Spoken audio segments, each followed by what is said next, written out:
11 service. We are currently third in line for takeoff and are expected to be in the air for approximately 7 minutes. Thank you for choosing. Enjoy your flight.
This murder puts me in the mood.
It's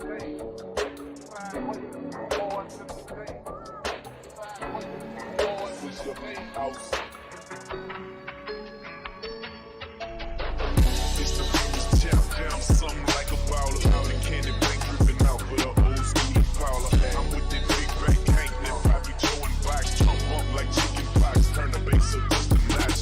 You see them plays chopping down, you see the trunk popping. This me in the club, the same hoes in the parking lot popping. They see me in the jag, acting bad with T. Ferris. Open mouth, this shit tastes ice.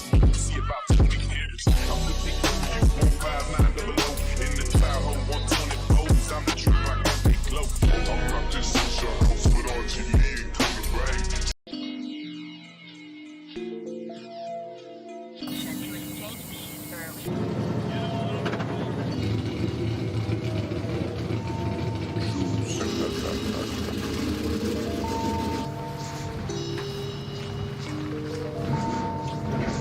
Right, starting with that E30, he has a naturally aspirated. Outside line doing a great job maintaining it with line. And it's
Welcome, everybody, and thank you for joining us for the Klutch Kickers $100,000 Drift Series. This is round 5 of season 2. It's the finals. With over $45,000 in payouts, it's going to be some amazing driving, some hard-fought battles, and not to mention, we have a sold-out field. This is the biggest driver turnout in the Klutch Kickers $100,000 Drift Series, so it's going to make way for a tremendous weekend. Noel, how do you feel today? This is going to be an incredible event, the biggest $100,000 Drift Series event up to date, with 80 drivers registered to come out and compete. This is an incredible feat. I haven't seen another Drift Series that has 80 drivers registered to competed yet. Yeah, it's absolutely exciting, and there's still a lot of drivers that unfortunately were not able to make it, but we have some return in some old school drivers. We have Sammy Tiger here. If anybody has been following drifting for any amount of time, he's an OG from back in the day, so we're seeing him to come out of the woodworks, to come out here and to compete for his first time competing in 3 years, to see him come out here and throw down with everybody at Klutch Kickers. That's quite amazing. But what's at stake today? At the beginning of the season, they had 40 drivers sign up for the Drift Series and to be a part of this championship. 40 drivers that enters them in every event within the season. Those 40 drivers are going to be put into this points race for the whole season. First place today is going to take them $10,000, and these are championship. This is the people, if they take first place, this is additional money for the championship winnings. Yeah. So the first place points and championship would take home $10,000, second place $5,000, third place $3,500, fourth place $1,000, fifth place $500, and not to mention we're also once again giving $1,000 away for the #1 qualifier. And will it be Alaconadale? I don't know, but there's your point standings. Noel, what do you think?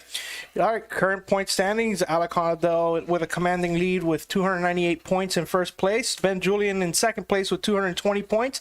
Really his only competition for this whole weekend. Third place, Adam LZ with 186 points. Fourth place is Dirk Stratton with 185 points. And fifth is Taylor Hall with 171 points. Taylor Hall driving a different car this weekend than we're used to seeing him. So Taylor Hall is not going to be driving his Cadillac, is that correct? No, he's not in his Cadillac. He is in a S197 Mustang. Interesting. So this is definitely gonna shake some things up with him. But I mean, Alaconadale has a lead in the championship by a lot. Ben Julian, his only competition, but anything can happen, especially this weekend, because even if Alaconadale places first in qualifying, there's a huge chance of a full top 64 field, meaning he's got to battle for his top 32, right? And that's the way he would win the championship, is by making it to top 32. So anything can happen. This is a huge deal, and this is, of course, we already went through the prize money here for the eligible championship contenders. So let's go over some of what are the judges going to be looking for. So as you see on the screen, collision is at the discretion of the judges. They will each get a say in who is deemed at fault. Chase cars being over aggressive will not be tolerated. Rubbing and bumping happens. In intentional trying to run their car through somebody is not going to be tolerated. The same goes for the lead driver. Brake checks, long e-brake drags, intentional changing of the lanes, etc. to throw the chase driver off will also not be tolerated. The driver who is deemed not at fault will be allowed to work on their vehicle for 15 minutes. Should their battle be the last of the round, they will be given 15 minutes and will move on to the first battle of the following round. The driver who is at fault will be given no time to work on their vehicle. However, they can use their competition timeout, which we do want to mention. They only have one competition timeout, and that's they can use it in qualifying and they can use it anytime throughout the event, but they only get that one. So it's very important for those drivers to utilize that. We've seen that in the past where it kind of turns around and bites them back, right? And they use their timeout, and unfortunately later on needing that timeout but unable to use it. It's just going to be an exciting day of racing, folks. We are going to be starting at 1:15, so in about 3 minutes.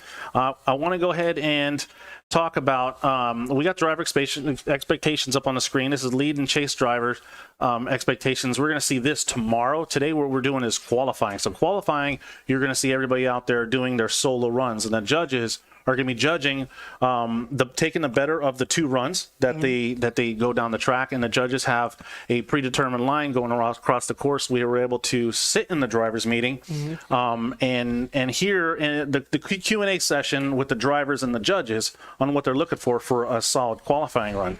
And our judges today are Mr. Passionate Pat Gooden. He's going to be judging style.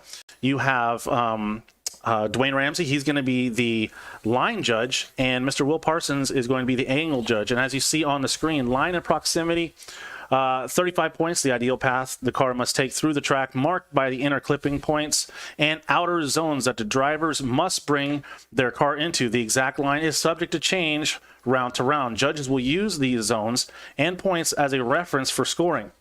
The distance between the lead and chase vehicle, as well as the lead car's distance to the clipping points and zones, and angle will be awarded 30 points as well. The consistent angle you are able to hold the vehicle at throughout the track. Excessive scrubbing of the points will cost you points. We heard Will talking about that earlier. He's going to be judging score. So if he's seeing a lot of quick, snappy if lot of angle, but if they start to waver out of that angle, if they dial the angle back too much, he's going to be faulting them heavily for those corrections. And then finally, you have your style.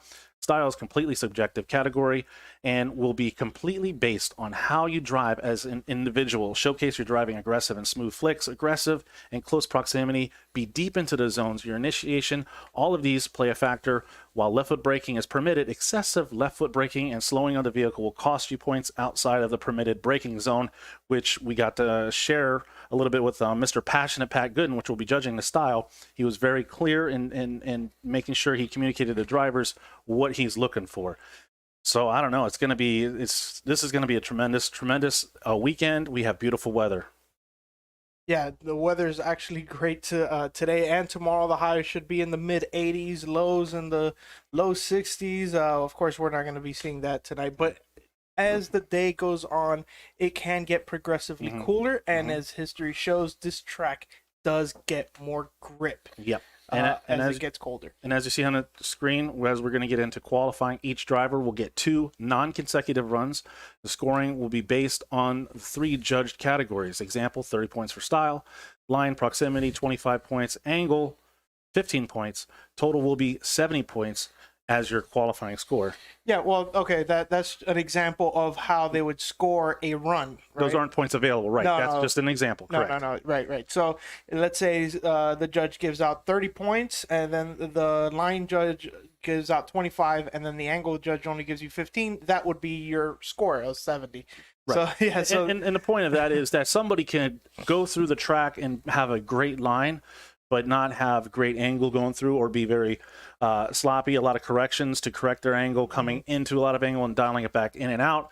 And these are things that are going to play in part to the total score for those drivers. Right, exactly. So as said before, the qualifying driver, the judges are looking for the drivers to hit a 100-point line or 100-point run throughout the course. There are several things that can dock points. I mean, you could drop 2 tires. That's really a 0. And you can lose angle, and you can lose speed. There's so many ways that they can really lose points. So they got to be careful. All right, but I'm going to take this. Oh, here we go. Right here. These are the 0 scores, and these are things that the drivers do during their qualifying and their tandem battles are going to give them a 0. 2 or more tires off the track, straightening or loss of drift, spinning out or opposite drift, opening of hoods, doors, trunks, etc., not as a result of contact, will also equate to a 0. Abrupt contact that directly affects the lead or chase car will be a 0. Causes a spin or change of drift, etc. Anything that is outlined in this 0, this will basically just eliminate that driver, either their first qualifying run, or will eliminate them from competition when they go to battle. Another thing that we need to point out, and a lot of times we see, is after the finish line, it is very important that the drivers maintain drift, come out of drift, and go back into the paddock safely without spinning out. If the drivers spin out or drop 2 tires off the track as they exit the track, that will also be a 0. So that's very important. Sometimes the drivers get excited and they're still on throttle. They come out, and we've seen it in the past. I believe Ben Julian in the past event actually spun after the finish line and he ended up zeroing out his run. Yeah, so very clear cut right there. What the zeros are, you got to be very careful as a driver, maintaining control throughout the course, and then even after the course is, of course, paramount. So we're about to get away. I'm going to try to run through our sponsors so we can get them and just show them how much we appreciate them and what they've done for the Klutch Kickers $100,000 Drift Series. We want to thank the Island Resort Hotel as the official accommodation of the $100,000 Drift Series. It's located right on the Emerald Coast. It's also host of the after party after Sunday's competition. We also want to thank BC Racing, Chase Bays, Grip Royal, Ignite Racing Fuel, Nitrous Outlet, RTS Race Tech Services, Kensei Wheels, Custom Wheels, Tire Streets, Accelera, Action Clutch, Liquid Moly, Cosmo Tires, ECU Master, and also we have several vendors on site, but I'm going to go ahead and hold that as it looks like we have our very first driver. This is Mr. Zach Calvin. Typically we see him, a lot of times I see him in his Camaro, but it looks like today he's going to be in his Chevy Corvette LS6 powered. Yes, this Corvette, this is a C5 Corvette. These cars are very popular in drifting now. Let's see what he can do. And as he goes down straight, he's going to want to initiate before those initiation cones end, and he makes his way through the first outer zone. The judges are looking for a nice wide line coming back into the first inner clip, getting not too deep into that touch and go as he makes his way into the second outer zone. Seems kind of more of a safe run for Mr. Zach Calvin as he makes his way into the third and final outer zone, trying to get a score on that board. And he makes his way right past the finish line right there, needs to hold it together, and off the track he goes. Yeah, as you mentioned before, it would seem like a very safe run. He was not deep into the outer zones, and then even getting into the touch and go, he really didn't even approach it. He stayed away from it. So that's going to be a very undesirable run for the line judge there, but he can still score points in other places. Right, he can still go his angle score depending on how the judge sees the angle and as far as the style as well. I know we've seen in the past how the judges award style, those early initiations, that early commitment as they make their way down the straight, that full throttle right out the gate. I know that plays a big part in the style judging, right? The judges want to see full commitment. They want to see that quick, snappy transitions. They want the drivers to put on a show. Of course. So there are your judges right there, deliberating on the score. Yep, you got Mr. Passionate Pat Gooden there on our left. We have Mr. Dwayne Ramsey, and look at Mr. Will Parks. He's focused. He is focused. He is making sure that he sees. Yep. Oh, there he is, waving to the crowd there. He's on the phone, he says. Oh. Okay.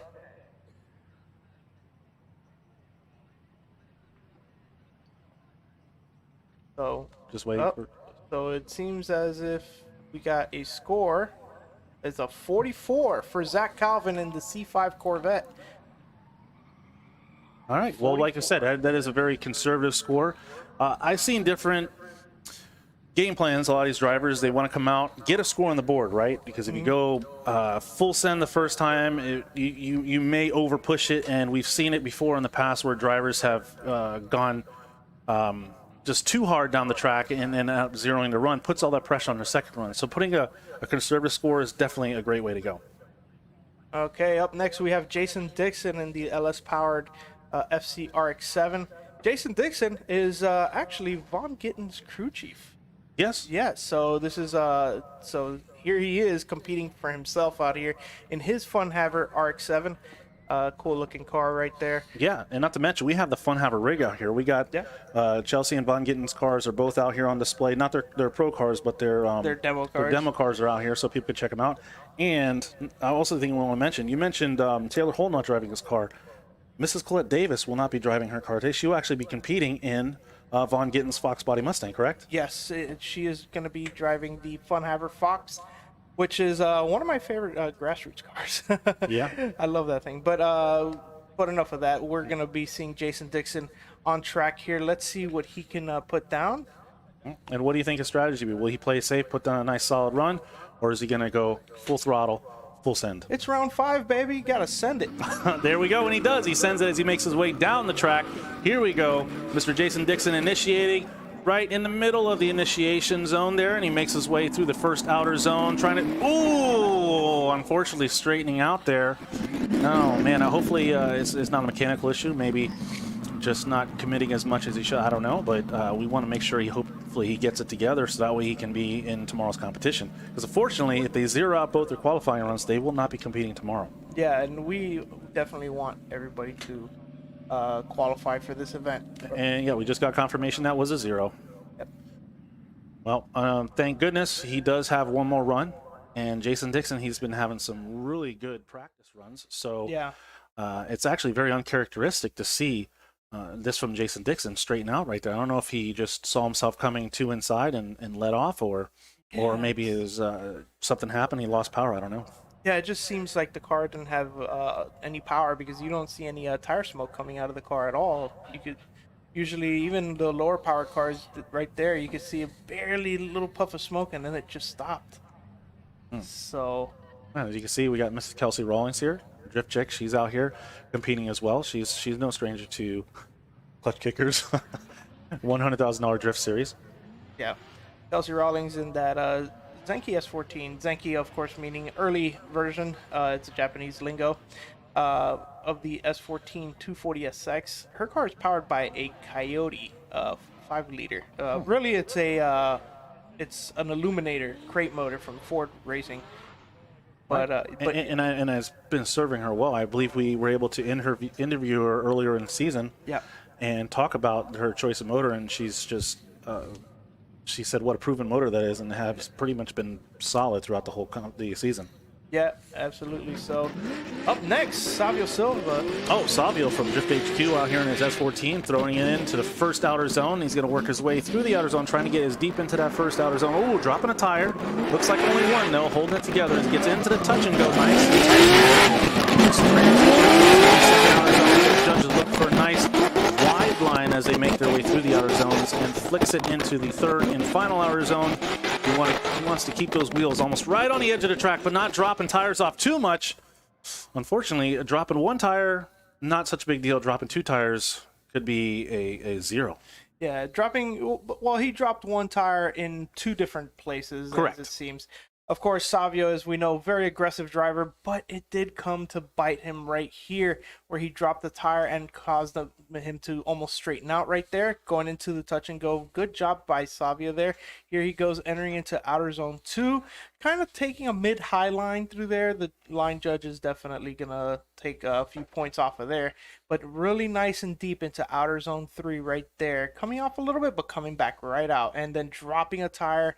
So we'll see what the judges have to say about those tire drops and see how hard they'll dock him for that. Yeah. But nonetheless, I'm pretty confident he's going to walk away with the score, and he'll have a chance to only improve that score. So it looks like Salvio walked away with a 45. There you go. You have it, 45. He's definitely has plenty of room for improvement on his second run.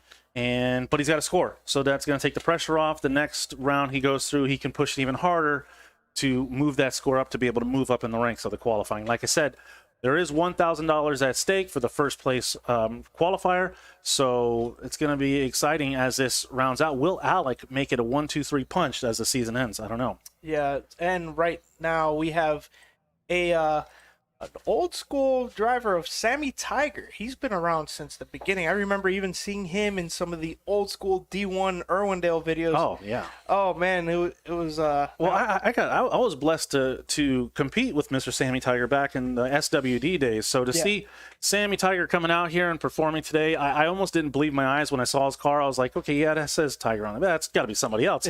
Sure enough, it's Sammy Tiger. And this is his first event in 3 years, and if you know Sammy Tiger, he's normally SR powered. He is JZ powered today, folks. And he makes his way down the track. Sammy Tiger throwing it in initiation. Looks like he might have dropped the tire, working his way through the first outer zone. Coming nice and wide. Looks like from here, going to get into the touch and go. Ooh, wow. Heavy on the touch and go there. I kind of hit it and went more like than touch and go as he makes his way through the second outer zone. Going to flick it into the third and final outer zone. Holding it together, though. Still maintaining drift as he makes his way across the finish line. Yeah, and we got to make a note about that outer or that touch and go touch and go. area there, because if you move that wall past a certain amount of distance, they will dock that as a 0. Yeah, so hopefully we can catch that here. Yeah. And he heavily dropped a tire on initiation. Yeah, and here he goes into outer zone 1, going right at the end, hits inner clip 1 just nice, but man, yeah, that's a tough one right there.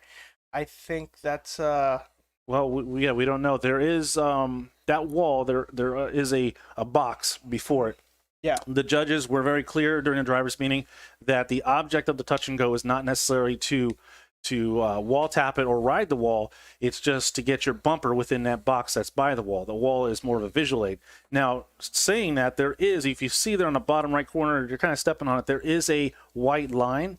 That is the limit that if a driver hits, if they push it past that white line, that will equate to a 0. Yeah. So if he didn't push it too far, he'll have a deduction, but it won't be a 0. But we'll see what the judges say. Yeah, it looked pretty hard from this perspective here. Of course, we're seeing the same thing as our online viewers are. So we'll see what the judges have to say about this. But I don't. Oh, there it is. It is on the screen right there. He did receive a 0, but not to fret. He does have a second run in him, and I know Sammy will come back out and throw some punches. Oh, and here we go. Next driver. Jose Rodriguez. Jose Rodriguez. Okay, he's making his way through the first outer zone, coming through nice and wide. A little shallow, actually, as he makes his way first. That's the first inside clip into the touch and go. Pretty far off that touch and go as he makes his way into the second outer zone. Looks kind of mid-line-ish, but as long as he keeps it together, he will get a score, and he flicks it into the third and final outer zone and makes his way off the track. And there we go. Mr. Jose Rodriguez. Jose Rodriguez, sponsored by Stretch Pintura Durable, or what? Pelable? No, that's peelable paint. So like dip your car, right? Yeah, and Motul oil, of course. There he goes, initiating into outer zone 1. Does not go all the way out. Kind of keeps a very tight line. Hits the inner clip just fine. Does not make it all the way out to the touch and go. And of course, a midline through outer zone 2. Does reach out right at the end of it, so he fills out about a quarter of that. So the line judge is really not going to be too happy about this run, I suspect, of course. But we'll see. He does have, that is a score. That is a score. Yeah, he will walk away with a score. It won't be a high one, but it's going to be a score nonetheless, and then he's going to be able to improve on it. And like I said before, it's not a bad plan of attack to take your first run, get a score, and then just improve on it for your second run. Absolutely. Now we have Walter Johnson in the S13 with a Mazda 6 front end. We're still waiting on Jose Rodriguez's score here, but here goes Walter Johnson. As he makes his way into the first outer zone, nice entry as he makes his way down, throwing, it looks like a lot of angle as he takes out an inside cone. Those aren't clipping points, but he did take out that inside clip, making his way into the touch and go, not as deep as it needs to be, but coming around the second outer zone, he's throwing down, he's on a throttle as you hear him work his way, flick it into the third and final outer zone. Looks like a lot of these drivers, we've seen them drive much more aggressive. It does seem like it's kind of a general theme of just playing it safe on their first run. Yeah. So that is Walter Johnson and the Myers Automotive S13 with the Mazda 6 front end. Very safe run, it seems. I don't think... oh, here we go. Here's the initiation. He hits that cone there and keeps it tight around and then hits the inner clip. Does not get all the way out to the touch and go. But here we have a little bit of wavering entering into outer zone 2. So the angle judge and the line judge really having their work cut out for them there and not making it all the way out through outer zone 3 as well. So this is, again, another safe run. Right. Well, we'll see what happens when we get a score back. Yeah, so... the next driver looks like he's locked and loaded and getting ready to start. It's very interesting, you know, and those of you guys who have been following Klutch Kickers this season and even other seasons, how we've had to battle weather. Today is a beautiful day. We got Nick Blakeman. Nick Blakeman throwing in nice into the initiation point, coming around the first outer zone. We're already starting to pull smoke out the rear end there. That's good. So he's on throttle. Judge's going to be happy with that and flicking into the second outer zone. Nice and wide, almost dropping a tire, it looks like. There you go, on throttle. Oh, unfortunately, his hatch opened up, and it looks like this. Oh, definitely, it seemed like it was going to be the highest scoring run of the qualifying so far. Just zeroed out his run with the hatch opening up. Yeah, and it looked like that run was very nice, where it was very deep in the zones and everything. But that right there is the nail in the coffin for that run. He's trying to keep it wide and tries to make it out to outer zone 1, does not really make it, then hits the inner clip very nicely, does not make it to touch and go either. But then here we go through outer zone 2, does a nice job staying out wide, but there it is. Oh, that right there. What a shame. And I saw him do that in practice earlier, and I was hoping that he would have that fixed. You know, somebody tell him put some tape on that, right? Yeah. We don't want to see that happen. Get some duct tape, tape that sucker down. We don't want to see him zero out a second run just because it happened. He's definitely capable of putting a nice score on. Oh, and here we got Chris Irving, one of the barn built guys out all the way down from Central Florida, South Florida area, coming in his nice little E30 and throwing it into the touch group nice and deep, right, almost right on that wall, flicking into the second outer zone on throttle. Chris Irving has been in competition here before, so let's see how he does as he comes back for the final round of the Klutch Kickers $100,000 Drift Series. Good job keeping it wide in the third and outer zone. Let's see how the judges score this. Well, from our perspective, this looked like, to me at least, it looked like the best run we've had up to now today. And wait a minute, does he have two fenders on? Oh, he's got. Oh my gosh, I don't think I've ever seen two fenders on Chris Irving's car. That's amazing. Yeah. Usually he's missing panels, but there he goes, hitting inner clip 1. Then he does a really good job through the touch and go. A mid to high line right there through outer zone 2, then comes and fills out the rest of that out. Then into outer zone 3, not as far out as he should have been at the beginning, and then he kind of gets out of it early as well. But other than that, lots of angle, good throttle commitment. I think it's going to be a pretty decent scoring run. We'll see what he's got. That is barn built. Yep, barn built drifting. Yeah. Yep. Chris Irving, he's out here with the rest of his crew. I got to catch up with Chris Irving a couple weeks ago. It's always great to hang out with the barn built guys. They love drifting, share a passion. Just as all the other drivers and us ourselves just love this sport so much. Yeah. That it's become our life basically. Yeah. Oh yeah, we eat, sleep, and drink drifting. This is our lives really. So we're gonna see if we can get a score for Chris here. I think it's gonna be one of the higher scores that we've seen up to now. All right, like I said before, you got the judges. You got Mr. Passionate Pat Gooden on the left. You got Dwayne Ramsey in the center, and you have Mr. Will Parsons on the right. The judges are going to be here all weekend, out in the heat, and just having dust and dirt and tires, shreds, all thrown their way all weekend. But they're definitely committed to the Klutch Kickers $100,000 Drift Series. Yeah, absolutely. So I mean, and luckily it's not so hot. Okay, just want to share, Chris Irving walked away with a 67 on that run. And now, well, kind of slow as Colin makes his way through the first outer zone, but getting nice and deep into that touch and go. He's going to flick it into the second outer zone. Looks like he's keeping it wide. That's what the judges want to see. Ooh, dropping a tire. I don't know if it was one or two. We'll get a closer look at that later as we review instant replay. But Colin holding together, maintaining grip, and makes his way off the track. So hopefully it wasn't two tires and he's able to come away with the score. Colin always with a very nice driving style. We've been witnessing him throughout the Florida drifting scene. Here he goes as he approaches the initiation into outer zone 1. Nice and wide, staying all the way out. Does almost fill out outer zone 1. Good on inner clip. Great job on that touch and go. Lots of angle. Starts filling out outer zone 2 halfway through. Does drop a tire there. So that's going to be points deducted there. But overall, this is one of the better runs that we've seen throughout the weekend. Yeah. Or at least for now. Yeah. Colin, also one of the barn built guys out of Jupiter, Florida, sporting his LS powered E36. And he's out here to compete and he's out here to throw down. And he should be walking away with a score. So hopefully we'll get that score soon. Yep. Yeah. Colin is on Accelera Tire, sponsored by Tire Street. So a 47 for Colin Arundel. So it's a score on the board. Most of these scores have been in the 40s, and But that's what we're seeing for now. Most of these drivers are taking it a safe approach, but I think we're going to see them ramp it up in the second round of qualifying. Yeah, Colin definitely one of the cleanest E36s out there. Yeah, beautiful car. And just they're, like I said, the barn built guys. If you don't know who they are, they're just a great bunch of guys. You definitely want to check them out on YouTube and Facebook. They're just all about coming out, shredding, having a great time. Especially when they all get together and they tandem, and it's just a fun day tandeming together. They're on each other's door and just so exciting to watch. Absolutely. We've been noticing them throughout Florida events in Orlando, Sebring, even Palm Beach, and they're always a blast to watch. They have very nice tight tandems at their events, and it's always a pleasure. So we'll see. Up next, we are gonna have Ryan Silva, or Ryan Sylvia.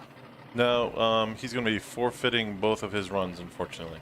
Oh, what a shame! What a shame. Not sure why, but that's what we're hearing on the radio.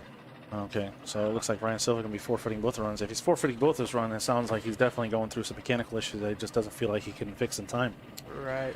And we've seen that this weekend. We've seen when these guys are practicing, they're really putting their cars to the test. And unfortunately, practicing, you got to practice like you're battling, and it pushes the car to the limit. Unfortunately, some of the cars have been breaking.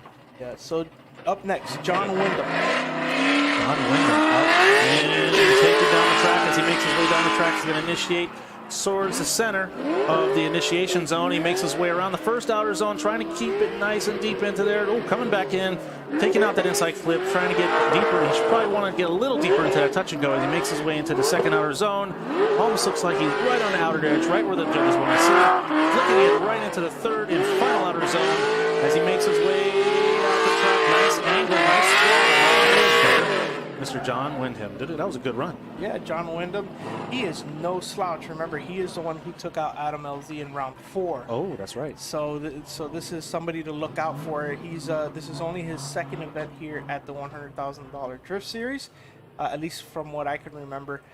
So let's see what the judges have to say about that run, because it looked like it was a solid run. It had everything, that the judges are looking for. Maybe the line a little bit something to desire, but good angle and style throughout the run. So yeah, I think we're going to see a pretty decent score here. Yeah, and as you guys, if you've never been to a Klutch Kickers event, if you never watched a Klutch Kickers event, we thank you for joining us for the first time. But we do want to mention where the judges are usually is key to what the score is, right? It's the vantage point that the judges are at.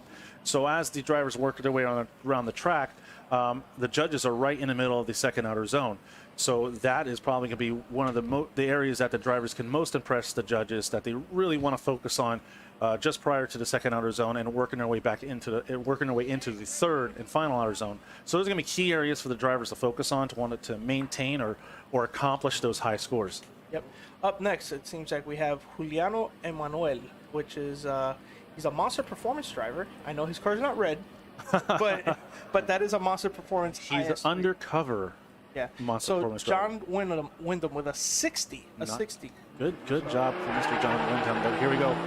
Juliano making his way down the track out of Palm Bay, Florida. He's been with us for about 3 years, and let's see what he's got as he's representing Monster Performance. He makes his way through the first outer zone, trying to get nice and deep, bringing it back in, flicking it into way off that touch and go as he goes and flicks it into the second outer zone, making his way fairly midline, getting a little outside as he comes out of the second outer zone, flicking into the third and final outer zone. He will get a score. Definitely looked like he was playing it safe though. Yeah, absolutely. Seems like a safe run there. It just seems like he wasn't committing to the line that the judges were looking for. So here we go. Approaching the initiation point, he initiates, tries to stay out wide, but does not make it out to outer zone 1. Does a good job on inner clip there, but then does not get out to the touch and go. That is going to be a pretty big deal right there for the line judge.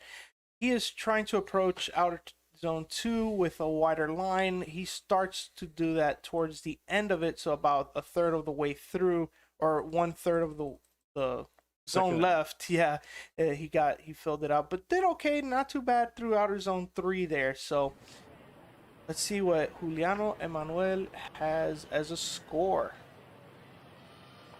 Well, it looks like we're waiting on that score. We got the next driver up. It seems like is that Austin Lowe? Austin, Sideways Society. Looks like he's an S13. He's going to be out here. Going to try to throw down a solid score as is for his first qualifying run. Yes, Austin Lowe, LS Power 240 Nissan SX. He's from Biloxi, Mississippi. Sponsored by Myers on road here. Good performance and Patterson performance as he makes his way and initiates. Kind of late into that initiation zone. He's making his way through the. Whoa! Yeah. Not too pretty there as unfortunately he just pulled out and just decided to call this run right there. Unfortunately, not the best start for Mr. Juliano. Hopefully, maybe it's a mechanical issue, but we definitely want to make sure he gets that figured out for his next run. Yeah, definitely not a ideal run from that vantage point on the initiation. You could see it looked like he was swatting flies in the car. So, yeah. So I guess that means he's struggling with the car. Yeah, but I've been watching him practice. He's been doing pretty good in practice. But here we go. You can see he initiates, and it just seems like the car doesn't have enough drive to just keep going. And then he tries to reinitiate there as it's almost like he's down on power. It seemed like. Yeah, right. Even on initiation, he initiated late, and it wasn't much angle on initiation. So he may have just been fighting something. Hopefully, he can get that figured out as he only has one more run left, and there you have it. He's Austin walking away with the 0. But next up, oh, look at this car. This is a beautiful car. Yeah, we have Trenton Kropf. I'm not sure if I'm pronouncing that correctly. But yeah, JZX90. Wow. Yeah, this is for the Toyota fanboys out there. This is one of the holy grails of four doors right here. This is a Cresta. They're very similar looking. Yeah, but he's making his way midline to that first outer zone, and then going to flick it into the touch and go. Get deep into that touch and go. Maybe could have got a little deeper, but he's playing it safe as he makes his way through the second outer zone, and he's going to flick it into the third and final outer zone. Wow, just kind of looking at Trenton's resume here. He's 8 years. G1 GP, Japan, Ibitsu countless times, Evergreen Pro-Am. Yeah. It's from Portland. Wow. So he definitely has some experience behind him. Oh, yeah.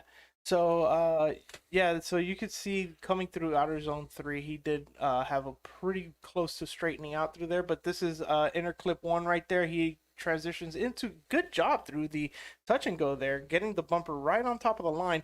A really nice line through outer zone 2, tracing a very nice wide line, but this is where we're going to see a little bit of a mistake here. Yeah, he loses a lot of angle, but does not lose drift. So it's still going to be a scored run, and that's Trenton Kropf in his white plate imports, JZX90, Toyota Cresta. I love those cars. No, beautiful cars. Definitely one of the cleanest cars out here, so hopefully he's able to keep it that clean as he makes his way into his next run and hopefully in battle competition tomorrow. And it seems like we have a score of 48. Nice. 48 for Trenton Kropf. Right, so he's on the board. I can't help but think that he would have a higher score if it weren't for that close to straightening out there. That's right. Oh, Shaquille the car. The Drift HQ sponsored IS as he makes his way through the first outer zone, flicking into the touch and go off the touch and go. Let's see if he can get deep into that second outer zone. Fairly midline, but he's on throttle. It's a good thing starting to get that smoke going on the back of that car, flicking into the third and final outer zone. This is one of the car. I must mention that this driver came to us all the way from Mozambique. Yeah, that's definitely not in America. That's almost all the way across the world. And he's renting Drift HQ cars. Yeah, he's renting a car from Drift HQ, coming here all the way from Africa to compete at the Klutch Kickers $100,000 Drift Series. Yeah, so it's becoming truly international out here. As you can see, he does miss the touch and go. It goes out to the outer zone 2, but very late. Like he only had a quarter of the outer zone 2 filled. And then here we go. He tries to get outer zone 3, starts to fill it late again. So it seems like a safe run. I think he has more in the tank for the next run. But I'll tell you, we got to catch up and we did some interviews with, there's 3 drivers that come to us from Mozambique. And one of the things I think they all shared with us was one of the struggles. Okay, there's Shaquille walking away with a 40, so he's got a score. He's on the board. He will be competing tomorrow, which that's great. Yep. But back to what I was saying is, I think all 3 of his drivers have never driven a left-hand drive vehicle. Oh, wow. They've driven right-hand drive vehicles their whole life and competed. All three of them come from a motocross background. Yeah. And they've drifted over there in Mozambique, and they won a competition, I believe, and that competition was able to send them all the way over to the States to compete at the Klutch Kickers $100,000 Drift Series in the final round. And it'll be exciting as we see. We know Klutch Kickers is worldwide, right? We see it in the chat, and we see it across Facebook and Instagram, but to see these drivers come to us from around the world is just amazing. Yeah. And and Shaquille, excuse me, I combined his first and last name there. Walked away with a 40. So here we go, Fellow Amavero coming to us with this E36 out of Orlando, Florida. Fellow, always a great character, a good person to hang out with, chill with, and pull a lot of knowledge from. He's been in the drift game for a long time. Let's see how he does. He flicks it nice and tight in the touch and go, getting into the second outer zone. Well, looks like his car's running pretty good this weekend as he makes his way out of the second outer zone. Into the third and final outer zone, Mr. Fellow. Whoa, down. I spoke too soon. watching his car through practice, him in his car, and it seems like every time he tries to get back on the throttle, the car doesn't respond right away. So here we go. This driver, with lots of style throughout the first portion of the run, does pretty okay through outer zone 1. Hits the inner clip very well, extremely well through the touch and go. But here we go. This is where you're going to see he did have an e-brake pull in the beginning of outer zone 2 there. But this is where it all unravels itself here. He starts to pull the handbrake here to keep angle in the car, but the car just does not have what it takes to keep going. What a shame. He was almost off the track, almost able to walk away with the score. But unfortunately, he's going to have to bet everything on his second run. Yeah, and Fellow, he's definitely one of those guys to look out for. And when everything is running right, he throws down so much smoke and lots of angle, lots of style. Nick Rodriguez coming on the track, and as he initiates into the first outer zone, as you see at Drift Rod, Nick Rodriguez recently on a Discovery Channel show, Getaway Driver, walking away and then coming here to compete at the Klutch Kickers $100,000 Drift Series, hoping to walk away with some more money. As he flips it into the third and final outer zone, you can tell just by looking at that car has been drifted more than once. Yes, that is Nick Rodriguez, sponsored by LS Excellence, FDF, Mishimoto, Swivel Mount, Stage Wheels, and Finish Line Factory. Yeah, Nick Rodriguez, you can see that car has been through a heck of a season in various. I love the events. dancing. That's great. Look at it. Is that a llama? Oh, I'm not sure, but he did pretty good through outer zone 1 there. Really nice through touch and go. He actually got his rear bumper over it.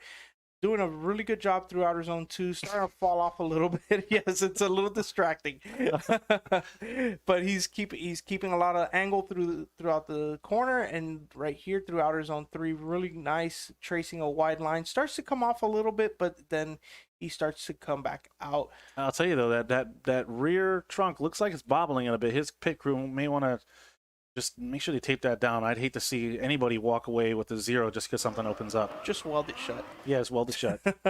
Nothing's going back there. Nick Rodriguez, we're going to see what the judges have to say about that run. I believe that is going to be a nicely scored run. So it's coming in. Yeah, Nicholas Rodriguez, he's coming from Melbourne, Florida, and we've just seen him. He always goes 110%, and he's always a crowd favorite, and just throwing a lot of angle, a lot of commitment. Yeah. Nicholas Rodriguez walking away with a 71. That's our highest. That's our leader, current qualifying leader, Mr. Nick Rodriguez. Yeah, now we have Marcos Rodriguez. Marcos Rodriguez, he's one of our drivers from Mozambique as well. Oh, struggling on the entry. Hopefully he can hold it together. Unfortunately, a lot of corrections. I don't know if you had angle or if you straight way off that touch and go, flicking into the second outer zone. Man, he's playing it close there. It's dangerous as he makes his way through the second outer zone. I don't know, I couldn't tell if he was straight, but definitely not the prettiest run in qualifying yet. Yeah, there's going to be a lot of talk about some of those runs, excuse me, where it seemed like he straightened out and just could not complete the run there. So we'll see what the judges have to say about that. He was struggling. It seems like the car is well set up. It just doesn't have the power to get around the whole course. Yeah, I mean, the drivers coming all the way here from Mozambique, Africa to drive. One, they're driving on a side that they've never driven before, driving on a track that they've never driven before, and competing against drivers that are world-class drivers. So they're all having a blast out here, just enjoying just what Klutch Kickers brings to drifting, right? Just coming out here, meeting everybody, and having such a great time. Michael Casabre has done a tremendous job in assembling this team. It's just a well-oiled machine. They come out here, as you can see, they're on the track, cleaning almost immediately after there was dirt on the track. So it's just a testament to the quality of the staff and just the dedication that everybody has here to make Klutch Kickers what it is today. I want to go ahead and thank our vendors that we have out here. The vendors, it's just been amazing to see the vendor list grow and the sponsor list grow as well. So out here we have Sherry's concession stand. She's offering burgers, hot dogs, and drinks, and her world famous sweet tea, which I'm drinking right now. We got Juan's Tacos and their amazing tacos. We got Yeti Ice with the shaved ice and pretzels. We got I believe it's Yankee with their cool designs, definitely original design. We got to talk with Sasha, the owner, and everything is designed by himself. He's got a very it's a tremendous lineup of merchandise that he has. We also have Fun Havers. One thing I want to mention with Fun Havers, with all your apparel, you shout out to Cody, you get put kick 25, and you'll receive 25% off at funhaver.com. That's kick 20. Use code kick 25 at funhaver.com, and you'll receive 25% all your orders over 50. And then we're also going to be giving away signed Matt Hot Wheels cars signed by Von Gittin with every order. Yeah, wow, that's awesome. Yeah. I definitely bought something from them. I got a Chelsea DeNofa shirt. Yep. But back to what we just saw on screen, Will Couch, it seems like his car just shut off in the burnout box. So this is we don't know what's happening. We don't know if the track. Oh well, they're also cleaning up the track from dirt as well. So. Yeah, they're cleaning up the third track. Okay, So- let me go ahead and finish up. We still have some more vendors. We got Grizzly Axe Throwing, so we got people throwing axes out there. That's fine. Got Cosmo Tires. We have the Klutch Kickers booth out here selling all the Klutch Kickers merchandise. So everybody that's here today, please check them out, support them. They support us, and it's just we all work together to just keep this community strong, this drift community that we love so much. We also want to thank the Bank of England mortgage lender out of Fort Walton Beach, Veranda's Real Estate for all your vacation home dreams. And just more vendors to come as the season progresses. And tomorrow, I believe we're going to have some even more vendors tomorrow. Yeah, I mean, this has grown exponentially. So we have some.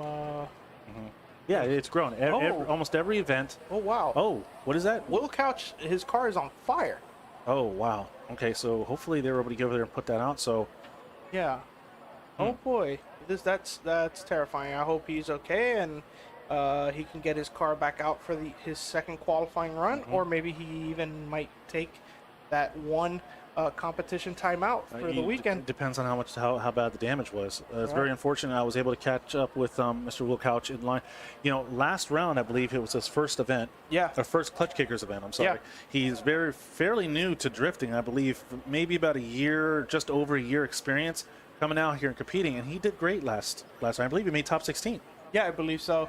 I believe I remember that as well. He's somebody to watch out for. Maybe somebody that will do the full season next year or the year after.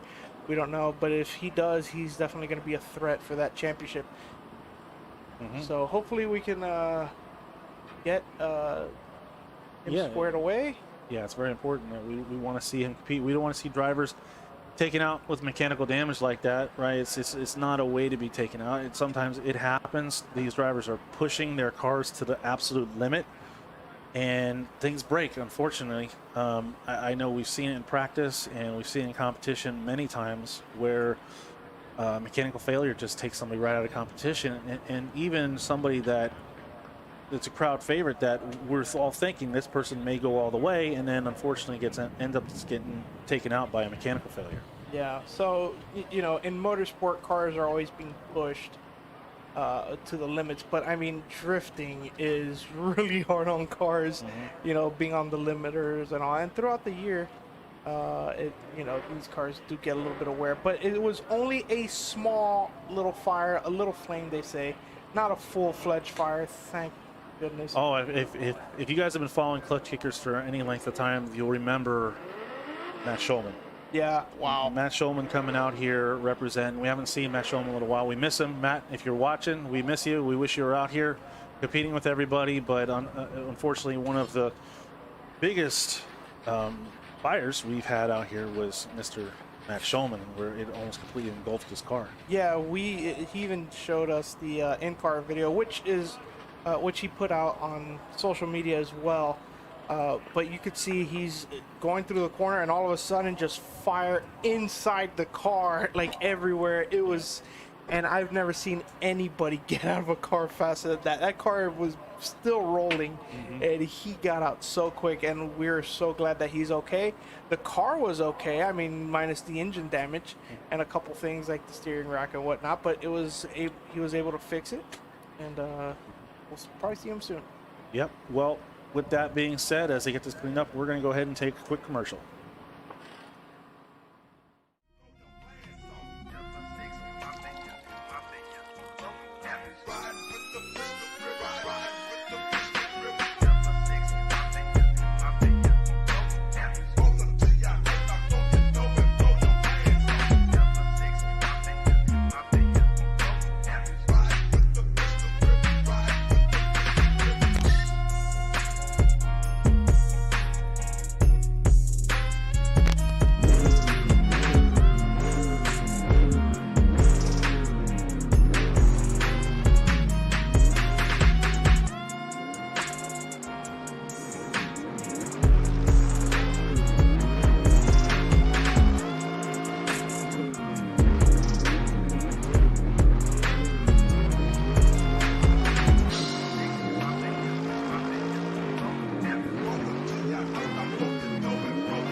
Ladies and gentlemen, welcome on board Flight 4B7 service.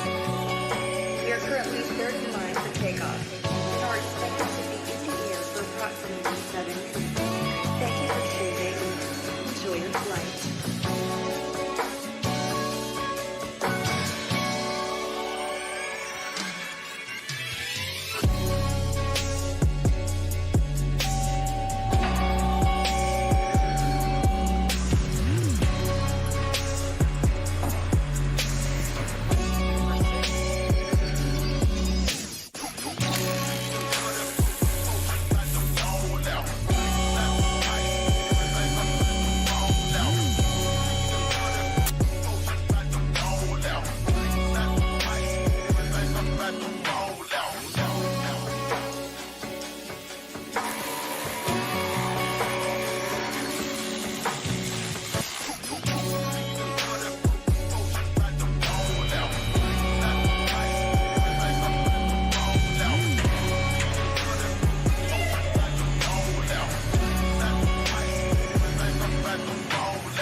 And we're back. As you can see on the right hand of the screen, there is our leaderboard for the qualifying. It's only the first round of qualifying. Each driver is going to have a second run.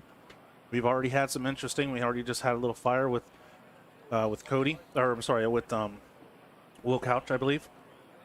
And now it looks like next up we're going to have There's Wyatt Webb. Yep, Wyatt Webb from Ocean Springs, Mississippi. He's been 350Z powered by the Philips One, professional auto collision sponsor. 2 to 3 years of experience. We're gonna see what he's made of here at this track. Of course, there he is in the burnout box in that red 350Z. That didn't quite look right to me. It looked almost like there was one tire firing. Right. I thought I saw that as well. So we're gonna see he is pulling up to the line. A good-looking car. It is a good-looking car. As he makes it up the line, hopefully everything is 100% A-OK. He's going to line up and get ready, get locked and loaded as he's going to try to launch out that gate as fast as possible, make his way down the track, and try to put a score on this board for his first run. And here we go. Mr. Wyatt Webb making his way down the track. Seems a little slow as he came out the gate there, but let's see what happens as he flicks it into very late entry there. I'm not quite sure how late that, if it was too late or not, but he's in angle and making his way through the track. Nope, Yeah. right there, straightening out. It does seem like he has a problem with the diff. Wow, what a shame. And like I said, all these drivers are throwing down so hard during practice. Just beating up their cars. Definitely looks like he's having an issue there. I don't know. When he was in the burnout box, it looked like it was just one tire fire, didn't it? From the distance? Yeah, it definitely seemed that way. You could see that the car was not having any angle even through the burnout box. And then when you can see he transitions into that touch and go area, the car just did not want to transition. So it's not breaking both tires loose under power here. You can see it right here. It just cannot transition. There's no power to that outside wheel, which is one of the, you want to break traction on both wheels. So it almost seems like it may have happened in the burnout box, but he didn't want to use 5-minute timeout. Yeah. And maybe he just said, "Listen, let me just send it. Yeah. Right? If I can send it and I can get a score on the board, then I can worry about fixing the car later, get a score on the board." But unfortunately, he wasn't unable to get a score on the board and is walking away with the 0. Next up, we got Christian Twitty. He's out of Cincinnati, Ohio. Wow, that's a drive. Yep. He's sponsored by Motorsports Hardware and Demented Skate Shop. We see a lot of these drivers come from some form of X Games, whether it be skating or motocross. It's very interesting to see how that transitions a lot of these guys over to the drifting. Even BMX. Yeah, so I mean, there's definitely a transition there, that a smooth transition between those extreme types of sports into drifting. Makes his way down the track. Let's see, here he goes. Doesn't want to initiate. He doesn't want to initiate too late. Unfortunately, not getting sideways after the last initiation cone. Oh man, definitely struggling. Yeah, so you can see he's just taking the rest of this lap as a practice lap. Make sure he figure it out. It seems like the car is underpowered.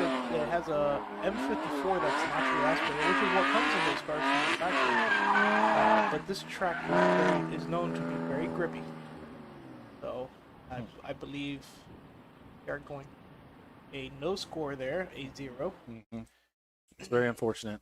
Yeah. Because that just adds stress as a driver, right? You put down your first run, you want to get a score on the board, right? Ideally, you want to get a score on the board and then build from that score. Right. But when you get a 0, or you're forced to call a timeout, or something happens mechanically, now the pressure's on, right? You got to figure out what's wrong with the car, get it back up to the line, and just focus on laying down a score. Because right now, it's just about qualifying. You need to get points on the board and just be able to compete tomorrow's competition. Yeah, and Indy Manjares is on the line there, so we're gonna see him take a run. But speaking on the stress of qualifying and getting a run in, I mean, also think about coming all the way over here from Cincinnati, Ohio, spending the gas money and the entry fee and everything, and not being and getting that first qualifying run. A 0, that's tough on a driver. And here he goes. He's heading down the straight as he makes his way, and he's going to flick it in towards the middle of the initiation zone, looks like from here. and making it, trying to get deep into that first outer zone, bringing it back in, a little kind of off that inside clip, but nice and deep into that touch and go, and flicking into the second outer zone, nice and deep, dropping a tire, still maintaining drift. So another tire drop, but he wants to keep it sideways. It's not going to be a 0 unless he drops 2 tires, so he just needs to maintain control and finish off this run. Oh, unfortunately. Oh, he was almost there. Yeah, a little too aggressive there right at the end. I mean, throughout the whole track, he was playing fire, and then it finally burned him there at the end. So it's tough. I think he's gonna come back and get a safe score for the next one. Here he goes through that touch and go. Great job through there. Then he transitions, kind of a lazy transition there, and then starts dropping a tire. I think with a stronger transition, he would have been able to stay off the dirt. They're dropping the tire again in outer zone 2. Then he starts going really wide here. You can see he loses angle. Then the car just starts to wash out wide and goes into that rut. Almost at the finish line right there. Yep. Hitting the finish line, Cody. Oh, my goodness. Yeah. What a shame. And Dika, I know he'll be back for his second run. And he can't be happy with that. No, absolutely not. So, I mean, that's got cleanup on the track, of course, with all those dirt drops there. So, but next will be Cody Buchanan. Cody coming from North Dakota. Yeah, we caught up with Cody earlier today. Yeah, Cody is somebody to look out for, guys. Let's be honest here. I've seen him drive. I've seen him practice today. He is very aggressive, and he started in round 1, was not able to make most of the other rounds, but he's back today, and I think we're gonna see he's gonna put on a heck of a show. No, absolutely. And he's another fairly new driver as far as experience goes. I believe the last time we saw him, I believe it was his first event out here, and he did tremendous. He had a great showing. He definitely put on a show for the spectators and definitely just gave the guys that have been coming here for a while a run for their money. Yeah. So we'll be seeing him coming out soon after the cleanup on the track. We could see that there was multiple dirt drops there on entry, and then of course through outer zone 2, and then of course outer zone 3. So this might take a little while here. Well, that's fine. So, but I want to let everybody know that tomorrow we're going to be doing, that's where the real battle and the real fun's going to be taking place. So I just want to remind you guys to make sure you tune in tomorrow. We're going to watch the top 64 battles. The gates, if you guys are planning to come, the gates are going to open at 7 a.m. Drivers meeting is going to be at 9 a.m. And then we're going to have a Group B and Group A practice is going to go from 9:30 to about 11:30. And then the top 64 competition will start at 11:45 a.m. And I want to make sure you guys are paying attention to that. It is Central Time, right? This is not Eastern. Yes, we are in Florida, but Florida is this long foot-looking thing that's on the end of the country, and it borders, it crosses the border, and you're still in Florida. So we are on Central Time. It looks like a foot to you? Foot. I mean, it looks like a lot of things, but foot I think is the safest way to play right now. I think it looks like an uneven boomerang. Uneven boomerang. All right, mate. But all of you guys that are here today, want to make sure that, or if you're coming here tomorrow, a great place to just rub elbows with the judges and the drivers is the Island Beach Resort and Hotel. They are going to be the official accommodation of the $100,000 Drift Series after party. Okay. Oh, look, see, the track officials are always out here cleaning track, doing a great job, keeping it just consistent for those drivers. I also want to thank the other sponsors while we're out here. The Island Resort Hotel. Oh, it looks like we're going to go ahead and run an ad. We want you guys to stay tuned.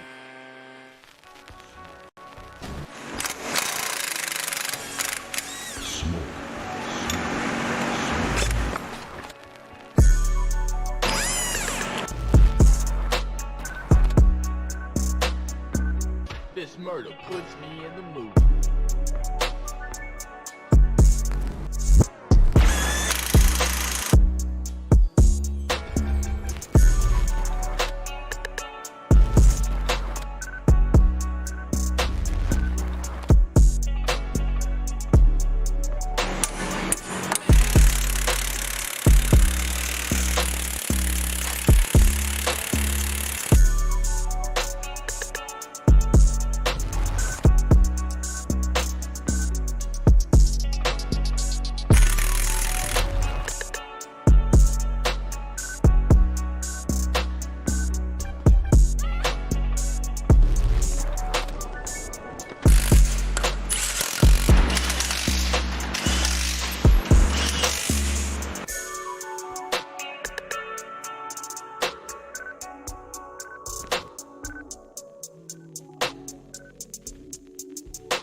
This murder puts me in the mood.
And we're back. There you go. You guys can see on the right-hand side of the screen, that is the current qualifying leaderboard. And up next, we have Mr. Cody Buchanan. Cody out here, always putting on a show. We got to catch up with him earlier. It was great to see him. We haven't seen him in a few rounds. I was able to give him some drift session stickers I promised him, I don't know, a few months ago. So that was great. So I don't know. Let's see what he's going to throw down a good run. I'm going to, guys, feel free in the chat to go ahead and throw down what you think the scores are as these guys make it down. And let's see if you guys can nail it. All right, look at Cody, definitely aggressive on entry, showing the judges that he's got style, making his way through the first outer zone, already starting to pull smoke out the back of that car, going a little shallow into that touch and go, making his way into the second outer zone. Mr. Cody Buchanan trying to hold it together, put down a solid score. Will it be the top score so far? We shall see as he makes his way to the third and final outer zone. Nice angle right through, and he made it through. Thank goodness. Good job, Mr. Cody Buchanan. Yeah, Cody Buchanan, definitely a lot of commitment, but a lot of wavering in a lot of different areas. So let's see if we can see that in the replay. You're going to see here as he initiates, he is going to almost straighten out right there. Oh, it's because he dropped the tire and that affected the car. Going through inner clip, he does knock the cone over, can be a little deeper into the touch and go there. Then transitioning over, we'll see a little bit of, right there, he had a slow transition where he had to steer in to keep it going. Then we're approaching outer zone 3 here, keeping it wide. Doing a really good job there, staying on the throttle all the way through. Lots of tire smoke, good angle through there. So I think we're going to have a pretty decent score, but there's going to be a few things. Yeah, definitely some issues there that Cody needs to work out to improve his score. Nonetheless, it does look like he's going to walk away with the score. So now he can just build on that that foundation of a... Is that a 59, I believe? 59. That's 59. Cody gets it, walking away with a 59. Definitely a respectable score, and he can only build on that. Yeah, so coming up next, Randy Noah. Now, of course, we personally know Randy as well, but I was watching him in practice, and not to be biased or anything, but he was on it today, and I Right. think we're gonna see something crazy. Right, and one thing that's interesting about Randy is he's just goes all out. You guys are going to see a high-scoring run here as he makes his way. Nice initiation, very aggressive, as he flicks it into the first outer zone, trying to stretch it nice and wide, bringing it back into that inside clip, a little off that inside clip, but getting nice and deep into that touch and go. Randy going to flick it into the second outer zone, right in front of the judges as he makes his way around nice and wide, and out of the second outer zone, flicking it into the third and final outer zone. You can see smoke already building inside the cockpit there, and Randy just looking at us right at the camera almost as he makes his way out the track. Yeah, this is pretty much what I expected from Randy Noah. He's been driving for quite some time, and man, that car is dialed now. And here we go into the initiating by the middle cone there, trying to keep it out wide. Does not fill outer zone 1, but does get into it at the end, wide on inner clip there. But this is where he starts really putting it together through touch and go right on the wall. Then he transitions into outer zone 2. Very nice. Look how wide he is. Does not drop a tire. Starts to pull in a little bit, but then gains more angle to hang the rear out a little wider. Transitioning into outer zone 3, staying wide, staying on throttle. Look at the smoke. Look at the angle that he's pulling throughout the rest of this course. Doing a great job there. Yeah, Randy Noah out of West Palm Beach, Florida. You can check him out. Breathe Free, I believe, is what he goes by on Instagram, and Yep. and that's what we know him as. We were able to catch up with him in an interview, so hopefully you guys will see that later. And Randy Noah walking away with an 85, the current points leader with an 85, Mr. Randy Noah. Way to go! And look, it looks like there goes Alberto, big boost lap down the track already. Man, they're just firing him off like a machine gun as he makes his way through the first outer zone. This is the first competition for Mr. Albert. Oh my goodness, look at the smoke coming out of the back of the car. He's definitely committed into the second outer zone, doing a great job, showing the judges that he's here not just to build a solid drift car, but to drive as well. He wants to out here, he wants to compete, he wants to have fun. I think he's tired of building stuff and watching everybody have a good time. He wants to come out and have fun with the boys. Yes, Alberto Rosa, Albert Big Boost, Alberto Big Boost, as I should say, because that's actually his name. But here we go, initiating, middle of the initiation zone. He kind of cuts it shallow there through outer zone 1. Inner clip 1 was okay. Does not make it out to the touch and go, transitioning. Lots of angle there, tons of commitment with a throttle, but does not get all the way out through outer zone 2. Starts in outer zone 3, kind of wide, but then cuts it short there, and then starts to bring it back out wide again. So there's a few issues on the line. Yeah, but overall showing great commitment and a lot of confidence. Yeah. Is Mr. Albert Big Boost.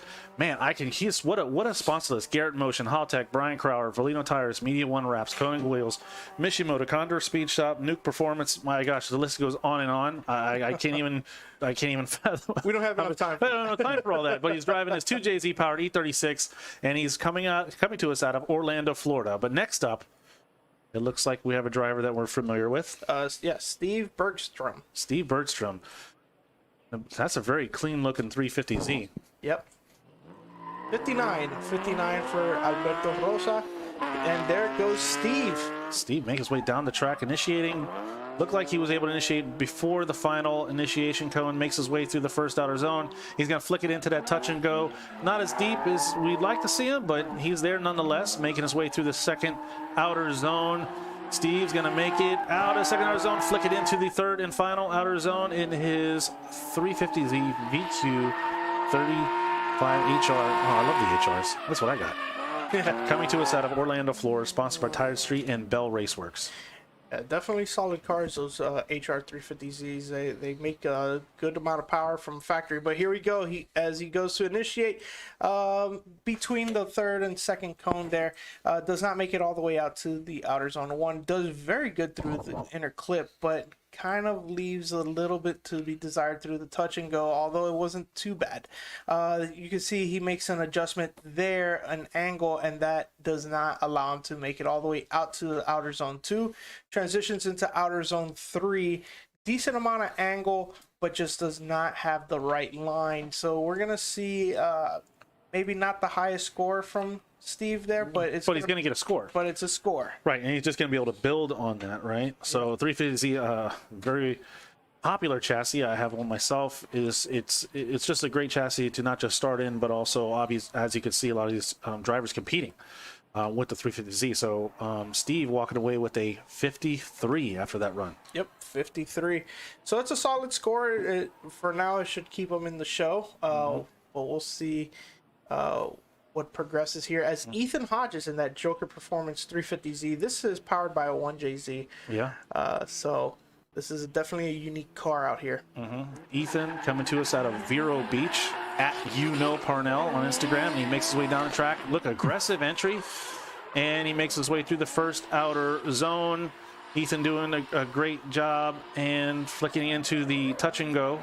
And into the second outer zone, trying to keep it nice and wide. And here he comes into the third and final outer zone. Correction on that. That definitely was not his Instagram. No, that was wrong. Yeah. That was wrong. Yeah, those notes were wrong. Yeah. So, yeah, Ethan Hodges, Joker Auto, holding it together. Definitely doesn't want to spin after that finish line there because that will also cause a zero. But he kept it together. Good job. Yeah, Ethan is definitely one of those drivers that he can go toe-to-toe with Randy Noah. We've seen it a bunch of times. But there he goes, initiating by the second standing cone there. Does not make it out to the outer zone. That outer zone 1 is definitely a challenge, especially for the lower-powered cars. But as the day progresses, you'll see more and more cars make it out there. But great job on outer zone 2, filling it out there, and then entering outer zone 3, stays out very wide, lots of angle, lots of throttle commitment. I think that's going to be a pretty decent score. And as you see on the top right there, that is our current point standings. Just still waiting for Ethan Hodges' score, and we'll see what the judges send back. 73, I believe. Yes, so Ethan Hodges with a 73, placing himself right now. He's second in qualifying points, just under Randy Noah and just above Nicholas Rodriguez. Yeah, now we have Harrison Johnson coming. That's a beautiful car. Oh man, I love FCRX7s, and especially red on white wheels. Oh, you're singing to me.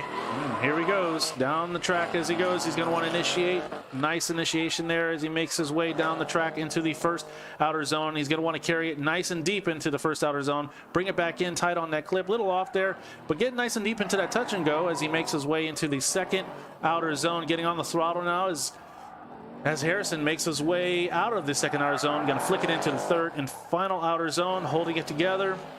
So far, looking like a really solid run. Looks like he'll put a decent score on the board, and we're definitely going to see him tomorrow to battle it out.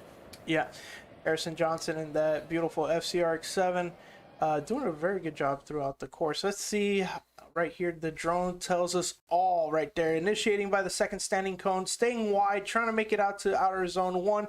Does right at the end, but goes wide on the inner clip. Does a really good job hovering the rear bumper over the touch and go there. Does a great job through outer zone 2, staying wide throughout the whole thing here. Here he goes. Transitions a little bit slow of a transition there. So I don't know how the style judge is gonna and the angle judge is gonna rate that there, but he stays out wide through outer zone 3, a little bit of left foot brake, and through the line. Keeps it under control so he doesn't receive a zero. No, it was a great run. It's a great run. Beautiful car, good run. He's got to get a score down, and he'll be able to build upon that score with the second run. So it's looking to be an exciting day of competition tomorrow. As unfortunately we have had some mechanical issues already. We're hoping those drivers are able to take care of those issues. But Harrison Johnson able to walk away with a 62. Harrison Johnson out of Dripping Springs, Texas. We have drivers from all over the country. And this guy right here, if anybody's been involved in drifting, they know who he is. That's Feeling Shredder, making his way down the track and going through the first outer zone. It looks like he's getting nice and deep, bringing it back into that inside cut, flicking into the touch and go. Whoa, nice and deep into that touch and go, and get into the second outer zone, nice and deep. Looks like he has good angle, good commitment. Fielding Shredder, the guy is just always exciting to watch it. We've seen him on Hyperdrive. I think that's where I really became a fan. He's just fully committed, and he loves drifting. Yeah. Very aggressive driver is Fielding Shredder, and we've seen him in many things, as you mentioned, Hyperdrive and, of course, Lone Star Drift. And here he goes initiating into the outer zone here. Does he go all the way out? Yes, he does, and he gets close to filling it, but starts dropping it early, doing a good job on the inner clip. That touch and go, he did a very good job through there, too. Here he is through outer zone 2, a little wavering, but not too bad. He got through the outer zone pretty unscathed. Really wide Right. on the entry of outer zone 3. Keeps it out wide. Nice angle. Yeah, doing a great job. Yeah. I mean, Fielding Shredder from Austin, Texas, coming to us. The way he flicked it out, when he coming out of the second outer zone, holding that angle and flicking all that angle right into the third outer zone, I really think the judges were happy with that. Yeah, absolutely. It's definitely a contrast from what we saw before with Harrison Johnson, where he had kind of a lazy transition. Well, what we see, I don't want to cut you off, but right now what you see, that is Von Gitten's car, I believe, correct? Yeah. But that is not Von Gitten. That is Mrs. Colette Davis. Oh, I want to go back. Fielding Shredder walking away with a 65. Fielding Shredder walking away with a 65 on his first run. But up next, we have Colette Davis and Von Gitten's very own Funhaver Mustang. Yeah, this is definitely one of my favorite grassroots style cars. I love this thing. Oh, and it's even better close up. If you guys get a chance to make it over here this weekend, you got to check out this car just up front and personal. It's just a tremendous build. As she makes the way, doing a great job filling that first outer zone, flicking into the touch and go. She's kind of shallow on angle as she makes her way into the second outer zone, but she's holding together. She looks like she's going to get a nice solid run out of this. Changing platforms, day of the competition has got, I'll tell you right now, that's going to build her tremendously as a driver. But come out here and go from her own personal car and jump in another car and compete. Colette Davis, got to give it up to Colette Davis out of Oviedo, Florida. And it's tough to jump into another platform, especially the way that car is set up with a lot of grip. But here we go. Let's take a look at Colette's run here. And we could see she initiates at the right time, but does not have a lot of angle. I mean, this car is with a lot of grip, as I've mentioned before. Does not get out to the touch and go. You can see she's working the steering wheel there to get through the corner. Outer zone 2, not too shabby right there. She's keeping a nice wide line through there, and then transitions. A little bit of a slow transition, but of course she's working with a new car here. I think she's doing an excellent job, considering that this is a totally different platform. Right, to go from her vet, right, and they have competition and be like, okay, I'm gonna have to change. I'm gonna have to drive a totally different car, and not just. Oh, there you go, Colette Davis walking away with a 45. Great job in using a borrowed car and putting down a respectable run. Yeah, so we're definitely excited to see her out here. I know that she is not in her Corvette, but we have Mike Jones in the burnout box in this LS400 powered by a 1JZ. This thing is super cool. Oh, so apparently he got it up and running. Yeah. Right. We caught up with Mike Jones in the pits earlier today, and he was having drive-by-wire issues. He was waiting for a throttle body, and it worked. Here he goes, Mike Jones making his way down the straight. Let's see how he does as he flicks it into the initiation. There we go. He's sideways. All right, Mike, hold it.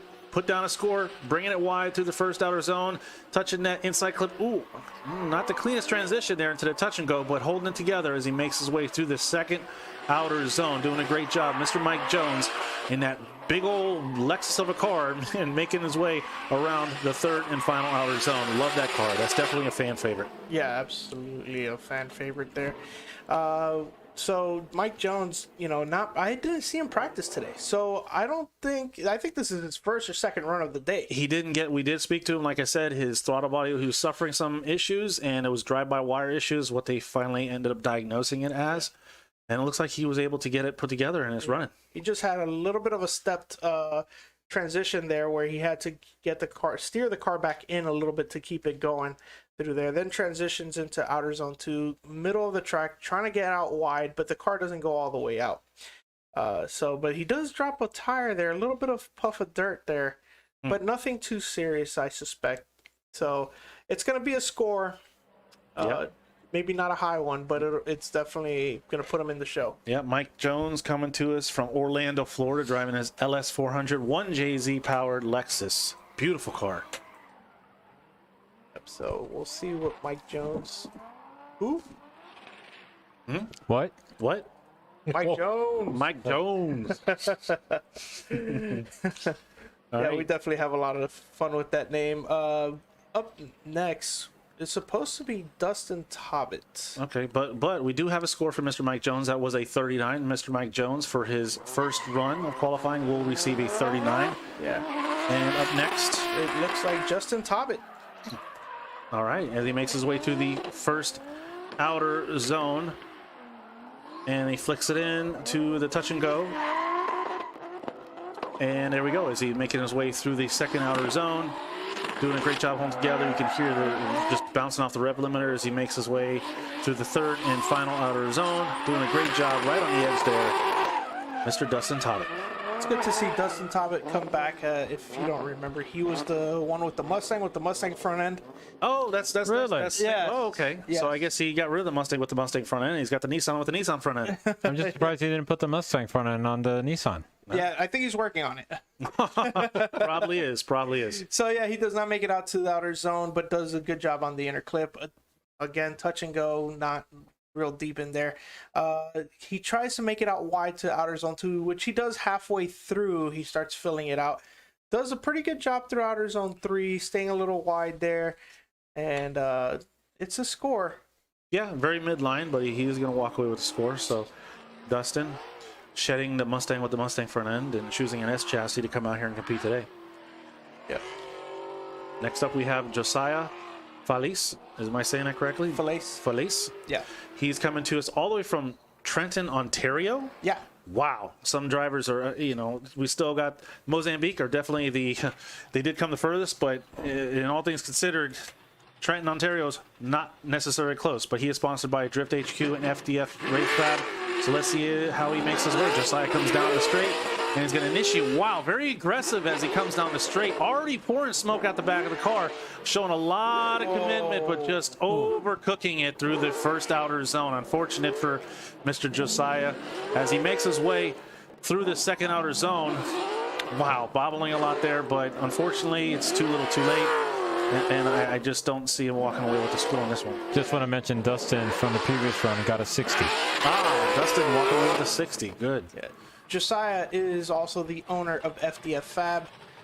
So all those really? angle kits, that's where it comes from. There you go. Oh, okay. Yeah, so That's one thing that's great about Klutch Kickers. We come out here and you get to put just to meet a lot of these people that we see, we watch these videos, we obviously buy products from Mr. Josiah as well, and be able to meet them and be able to shake hands. It's just one thing that makes the Klutch Kickers so awesome. yeah, and don't let this run fool you. Yes, he got a 0 on that, but let me tell you, I've been watching him in practice, and I know his potential. He is going to be somebody to watch out for tomorrow if he gets a good qualifying run in his second run. But it could be him just testing the limits of the vehicle. Right.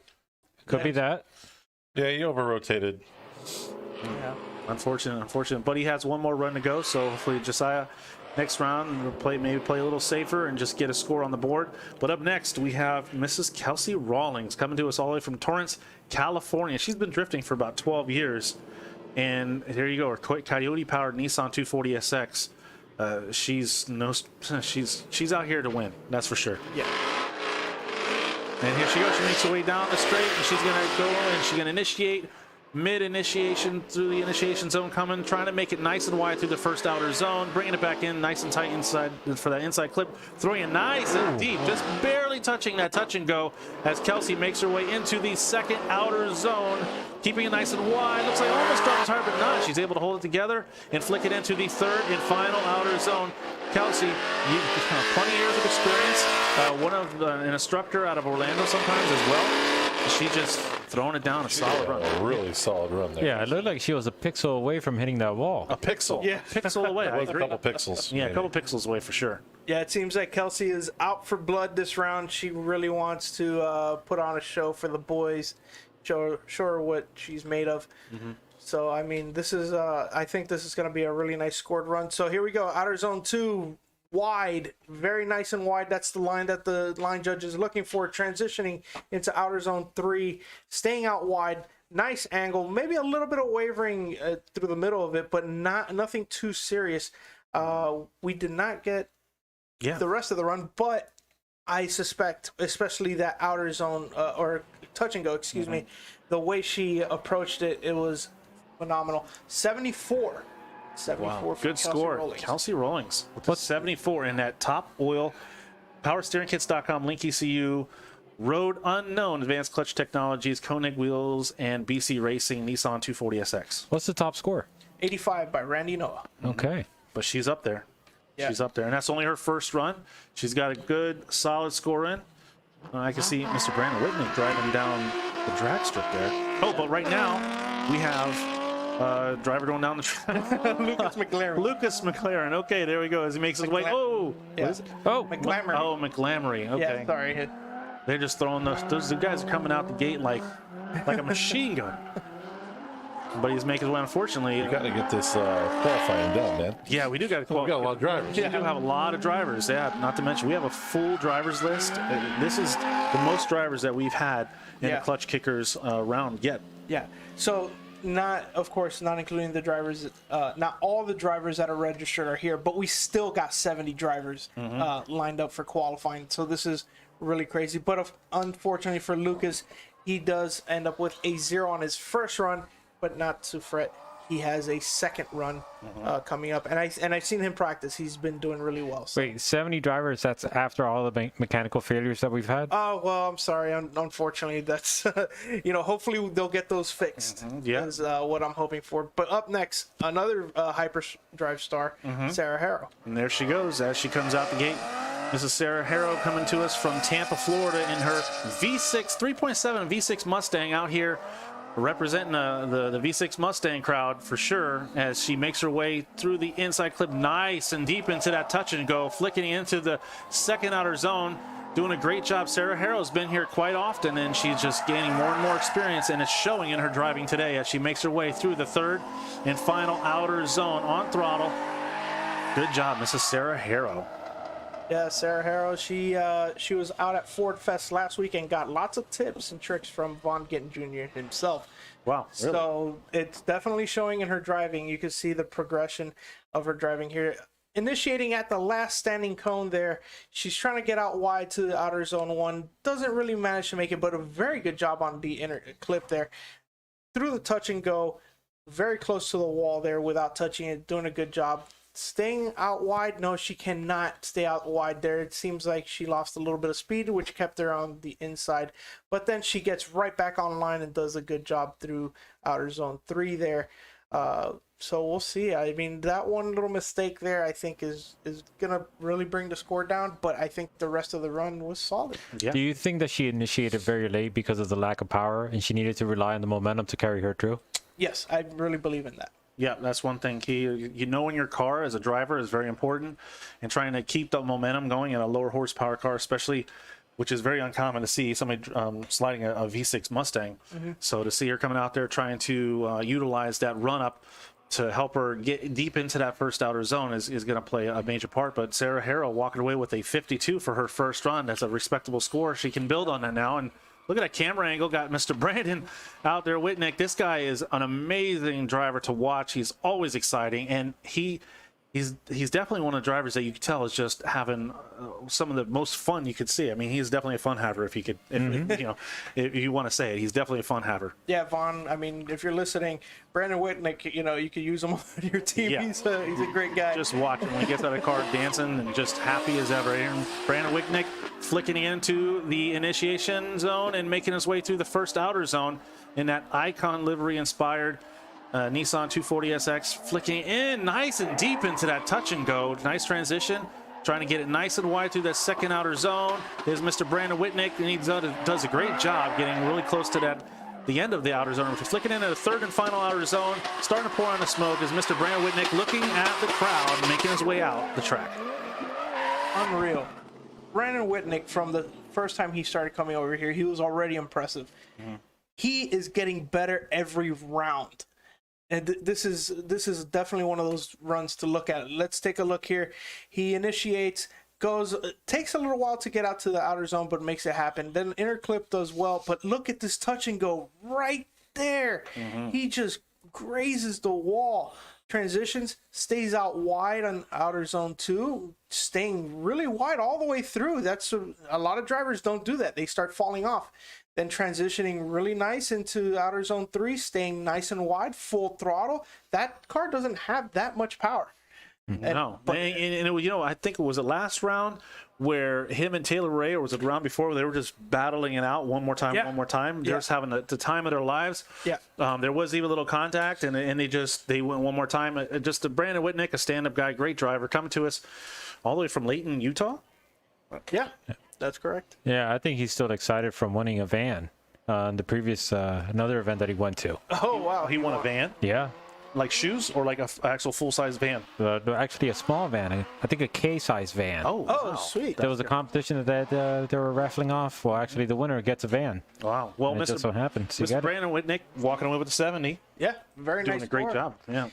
Okay, up next, Jeff Kurtz. This is a very unique car in the drift world. It is an S2000, but not just an S2000. It's powered by a Honda V6 with a supercharger back on top. It looks like a hot rod. It's a beautiful car, the S2000.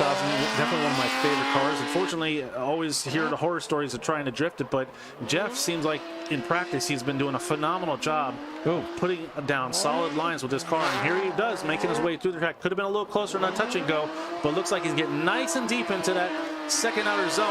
Definitely on throttle. You can hear full commitment as he makes his way into the third and final outer zone. Nice angle. Beautiful car. I love the S2000, and it's great to see somebody make it work. It looks very fast throughout the track as well. So this is it seems like a very well balanced car. Does it have VTEC? It has one of them. Oh, okay. So here we go, initiating by between the third and second cone there. Actually, the first and second cone doesn't make it out to the first outer zone. Does get into the clipping cone. Does not hit the touch and go. Here we go. Nice and wide, but does he fall off the second outer zone? Yes, he does. It seems like the car has a lot of forward drive, needs a little more commitment to make it all the way out and stay out. But does a pretty decent job entering outer zone 3, but then falls off again. So it's not the style or the angle. It's the line that he's lacking. I think I know what his secret is. I think that's just a massive VTEC solenoid coming out the hood. Oh, So you just need to get a larger VTEC solenoid, and that's going to add more VTEC. Yeah, it looks like you need another like 3 or 4 quarts of oil for that solenoid to work. That's a big VTEC solenoid. so maybe the argument is instead of RV versus JZ, maybe RV versus VTEC. VTEC versus the world. I don't know. that We too. shall see. Anyhow, whatever he's doing, he's making it work, and he does look like he'll walk away with a score. Definitely has room for improvement for his second run, but nonetheless, we're going to see him in competition tomorrow. Yep. Very interesting car. I was very curious to see how this car would work. He receiving a 54. Jeff walking away with the 54. Interesting. We caught up with Mr. Mike Pollard, Magic Mike, with an interview on our Drift Sessions YouTube page. You guys can check that out. We had a great interview with Mr. Magic Mike Pollard, and I think he said one of the most difficult cars he's ever tried to slide was an S2000. Yeah. So up next we have Brian McKay. Brian McKay driving his SC300 1JZ powered, coming to us from Tomball, Texas, making his way through the first outer zone, getting nice and deep. Seen him struggle a little bit in practice, but he seems like he's holding it together now as he makes his way into the second outer zone. He's about halfway through the track. He just needs to hold it together. Doing a great job. Looks like he's building a lot of speed as he comes into the third and final outer zone. Brian, just hold it together. Throw that angle, full throttle. Good job, Mr. Brian McKay. Yeah, so it seems like that car has a lot of grip. And it really moves very fast, but it also tries to drive away from the outer zones. But we'll see this now in the replay here. The drone never lies, as we say. So entering into the corner, about halfway into that initiation zone, does not make it out to the outer zone. Wide on the inner clip. Does not make it out to the touch and go either. So here we go. Let's see if he can make it happen here in outer zone 2. Is trying to make it wide, mid to high line. Does get out at halfway through. Then transitioning into outer zone 3. Does not get all the way out. So I think, the car has a lot of forward drive and it's pushing him away from the outer zones. Yep. So maybe a little more commitment. And Or more boost. More boost. More boost. Break more And I traction. believe it was Mr. Passionate Pat Gooden said that the SE300 shares the same wheelbase as a Corvette. Is that correct? Yeah, I believe he did say. He said this is I think it's an underutilized chassis. I love that car. It does tend to be very heavy, but Brian McKay walking away with a 48 there, so he was able to put down a solid score, and he'll be able to battle it out tomorrow in tomorrow's competition. Up next, we have Joey Campbell in the Mustang Mach 1. Ooh, that's another car you don't see too often. Yep. Especially a Mach 1. This is kind of a higher valued Mustang where you kind of don't want to mess with these too much, but good car. Well, see, here we go. Out of Jacksonville, Florida, Mr. Joey Campbell as he makes his way down the straight, flicking in through the initiation zone, coming through the first outer zone, wants to stretch it out as wide and deep into there as he can and bring it back in tight to the first inside clip, flicking into the touch and go. Little, not as close as he could have been, but he's going to put down a solid score nonetheless as he makes his way through the second outer zone, trying to get it nice and wide. And here he goes, flicking into the third and final outer zone is Mr. Joey Campbell, putting down a solid run. Not many flaws, just maybe lacking in line a little. Yeah, it seems like in some areas of the track he couldn't get it all the way out there, but we'll see here in the... I like his license plate. I'm trying. There he goes, initiating. He does try to get all the way out. Does a pretty good job considering what we've seen up to now. Does right there. He could have gone a little wider onto the touch and go, but still pretty decent job through there. Mid to high line, starts bringing it out on outer zone 2, transitioning with a lot of angle. But then does not keep it out wide until about halfway through the third zone there. Yep. So decent run. I think it's going to be a nice score for him. He's going to be in the show for tomorrow. Absolutely. Yeah. A 64. There you go, Joey Campbell walking away with a 64, doing a great job.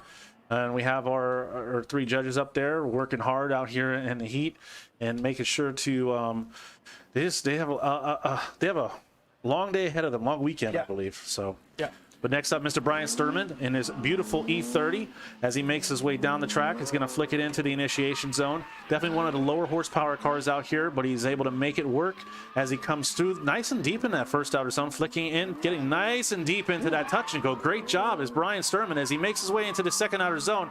Looks like he's fairly wide. They're doing a good job. There's a clean E30 as he makes his way into the third and final outer zone. Good job, Mr. Brian Sturman, holding together a lot of angle right at the edge of the track. And that was a full pull right there. Yeah, for being an all-motor M52, that car is very well set up for this track. I'm really impressed with how he got around the track there. So let's take a look at what happens here.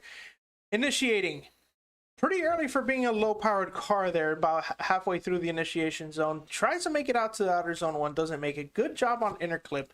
Does great job on the touch and go there, but he's on the wrong line coming into outer zone 2, and he has to kind of start driving it out wide, which is really hard for a low powered car. Lots of angle there, transitions into the third zone there, keeps it wide. Very good job through there. So this is going to be, he drove the car as hard as he could. He did. He definitely put it out there in his Premier Plumbing Crypto Motorworks sponsored BMW E30. Coming to us from Jacksonville, Florida. Brian doing a great job. He was out here last round, and he was throwing down some solid runs. So it's always good to see drivers from all across the states and all across the world to join us at the Klutch Kickers $100,000 Drift Series. And he only moved to Jacksonville about 2 months ago. So so he's new to the Florida drifting scene. Hopefully we'll get to see more of him because he's definitely pushing that car as hard as it can. It's entertaining to watch. Yep. Willie Espinosa will be our next driver. Willie in that King's Performance RX-7. That car is very impressive. Tons of horsepower on that thing. Yep. Looks real cool. But Brian with a 60. Brian with the 60. Good job, Mr. Brian Sturman with the 60. And here we go. Willie Espinosa coming to us out of Orlando, Florida, driving his Mazda RX-7. And he's making his way past the entry, and he gets into the first outer zone, starting to pour out the smoke, and he gets his way right into the touch-and-go throwing. Seems like he's throwing a lot of angle there as he makes his way into the second outer zone. Definitely full throttle commitment as Willie makes his way into the third and final outer zone with that King's Performance RX-7. It's a beautiful car. Beautiful car. If anybody's from Orlando, they know Willie Espinosa. He's been around the game for a long time. Oh, yeah. And that King's Performance RX-7, as you said, very good looking car. It's definitely one of those aesthetic pieces to the Klutch Kickers Drift Series. Here we go, initiating by the first cone, but does not fully get to angle right away. He has to kind of slow roll into it. Transitioning here into the touch and go, he could have been a little closer there. Then here we go, mid-line, actually kind of really shallow through there. It seems like the car is giving him some trouble driving it because that car has the potential to lay down some serious runs. Tell you, those fans doing a great job of pulling that smoke out of the cabin there. Yeah. Nice. Good. So we're going to see what Willie pulls off here. The car is very impressive, and it's a smoke show. Look at it. Yeah. Willie Espinoza out of Orlando, Florida. King's Performance. It's just always great to catch up with him. I've seen him years and years and years. He's definitely no stranger to the drift game, but he's out here competing again. So it's a 60. All right, good job, Mr. Willie Espinoza on the board with the 60. And up next, looks like we have Mr. Marco Garza out of St. Petersburg, Florida, driving his IS-1JZ powered IS-300. Yeah, Marco Garza, we've known him for a while now, and good to see him out here. Yep, and here he goes. Going down, can initiate towards the end of the initiation zone, makes his way through the first outer zone, trying to get it nice and wide as he makes it past the first inside clip, trying to get deeper into that touch and go.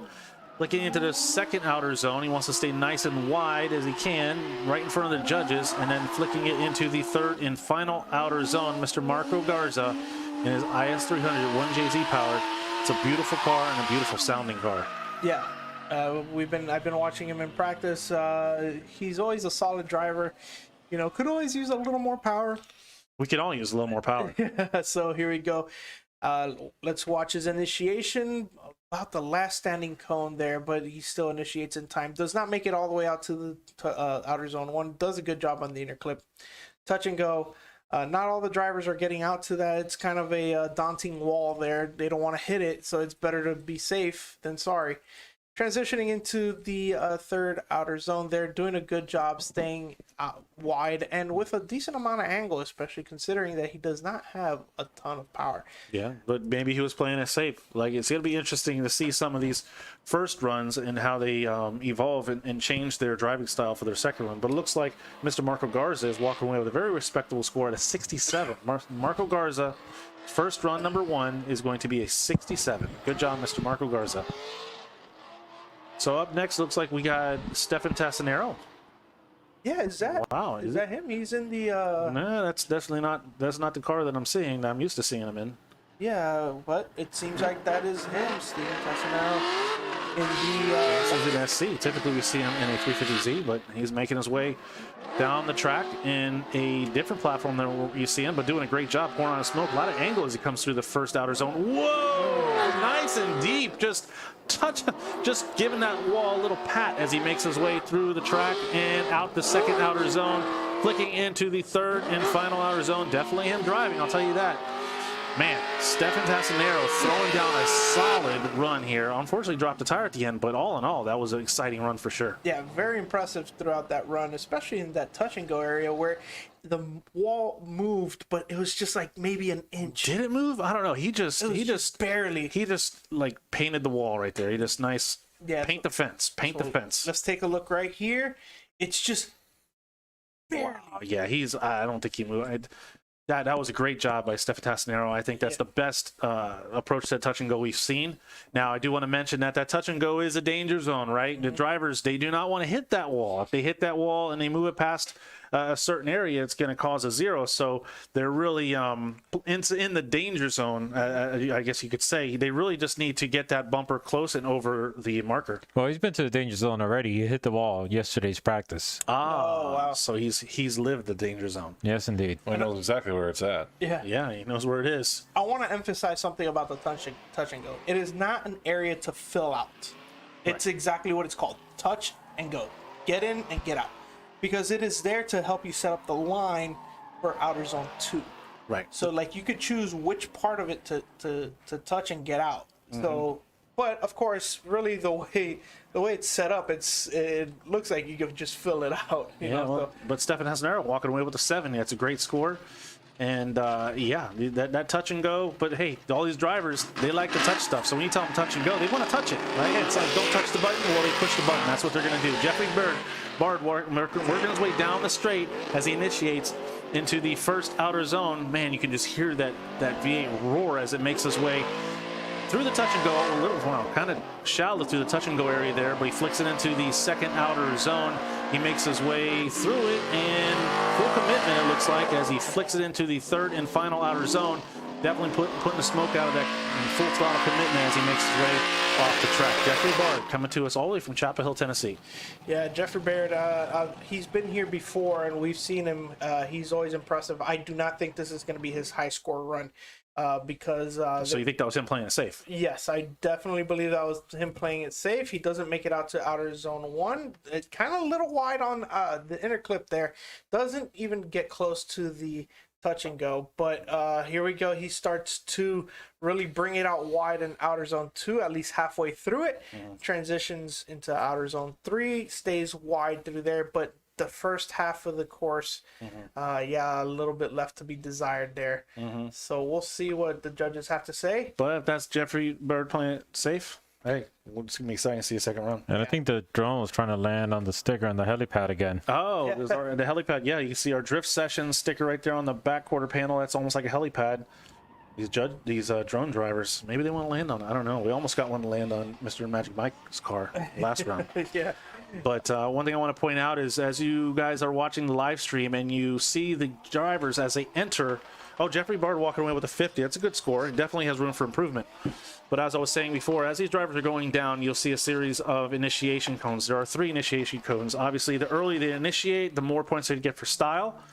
So it's important if they're trying to build on that style score that they initiate nice and early, but they're not faulted if they don't initiate, unless they don't initiate after the final initiation cone. And there's 3 cones on the inside. Those are not clipping points. Those are just driver's A's. So if you see a driver take those cones out, I don't believe it affects their score whatsoever. It's just to help the drivers, try to keep the drivers nice and wide. And wow, George Thomas with Monster Performance doing a great job of being fully committed through that first outer zone, flicking into the wow. Look at the smoke inside the cabin there as he makes his way through the second outer zone, flicking into the third and final outer zone. Folks, if you're here, we're going to start seeing these drivers. Look at them just throwing the smoke out, full commitment. We want to start giving you, look at him putting his hands up. What's going on? I don't know if something was going on or if he was just showing us, he's like, hey, that's how it's done.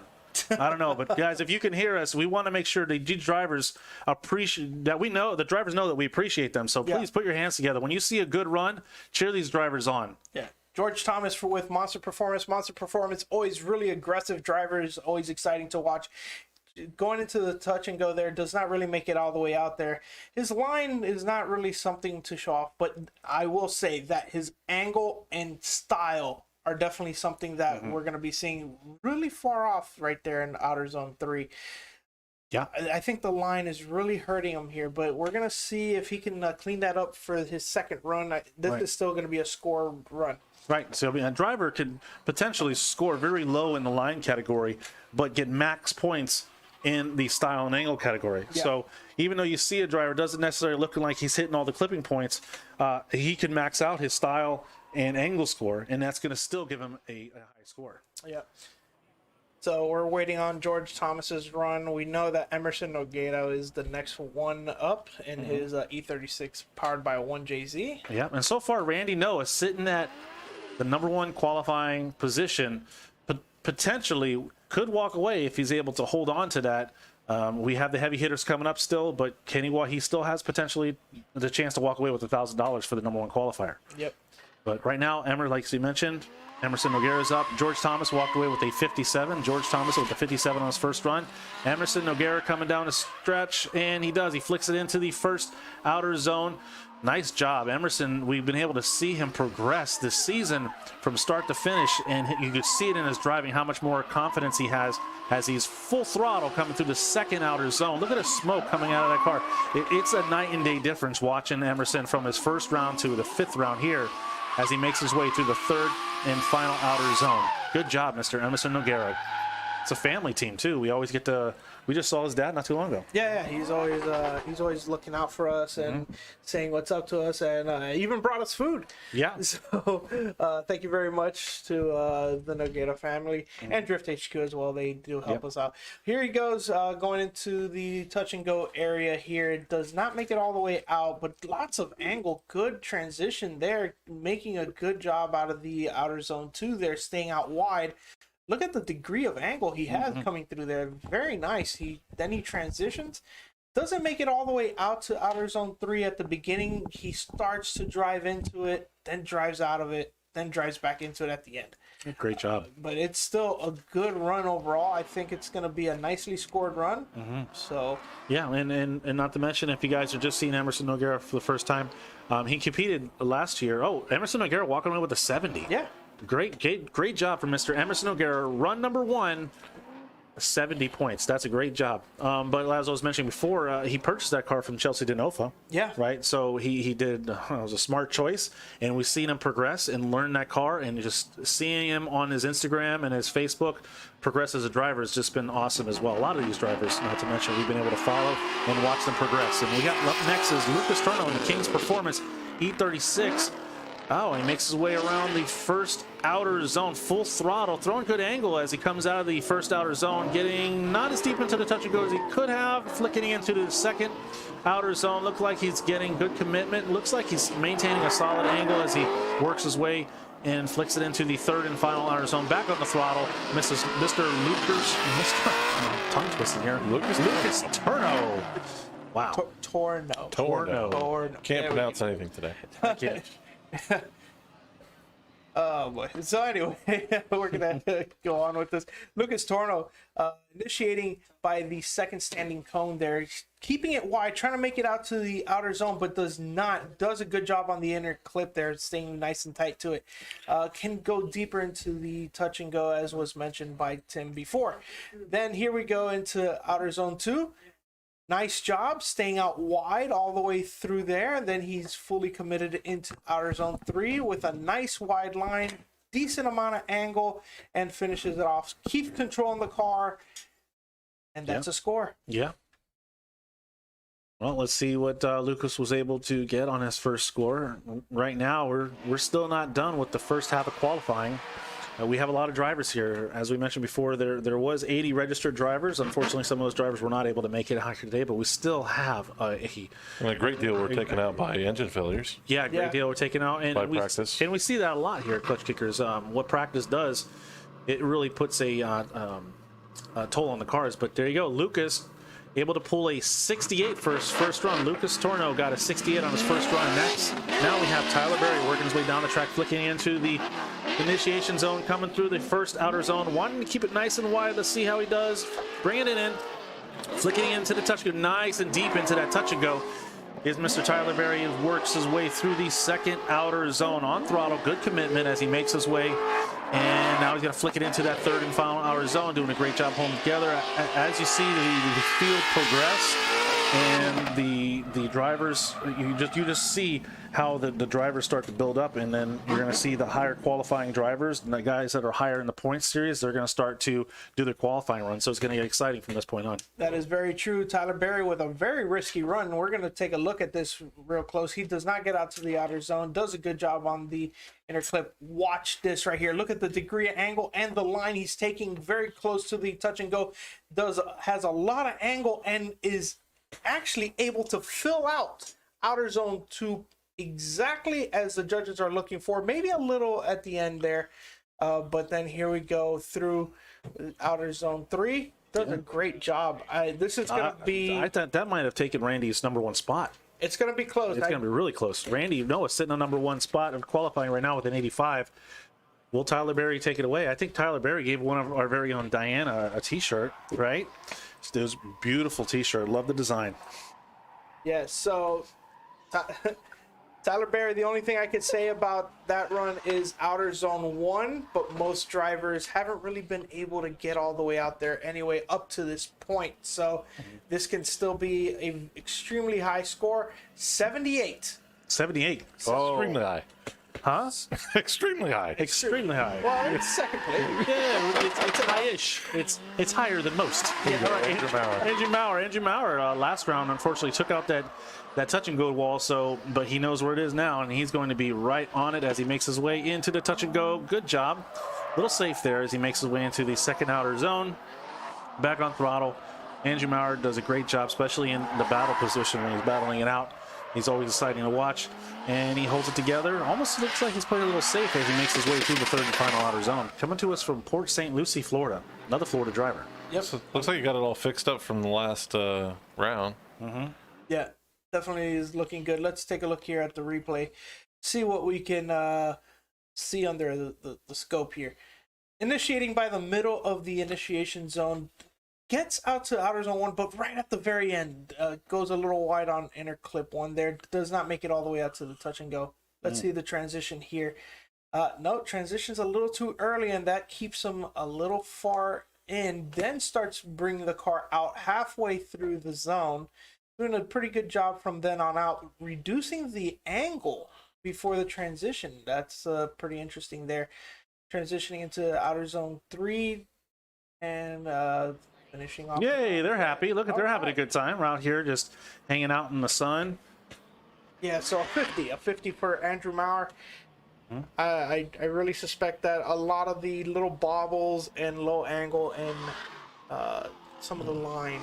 Yeah, that looks like we got Mr. Cabot Cardoza in the background, isn't it? Yes, I believe so. Cabot, I'm happy to see him out here. He blew an engine last week at Willow Springs and actually went into the wall. And look at his car now. He's out here driving again. Yep, and there he goes. Mr. Zach sends him off, and Cabot Cardoza always out here with his family. Got to hang out with him last year at a fun day, and he's out here just another driver, like they said, just continually improving his skills and his car. And look at him, already pouring out the smoke as he makes his way past the touch and go into the second outer zone. Getting back on throttle, little waver there, bobble as he makes his way through the second outer zone.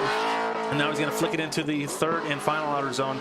Mr. Cabot Cardoza out of Bridgeboro, Georgia, throwing down, putting on a smoke show for the crowd that's here today. Cabot Cardoza, one of those drivers progressing on as he moves through his drift career. Who knows? I think we're going to be seeing him doing lots of great things in the future. Here we go, and initiating very early by the first standing cone. Does he get all the way out? No, he does not.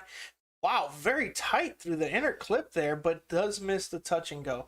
Here we go, he's out. Oh man, look at that wavering right there, and then through the outer zone 2. That really is going to be, and it's in front of the judges. That's the problem. Right. It's right in front of them. Right, and that's the thing, as the judges are right there midway through the second outer zone, the focal point is going to be that first outer zone, the inside clip, the touch and go, and that second outer zone. turn. That's what the judges are. I mean, it's right in their face. So if you're going to make a mistake, that's not where you want to see it. The third outer zone, from the judge's vantage point, is not. They can't necessarily see that so well. So the higher scoring areas of the track are going to be coming out of the first outer zone and then going into the third and final outer zone.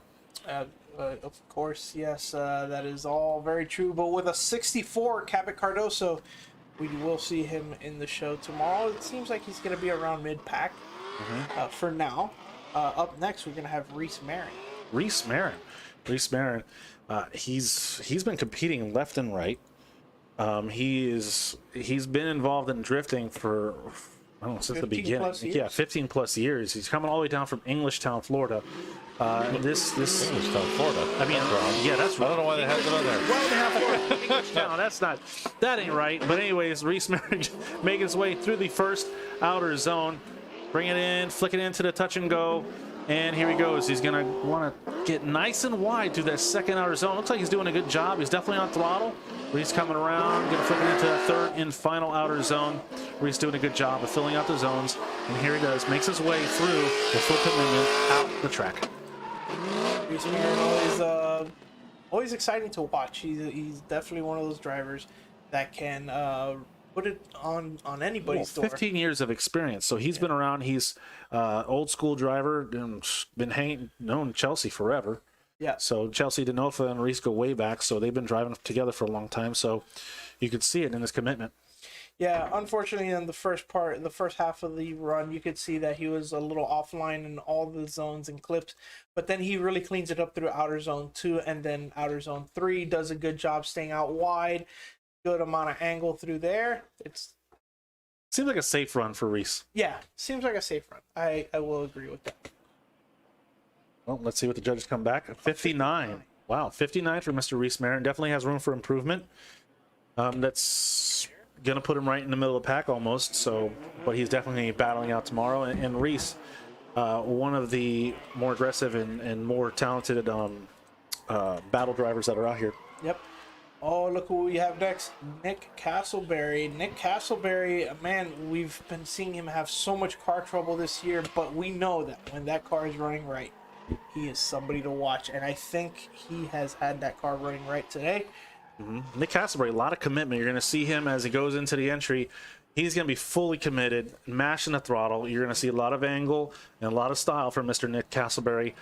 He's a local fan favorite, coming out of Fort Walton Beach, Florida, which is right around the corner. Sponsored by Klutch Kickers, Nitrous Outlet, Kensei Wheels, RTS, among others. But here he goes as he makes his way down the track, out the gate, and full throttle. You can just hear the difference as he just fully commits right out the gate, flicking it into the entry. Look at the angle of smoke already starting to billow as he makes his way. Look at that angle as he's making his way out the first outer zone. Could have got a little deeper into that touch and go, but nice angle, side-to-side transitions. Looks like he's keeping angle as he maintains a nice, looks like a wide line through that second outer zone. Flicking into the third and final outer zone. Look at that smoke. Look at that angle. Nick, fully committed. Great job, Mr. Nick Castleberry. Put your hands together. Is there a pearl on that car now that I didn't have before? Because like it's turning like gold in the sunlight. There is like a pearl kind of color to that Like car, watch. isn't it? Yeah, so let's take a look here at his run. Nice flick initiation right there through the middle of the, almost backwards, but that does kind of catch him off guard there as he had to make a correction through outer zone 1. Can get a little deeper through touch and go, excuse me. And then this is the outer zone 2 as he's approaching the transition into outer zone 3. Lots of angle, lots of throttle, tons of smoke everywhere. I mean, the style judge is definitely gonna have he's gonna like that. You know what I like about his car is he's rocking the big wing, right? Yeah. I've seen lately over the last few years the big wing kind of disappear. Yeah. And I'm glad Nick Castleberry is just keeping that big old wing on his car. It looks great. Yeah, so I think we're gonna see a pretty decent score from him. I don't know if it's gonna be number 1 for now, but we'll see what the judges have to say. Oh, I can see there's Lee Yearwood warming up in the background. Mr. Monza Performance himself. Lee Yearwood has definitely progressed this season. Yeah, over in the last 2 or 3 rounds that I've seen him, the level of excitement that he puts out on the track is incredible. And what he's been bringing in as a chase driver as well, his chase runs have been improving every event, just getting better and better. Mr. Lee Yearwood out of Melbourne, Florida. Monster Performance himself right there. Well, it looks like Nick Castleberry got a 71, so that's a good score. Yeah, definitely room for improvement. But here we go. Lee Yearwood, always fully committed when he goes. Already smoking the tires before even initiating. Look at him. Wow, look at that smoke coming out of the back of Lee Yearwood's car as he comes through the first outer zone, flicking into the touch and go. Could have got a little deeper there, but nonetheless, it looks like he's flicking angle to angle and doing a great job of maintaining full throttle commitment as he makes through the second outer zone. Wow, look at that smoke. Look at that angle, Mr. Lee Yearwood. Guys, give it up for Lee Yearwood, man. Just coming out here and putting on a show. Wow. RB Power. Huh? RB Power. Is that RB powered? Yeah, it's Yeah, it's Oh, RB man. Well, There's a Hey. few points of contention I want to look at here. And is it the RB motor? No, I want to see outer zone 1. I think there's a little wavering here. Let's take a look right here, right there. You can see it was a reduction of angle. He had to make an adjustment there. Here he goes through outer zone 2, doing a really good job keeping on the throttle, lots of commitment. But let's take a look right here. Look at that transition. Oh, yeah. Wow. That's dangerous. That's the one. That's the second point of contention I wanted to look at, and I want to see what the judges have to say about that. Was that enough to count that as straight? That was a very, very lazy transition, I guess you could say, going from outer zone number 2 and outer zone number 3. Yeah. But what look Close to, you know, whether it's a reinitiation or is that a transition. See, and it's hard for us to Pretty tell. Watching in slow motion, when you see it initial impact, I didn't catch that, but seeing on slow motion, that was a good job catching that there, Mr. Knoll. Thank you. Ethan Parnell will be our next driver, but first we're waiting on the score from Lee Yearwood. What do the judges have to say about the transition there? Oh man, Okay, whoa, yeah, I'm getting motion sickness. yeah, we're not gonna watch the screen for a second here because that's a heck of a drone pilot there. He's but it's too much for me. It's I can do roller coasters. That's a little much. Yeah. Well, it looks like that's Ethan Parnell from Thomaston, Georgia. A 0 Wow. for Lee Yearwood. That transition really hurt him bad. So It's gonna be interesting. Unfortunately, Lear would look like it was a great run, but he did zero out. Yeah, they zeroed him for the transition, the reinitiation at the transition. Oh, well, there you have it, folks. But right now we have Ethan Parnell and his LQ9 powered Nissan 240SX, and here he goes. He makes his way down the stretch and flicking in towards the middle of the initiation zone, trying to stretch it out nice and wide, putting on a lot of angle as he comes past that inside clip, flicking nice and deep into that touch and go. As Ethan's going to make his way almost halfway through the track now, full throttle, trying to get as much angle as commitment as he makes his way through the second outer zone, flicking into the third and final outer zone. Now he can just floor it, mash it, a lot of angle on the edge of the track. Great job, Mr. Ethan Parnell. yeah, good to see Ethan out there qualifying. I did see one of his practice runs where the car just did not want to go down the track. It was having trouble. But let's take a look here at the replay. The drone showing us all the details. It looks like his car just slows down too much there, and he has to make a few corrections just to keep it going. Takes out that inner clip cone, but great job along the wall of the touch and go area. Nice and wide through outer zone 2, keeping it nice and wide, increasing angle. Oh, there he does come off outer zone 2 a little early, but not too shabby throughout the rest of the run here. I think we're going to see a pretty decent score from Ethan, but it's one point of contention is the initiation. Did he slow down too much to where oh, we got a score. It's a 60. Wow. So there you go. He was able to pull out a 60, so that's a respectable score. Definitely room for improvement. But up next, we got Mr. Michael Elsey in his LS-powered Toyota Supra, sponsored by Solvent Division, and USA Motorsports, or USA Motorsports. I thought that said Yakuza there. I was like, oh, yeah, I no, was we like, gotta go. yeah, it's Yakuza. Okay, we got a problem here, folks. But he's coming all the way from Hoover, Alabama. Wow, Mr. Michael Elsey in his LS-powered Toyota Supra. Here we go as he makes his way down the track. We've seen some exciting battles as Mr. Michael Elsey has definitely delivers when it comes to the style department for sure. Here he goes. He's going to flick it into the touch and go. Could have got a little closer to touch and go. Now he's going to flick it into the second outer zone, put it right in the judges' faces as he full throttle, trying to carry it nice and wide. Man, look at it, angle, dropping a tire though as he works his way into the third and final outer zone. But that's a beautiful car. Not used to hearing those V8. Actually, I am now. I've been watching Michael Elsey for a while now. Now it seems normal to me. It's definitely the most controversial car in the field, if you want to say that. That's debatable. Yeah, that is debatable. But here we go, initiating nice and early, staying out wide. Does he make it out to outer zone 1? Yes, he does. A little late, but he does make it to the party. Here we go into a touch and go. Can be a little closer there, but does he fill out outer zone 2? He does a pretty good job. Stays out wide for most of it. Does a really good job there, but he goes a little too wide after outer zone 2. He should have been more mid-track at that point where he dropped the tire. I think the judges are really going to look at that and deduct him a little harshly there, unfortunately, but it's still a score. Yeah. Here we go. And he kept the OEM Super wing. I think that's pretty cool. Yeah. You know. Yeah, a lot of times when you see these big body kit Supras, you'll see like a nice, cool looking GT wing and everything, but there's something about the stock wing that just looks really nice. It just flows with the car. I kind of laughed a little bit at some of the comments in the live stream chat here. That's a JDM Corvette. That's not a Supra. That's a JDM Corvette. Oh man, I love that comment. That's funny. So, okay, well, while they're cleaning the track, I want to go ahead and thank some of our sponsors out there. Without our sponsors, it's one of the things that helps Klutch Kickers in such a tremendous way. There's so much that is involved with this. So we want to go ahead and thank the Island Resort Hotel. We want to thank BC Racing Coilovers, Chase Bays, Drift HQ, Grip Royal Steering Wheel. They're actually on here on site today selling steering wheels. Ignite Racing Fuel, Nitrous Outlet, RTS Race Tech Services, Kensei Wheels, Tire Streets, Action Clutch, Liquid Moly, Cosmo Tires, ECU Masters, and also we have some vendors on site.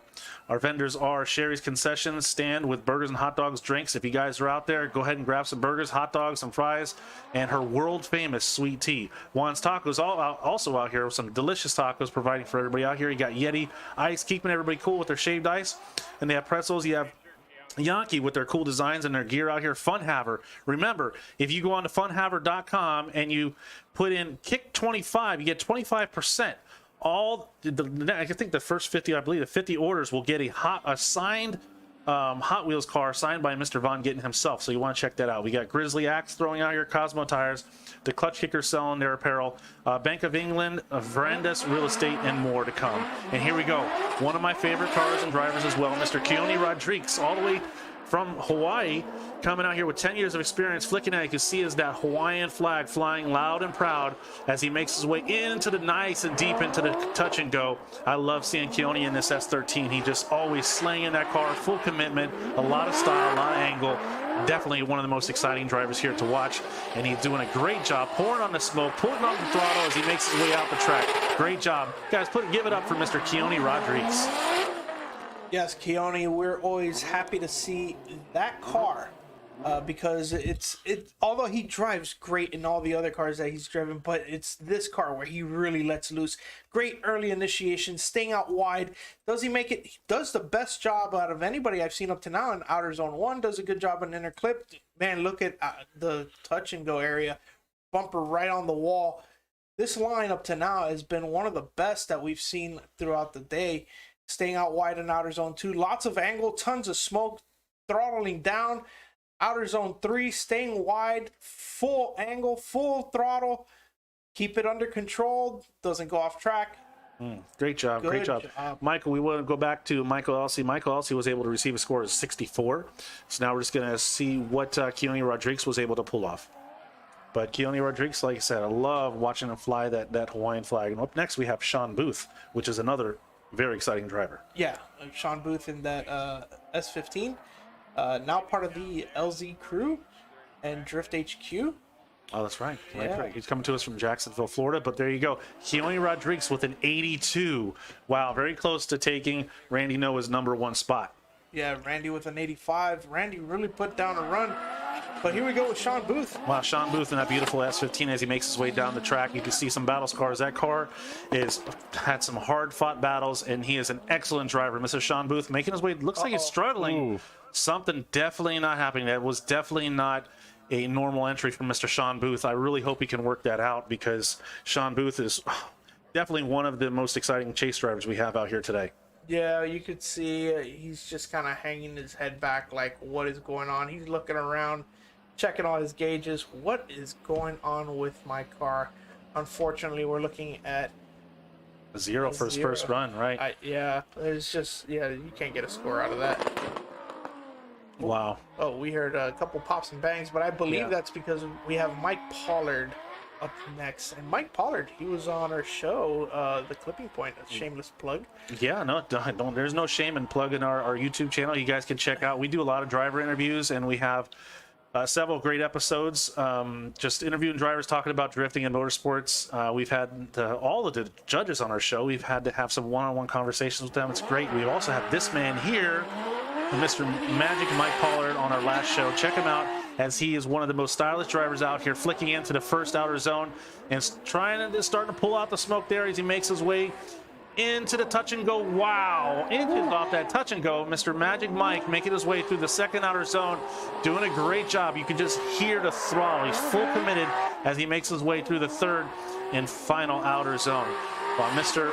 Mike Pollard, 15 years of experience. He is Formula Drift, D1 Japan, XDC. He's coming all the way from Denver, Colorado. I know he drives a long way to get here. So, yeah, that was definitely one of the most exciting runs, if not the most exciting that I've seen up to now today. So, excuse me, I'm sorry, getting a little distracted here. Here we go through the inner clip. Touch and go with great job putting the bumper right on that wall. Then here we go, full throttle. Magic Mike, always known for his throttle commitment throughout every corner of the track and with tons of angle and smoke.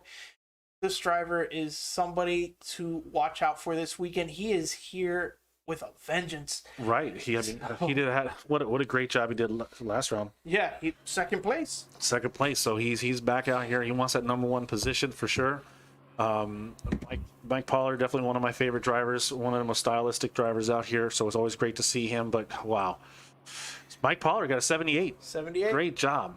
Ooh, but here we go. Here we go. Here we go. This is the man right here that his entries. Yeah. Some of the, I think, maybe debatable, but some of the best entries at Klutch Kickers by far. Highest amount of angle, highest amount You want to see commitment, folks. You want to see what commitment is. You're going to watch. You're going to see it right now with Mr. Brandon McDowell and the ISR Performance 350Z. Yeah. Oh man. I mean, every time I watch his entries, I mean, it's just he does. I don't think he e-brakes. I think he clutch kicks into it, like which is impressive with the amount of power that car has. You know, and it's just tons of angle. He locks up the fronts. It's like you think he's about to crash. But he pulls it off, and it is exciting. Okay, I don't want to cut you off here, but a 78 for Mr. Mike Pollard on his first run. And now we got Brandon McDowell. Let's see, here he goes, man. Full throttle out the gate, as always. Mr. Brandon McDowell already smoking the tires before initiating. Look at the angle, and look at the smoke already pouring out as he makes his way through the first outer zone, nice and deep, right on that inside clip, getting into the touch and go. Man, already pouring out that smoke. Man, just to be able to pour out the smoke halfway through or actually the beginning of the first outer zone is tremendous. And here it is, the smoke show is beginning as Mr. Brandon McDowell makes his way through the third and final outer zone, right on the edge, putting it where it needs to be. He looks pumped. Wow. Wow. Anyway, yeah, no, this is. Let's see it from the top view. Let's see it from the drone. The drone will show us all. So here we go. Nice flick initiation. Look at the degree of angle and throttling with that degree of angle, showing full commitment. Could be a little deeper in the outer zone 1 and through the touch and go, but did a good job on the inner clip. Here we go through the second outer zone. He's doing a pretty good job staying wide through most of it and then transitioning into the final corner here, which is outer zone 3, staying wide, lots of angle, tons of smoke because of the throttle commitment by Brandon. You were thinking he would get all of those style points. And yeah, that's right. So he's got, who knows, maybe he's got all the style points and he's got all the angle points. So right now it just, everything weighs on Mr. Dwayne Ramsey. What are you going to give him for line there, Mr. Dwayne? Don't put all the weight on him. No pressure. Gonna be all your fault. No, I'm kidding. There we go. We got Taylor Ray going to the line. Taylor Ray, one of our more popular drivers here in the LS Miata. Yeah, Taylor Ray suffering mechanical issues last time. I think he broke his rear subframe. Yeah, So it split in half. Yeah, took him out of competition, unfortunately. But Taylor Ray is a force to be reckoned with and always a crowd favorite wherever he goes. Yeah, so let's see what Taylor Ray has. This might be the last Klutch Kickers event that he does in the Miata. Oh, Brandon, this just in, Mr. Brandon McDowell with an 81 on his first run. And there goes Taylor Ray in that little Miata. Will this be the last season for that little Miata? Well, we'll find out next season. So you guys definitely want to stay tuned and follow Mr. Taylor Ray on his YouTube page.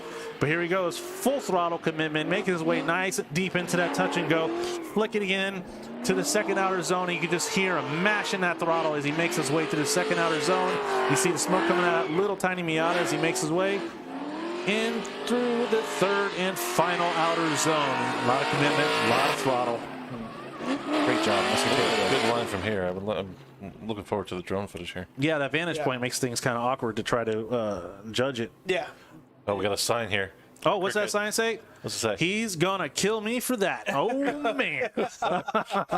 Cricket always with the funny signs. Here we go. Look at Taylor Ray going into the touch and go area, nice and close to that wall, doing exactly what the judges are looking for through outer zone 2. Doing a good job. We lost. Oh, and away he went. Okay, so that was that. Taylor Ray. Good job, Taylor Ray. He always puts on a show. 10 years of experience coming out of Orlando, Florida. And like I said, check him out on his YouTube page. Taylor Ray does a great job of breaking his builds down, just for people to learn and just follow him. So it's a great job Taylor Ray does. He's a driver's driver, right? Yeah. Yeah, he's definitely one of us, like the ones that are building and driving their own cars. Right. You know, so it's always exciting to see how he performs. He performs really well. Yeah, and Taylor, what you see on his, that's what you get. I mean, he's the same as you see him in his videos. You see him in person, and he's just there to share a wealth of information. So if you guys have a Miata, you check him out, get some tips from him, and like I said, he looks like he's going to be in a different chassis next year. We'll see. Yeah, so up next, Dustin Miles of Style. Miles and miles of styles. Mr. Dustin coming to us from Lawrenceville, Georgia. Experience, he put down lots. So Mr. Dustin Miles of Styles have lots of experience, and Taylor Ray Going back to Taylor Ray. Taylor Ray walking away with 79 on his first run. But right now the focus is on Mr. Dustin Miles of Styles as he makes his way down the track, flicking in into the initiation zone. Already on throttle, working his way, pouring out the smoke as he makes his way through the first outer zone. Into the, wow, inches away from the touch and go. Getting in deep into that second outer zone is Mr. Dustin Miles of Styles. Ooh, almost looked like he was about to drop a tire, but holding it together. Look at that smoke. Oh! No. Over rotating. What happened? Oh my goodness, that is definitely not. Well, you know when you're low, when you can't get off. Yeah, Dustin, he prides himself on his stylish builds, but that was very uncharacteristic of Dustin. Yeah, that's such an unfortunate event for Dustin because he had a nice initiation with lots of angle. He tries to make it out to outer zone 1, does a good job on the inner clip. Very nice on that touch and go. Then here we go through outer zone 2. He starts falling off and then he brings it back out. But this is the point of contention right here. A spin out entering outer zone 3. Oh, what a shame. That is not good. That is, well, that's what the judges are going to say. It's a 0.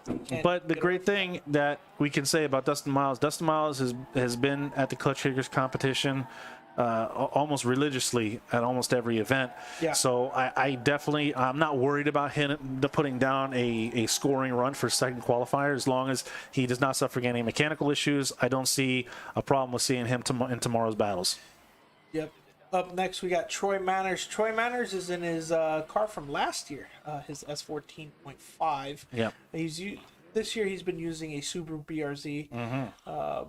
But we're going to see how he does in his old car. This thing's very well set up. Yep. All right. Troy Manners coming down, and he's all the way from, and I just love saying where he's from, Punxsutawney, Pennsylvania. That's right. The home of the Hedgehogs, I believe, right? The Hedgehog, Punxsutawney, Philly. No, you guys ever seen Groundhog. Hedgehogs. It's a hog. What does it matter? He's going through the second outer zone, and he's fully committed to the second outer zone as I screw up my words, and he makes his way through the end of the track. Great job, Mr. Troy Manners. Yeah, I'm not used to seeing him in that vehicle. Definitely missing the BRZ for sure. Yeah, so, this was his car last year, and previous year he was doing Pro 2 in this car. But let's take a look. This car is very well set up. You can see the suspension squatting through there, initiating through the beginning of the initiation zone. Does a pretty good job through the outer zone, although does not fill it all the way. Does pretty okay through the touch and go. He could get a little bit deeper. Here we go through outer zone 2, staying out wide, traces a very nice line, transitions, a little bit of a slow roll transition there, but doing pretty good on the line and angle. So what are the judges going to have to say about that? I think it's one of the higher scoring runs up to now. Well, we'll see. So you think so, huh? Yeah, definitely in the mid to upper 70s, I would say. Mid to upper 70s. I wonder what the live stream thinks, the chat. Well, there's the score. 79. There you go. Troy Manners walking away with a 79 on his first run. Next up, we have Nate Hamilton. Nate Hamilton, definitely one of the crowd favorites as well. 144 Print House, so you can check out his web page. It's 144racing, I believe.com. Yep. So he's going to be running some specials. You want to check Mr. Nate Hamilton out. Nate Hamilton, exciting driver, and he's always going 100% full throttle down the track. And there you go as he makes his way through the first outer zone, already starting to pour out the smoke, giving a good angle coming through that inside, flicking it really hard. Oh, Hey. Oh, he cannot be happy with that. Just a little too aggressive, flicking it too hard into that touch and go. Unfortunately, it looks like he's okay. It is what it is. Like you see him putting his hands up, and he's going to be back for his second run, and he's not going to make the same mistake twice. Man, I mean, that's very uncharacteristic by two incredible drivers. I mean, That's true. We saw Dustin Miles and now Nate Hamilton with a spinning out, and I did not expect this from these drivers. You could see Nate Hamilton coming in with a great degree of angle, but then transitions, and it's like he snapped it too hard. Right. Yeah, so it's just very unfortunate. He was really going for that number one qualifying spot. You could tell he was pushing for it. Yeah. Wow. Mr. Nate Hamilton, he'll be back for his second run, and I'm pretty much putting money on it. He's going to put down a score, no problem. We're going to see him battling it out tomorrow for sure. So Nate Hamilton, there you go, sitting on a 0. But up next, what you have is Taylor Holt. Yes, that's right. That's Taylor Holt in a Mustang. That's not a Cadillac for sure. And he makes his way down through the first outer zone. Taylor Holt coming through with his Mustang. Whoa, kind of a little straight there as he start to head into the touch and go. Flicking into the second outer zone. That car's seen some battling, I can tell you that right now, just by looking at the side of the car. And here we go, Taylor Holt flicking into the third and final outer zone. Wow, what a decision to use the Mustang today. What do you think? You think that's going to work out in his favor? Boom. This is a car that is severely underpowered, especially compared to that Cadillac ATS-V of his that makes almost 1,000 horsepower. This thing's stock is 300 at the crank. So let's take a look here. He's trying to get it all the way out to outer zone 1. Just not enough power to really make it happen. He does a good job on the touch and go, though. So I mean, there's some light at the end of this tunnel here. So we're gonna see through outer zone 2. Good job, a little bit of correction, but nothing too serious. Wow, I thought he was about to correct really hard there, but not really. He did a really good job. Not bad on. It looks like he did pretty good on line. Yeah, it's just more of the angle. Yeah, it's just, you know, not having enough power to make it all the way through with a ton of angle. But you know, we've seen low-powered cars take out high-powered cars at Klutch Kickers. It happens a lot, and Taylor Holt is no one to sneeze at. Right, he's the defending champion. He was last season's winner. Yep. Right. We literally have scores all over the board in the commentary. Yeah, I see 100, 29, 39, 45. They're all over the place, but we'll see what the judges think as they deliberate Mr. Taylor Holt's run. Definitely going to get a score on the board. But hey, he's out here, he's got the experience, and he's out here to battle. He's not going to just give it away. But there you go. Taylor Holt walking away with his first run with a score of 60. Taylor Holt with the score of 60 on his first run. But up next we have Mr. Dirk Stratton. Wow, that's a beautiful car. All the way from Beloit, Ohio. Man, look at just the commitment, Mr. Dirk Stratton, as he makes his way through the first outer zone. Already pouring out the smoke, bringing it nice and tight, almost on that inside clip, flicking it into the touch and go. Kind of shallow there. And he's going to see if he can make it up in front of the judges as he goes through the second outer zone. Definitely pouring on the smoke, definitely on the throttle. He's committed as he makes his way into the third and final outer zone in the beautiful. That's one of my favorite Corvettes right there. I just love the color. Yeah, definitely one of the really nicer looking Corvettes that we've seen out here at Klutch Kickers. I mean, well, Corvettes usually look good anyway. So yeah, but see, for me, I'm not a fan of most Corvettes, but I just love the color. I love his the livery and everything, the design of it. It definitely is a showstopper for me. So take a look at the degree angle. Yes, he does not make it out to the touch and go area, but he has a lot of angle through it before transitioning into outer zone 2 here.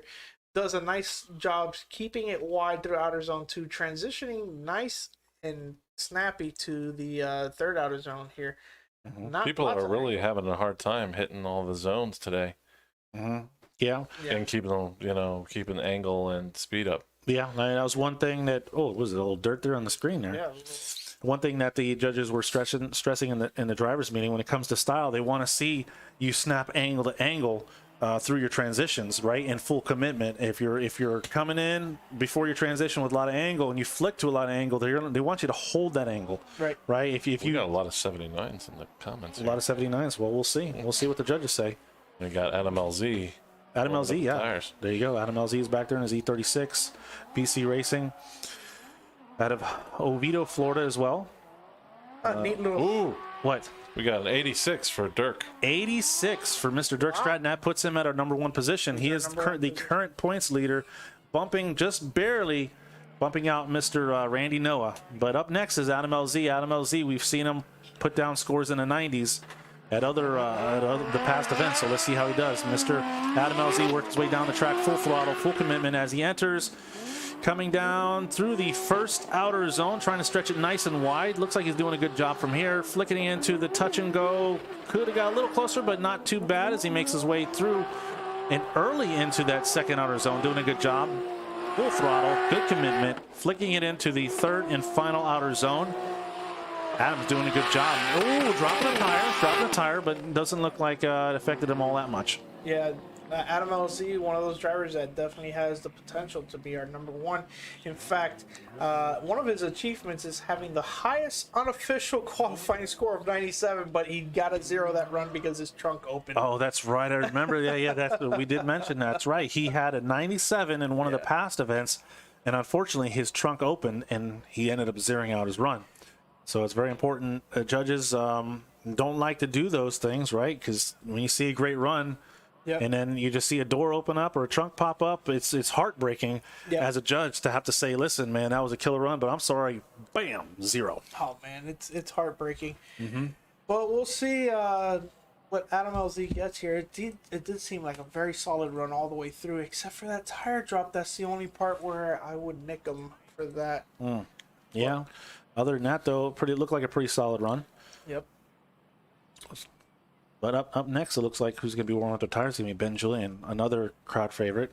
Yep. Now, is Ben's plan going to be to score low to take out Alec if Alec scores high? So he needs to take out Alec. He needs to get rid of Alec as soon as possible to win this. Yeah, and we actually caught up with. We were able to do a double interview with Mr. Ben Julian and Taylor Ray, and we say, hey, listen, you guys are like the Miata twins here, right? So what's the game plan? Taylor Ray, you're kind of out of the points race, so how are you going to help your friend Ben Julian out here? And he had some interesting words, so hopefully we'll be able to see that interview during one of the breaks. Yep. That would be an interesting strategy for Ben Julian. But of course, if he scores low, then Alec Honadell can retaliate by scoring low as well. Yeah, but he won't get the $1,000 though, right? I don't think he's worried about that. I think he's worried about the championship. Could be. He could be worried about the championship because basically, if Alec Honadell makes it in the top 32, he's basically sealed his victory as far as champion for this season. Correct? Yes, sir. Well, there you have it. So it's just hours away. We'll find out tomorrow if we have our season 2 champion, Mr. Alec Honadell. Will he be able to take it, or Ben Julian knock it out from underneath him? We shall see. Yeah, for Ben Julian to make it to win the championship, he will have to finish second, and we will have to see Alec Honadell get knocked out in the top 64. We've seen stranger things, though. We have. Right? We have. So let me go ahead and take this time while we're waiting here to thank some sponsors. We want to thank the Island Resort Hotel. It's going to be the official hotel and resort of the Klutch Kickers $100,000 Drift Series. Also going to be the home to the after party. So if you guys are here live or you're planning to come here tomorrow, you definitely want to come out tomorrow to the after party. It's right on the beach. It's going to be a good time. We always have a great time hanging out with the judges and the drivers alike. We got a score? Yeah, for Adam was 80. So Adam LZ on his first run, he walks away with a score of an 80. Definitely room for improvement. But to go through the rest of the sponsors, we have the BC Racing Coilovers, Chase Bays, Drift HQ, always on site with their mobile parts trailer. We got Grip Royal, selling steering wheels, and we also have Ignite Racing Fuel, Nitrous Outlet, RTS Race Tech Services, the official transmission of the $100,000 Drift Series, Kensei Wheels, Tire Streets, Action Clutch, Liquid Moly, Cosmo Tires, and ECU Master. From engine management, power management to logging dash displays, ECU Masters offers the highest quality products and software. Guys, check them out. They are a big part of Klutch Kickers, and we just want to thank them and reach out to them, tell them how much we are appreciative of what they do for us. But right now, we have Ben Julian on the track. Ben Julian coming down the track. Ben's using MiataParts.com. Definitely check him out if you have a Miata and you need tips and tricks on how to do what he's doing right now, filling the first outer zone, putting a ton of smoke in. Look at almost inches away from the touch and go. Ben doing a great job of filling in these zones out so far, getting deep into that second outer zone, full throttle. You can just hear that, dropping a tire, getting a little too squirrely as he makes his way into the third and final outer zone. You can see this little Miata has been painted on both sides by probably Taylor Ray. You might have heard you say Miata. Yeah. Did I say Miata? Yeah, you did. Oh, man. Miata. Well, like Miata, that's not my URL. No, man, I threw him off. I am so sorry, Ben. Let's take a look here as he initiates nice and early into the outer zone here. Ooh, doing a really good job on outer zone number 1 there. What happened here? But he does a really good job as well through the touch and go. I think this part is all part of the plan. No, he dropped the tire. No, he didn't really drop a tire. I think there was a chunk laying on the little key there. I don't know. I think he just placed it perfectly. But we're gonna let it slide. Gonna dip a tire out here. Well, let's see. Ben, known as being a man of few words, Yeah. But just a wealth of information. If you get a chance to talk to him, he's usually pretty busy at the events, but definitely somebody that's just a chill dude. Just come and hang out with. Even if he is busy, he still tries to make time for you. It's great. I mean, he's a really nice guy. That's what makes him a crowd favorite and one of the drivers' favorites as well. Yeah. That's definitely one of the things. We're waiting on Ben Julian's score of a 72 for Ben Julian. So not the highest score, not as high as as his potential. But we're gonna see how this plays out with Alec Honadell. Yeah. Alec Honadell, the last 2 rounds, has scored a 0 on his first qualifying run, and then comes back to. And you're right. The last 2 times, he walked away as a number 1 qualifier, sitting on a 0 after his first run, and then able to pull it out at the last minute. So here you go. Mr. Alec Honadell, the current points leader, coming from Santa Rosa Beach, Florida, and he is here to win. Is he going to take it 1, 2, 3 for qualifying? $1,000, you think? Will this be the 3rd time in a row that he's going to walk away as a number 1 qualifier? Well, we'll see. Is he going to leave us on the edge of the seat and score a 0? Maybe he does that on purpose to build up the anticipation. I don't know. That's risky. He's playing with my emotions. Come on, Mr. Alec, as he makes his way down the stretch. Full commitment. On throttle. Whoa! Dropping a tire. There you go. 2 tires. Oh, man. There you go. What is it? He does it on purpose. I think he does it on purpose. Yeah, I think. Oh, this is stressful. Either that or he just likes the excitement of having to come Ben's back. happy right now. Yeah, so. Ben's happy. Well, is he happy? Because Alec did the same thing the last 2 rounds of Klutch Kickers where he scored a 0 due to some kind of error or mistake. But I think Alec heard it's all part of the plan. He's like, all part of the plan. I'll show you. And now he drops 2 tires and doesn't complete a run. So, but in all seriousness, I'm pretty sure Alec was looking for that high score run, trying to take number 1. He just went too aggressive there. And that will be the end of that run. That's the end of round 1 of qualifying. We still qualify. All right, folks. Well, with that being said, we are halfway through, and we're going to cut to an ad shortly.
Ladies and gentlemen, welcome on board Flight 4B7 service. We are currently 30 miles for takeoff and are expected to be in the air for approximately 7 minutes. Thank you for choosing. Enjoy your flight.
murder puts me in the mood.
It's the people's champ, I'm something like a baller. Out in candy bank dripping out for the old school Impala. I'm with the big back tank, that Poppy Joe and box. Jump up like chicken pox, turn the bass up just a notch.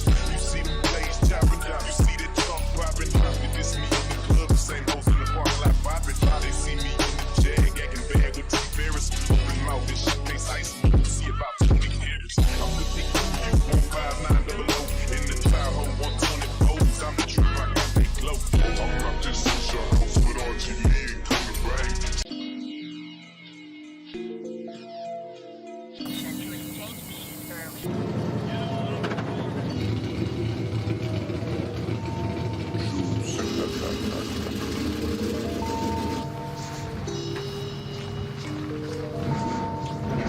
Brad Sturman with that E30, he has a naturally aspirated. Outside line doing a great job maintaining it with line. And it's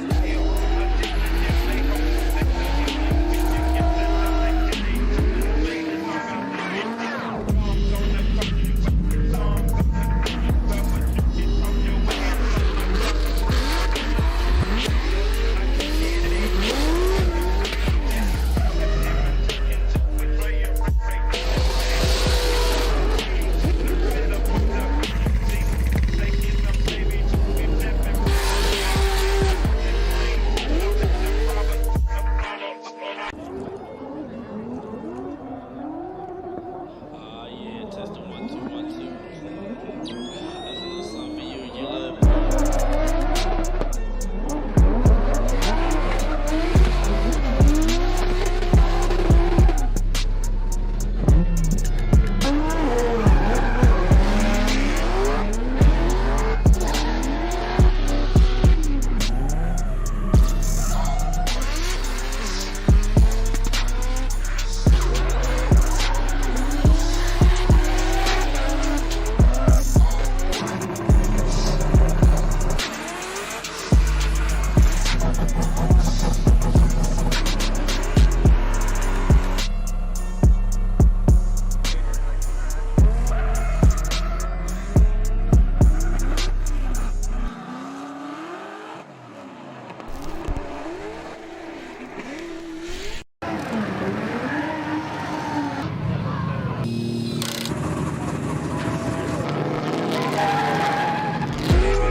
All right, here you go. We are back, and you have Zach Calvin. Zach Calvin making his way through the track for his second run, his second qualifying run. Let's see how he does.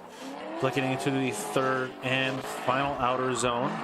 Oh! Oopsie. Oh, no. That's Mr. Zach Calvin. no. He had a score first, didn't he? Yeah, He did have a score.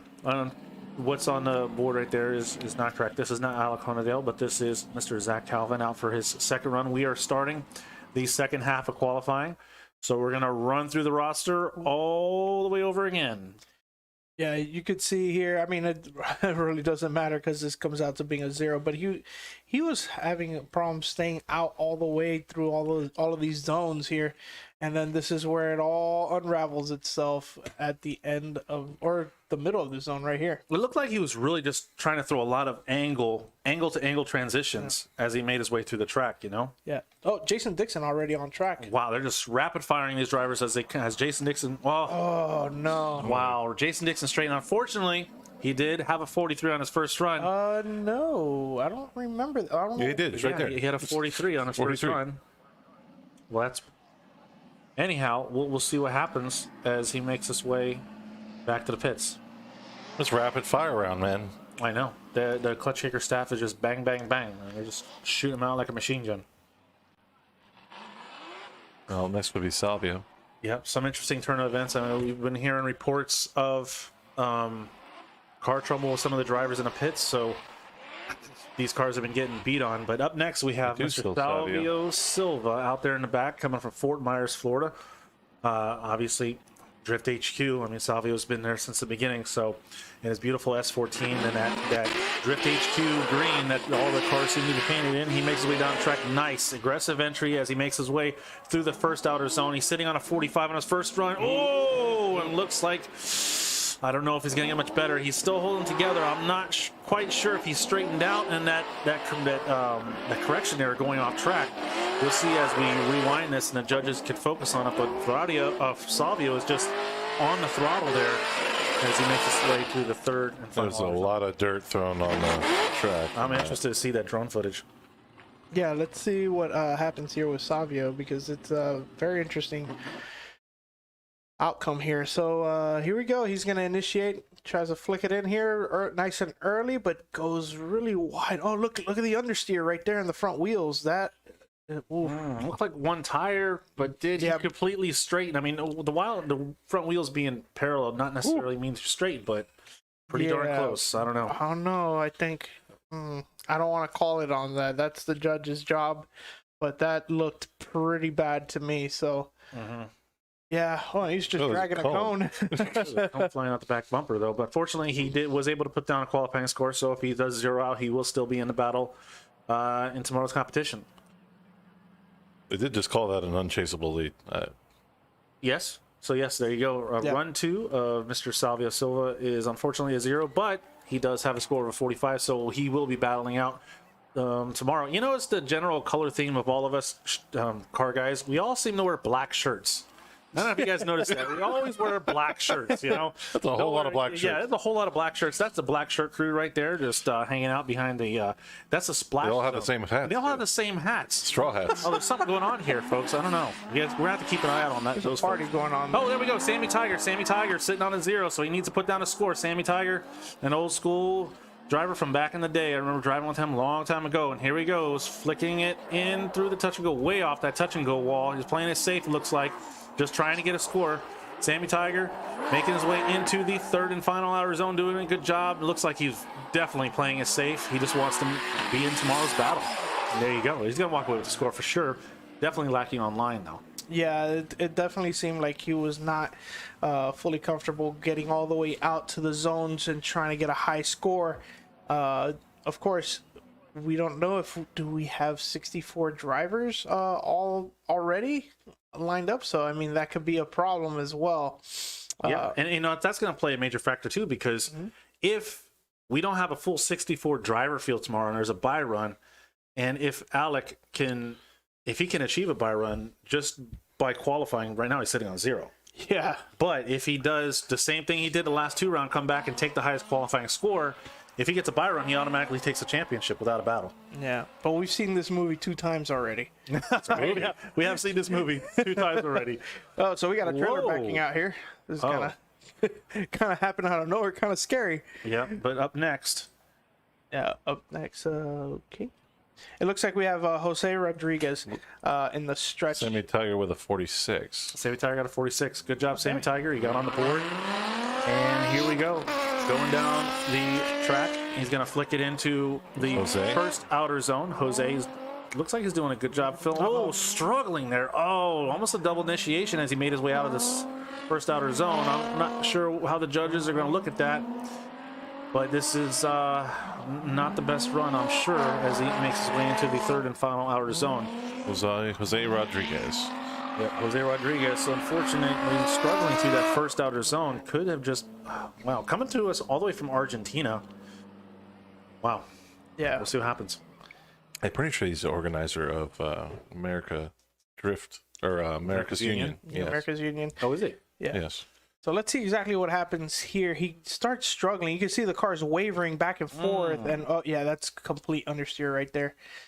That I suspect this will come down to being a 0, but we'll see if the judges are nice enough to allow him to get us. Nice enough, forgiving enough. I don't think nice. I don't think nice is in the category here. These judges are stone cold judging machines. So it is a 0. He zeroed it. Yeah. So his best score of a 38. Wow, I think that's the lowest scored run that we've had up to now. So that could. Aside from a 0. And we got the Nissan Yeah. with the Mazda front end. Oh, Nissan with the Mazda front end. Nissan. Nissan Walter 248. Johnson. Walter Johnson coming down the straight, flicking into and through the initiation zone, making his way through the first outer zone, starting to pour on the smoke as he flicks it into the touch and go, pretty far off that touch and go. Unfortunately, gonna lose a little bit in the line category, but trying to gain it up in the style category as he mashes the throttle and tries to flick it right in front of the judges into the third and final outer zone. Some corrections there, really maxing out that angle. A little dangerous there, but he did pull it off a full pull. He is sitting on a 60 on his first run. I'm not sure if he bettered that. You think he really likes Mazda 6s? That's a Mazda 6 front end, right? Maybe Mazda was his first, maybe that was from his first car and just nostalgic. He's like, I'm going to just live the rest of my life with this. Anyway. All right, so he does a pretty good job on inner clip 1 there. Does not get to the touch and go. I think he, from what I remember, yes, he does a really good job through outer zone 2, getting into it a little bit late, but does fill out most of it. This is where he makes a huge correction right there in outer zone 3. So that's definitely going to play a part in how it's going to be scored. I don't know. I don't think he's going to better that 60, but we will be seeing Nick Blakeman next. That car is beautiful. I love that thing. Yeah, Nick did a very clean car out here representing. Very simple, right? Yep. Low, clean wheels, very simple setup. Looks like almost like he just came from a car show. Yeah. But always from Morgan City, LA. Wow. And Walter Johnson does not improve his score. He receives a 52, so he's going to be sitting there with a 60. All right, so here's Nick Blakeman. All right, flicking in, coming through the first outer zone, already starting to pour on the smoke. Doing a great job. The beautiful looking car. Nice angle as he makes his way through the transition into the touch and go. A little off that touch and go. Nick's sitting on a 0, so he wants to hold it together and make sure he doesn't make any major mistakes. And he doesn't look like he's playing it too safe. He really is trying to fill out those zones and throw quick transition angle as he makes his way through the third and final outer That zone. looked like a really nice run. It wasn't very good. It didn't look like a safe run. Yeah, he's really putting himself out there. Mad respect for going out there and putting out a risky run with sitting on a 0. So let's take a look at the drone footage here, initiating about the middle of the initiation zone. He does bring it out to outer zone 1 just late, but then tries to bring it into the inner clip. Misses the touch and go. Then he does a pretty good job of getting into outer zone 2 and staying out there for most of it. Transitioning into outer zone 3, does a good job, but he's getting into these zones just a little bit late. So, the line judge will be deducting a few points there. Right, but he's going to be getting a score. Oh, yeah. And he's going to be in tomorrow's battle, so Oh, yeah. that's what's important. It's definitely going to be a good enough score for tomorrow's run, in case we already have 64 drivers. Well, we shall see. Yeah. There you go. There are judges right there. The passionate Pat Gooden on the left. You have Mr. Dwayne Ramsey busy in the center, and Mr. Will Parsons all the way to the right. These 3 judges are out here fully committed, and Nick Blakeman is walking away with a 72. 72. That's a respectable score. Yeah, that's a very nice score. I think he should be happy with that. So we're gonna have Chris Irving coming out in his M20 turbo-powered E30. Wow. Yep, barn built drifting, tire streets, Accelerator tires. Yep, barn built drifting. Those guys are always fun to watch, fun to hang out with, fun to drive with, especially. But here he goes, Chris Irving making his way down the track, flicking that little E30 into the first outer zone. That's 2 E30s competing out here today, so that's pretty exciting. And here we go. He flicks it into the into the touch and go. A little far off that touch and go, but making his way through the second outer zone. Chris Irving, full throttle, trying to show commitment and style and trying to impress the judges with the angle that he always puts down as he makes his way through the third and final outer zone. Well, he's going to get a score. Definitely one is in a 0. Yeah, definitely a 0. We do not have his Definitely first not a 0. run. So we just got information that Will Couch is actually going to borrow Sammy Tiger's car. Oh, Will Couch had the little fire, wasn't a big fire, or whatever it was. He is not able to drive his car. He's going to actually qualify in Sammy Tiger's car. wow. So hopefully they don't get paired up too early, and then, of course, I would suspect that Sammy will take priority because it is his car. But let's see what Chris Irvin has here for a score. I mean, it was a pretty decent little run, a little bit faltering on the line, but nothing too bad there.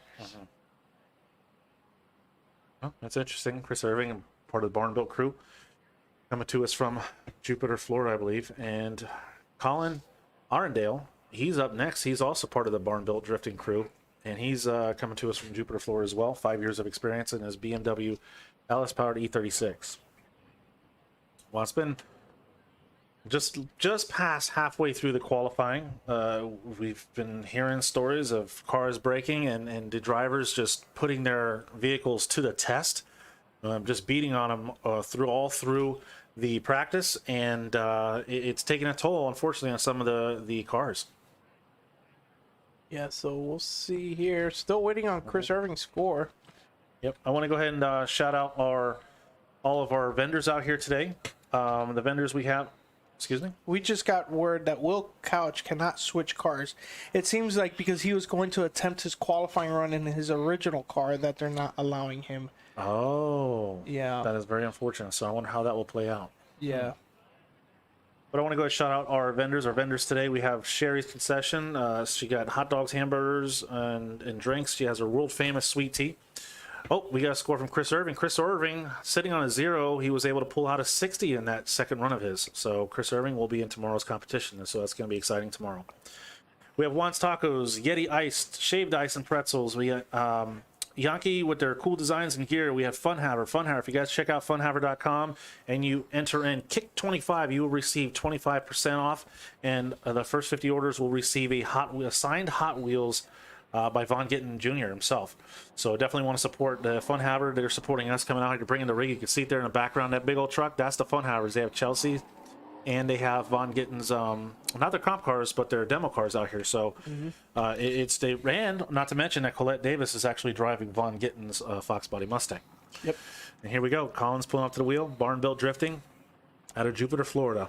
Let's see how he does. Yeah, that's a good-looking E36 there. Yeah, very clean car. Does a great job in keeping that car nice and clean and put together. I think I saw that in Fort Lauderdale Beach recently. Yeah, as part of the Human Baton downtown Fort Lauderdale Beach, Los Angeles, drifting down there. But now he is here at Klutch Kickers, $100,000 drift series, making his way through the first outer zone. Nice angle as he comes through. Maxing out that angle as he goes by the inner clip and then getting pretty deep into that touch and go, doing a good job. Now he wants to get deep into that second outer zone and get on that throttle and impress the judges with his style and his angle. And he makes his way through the third and final outer zone.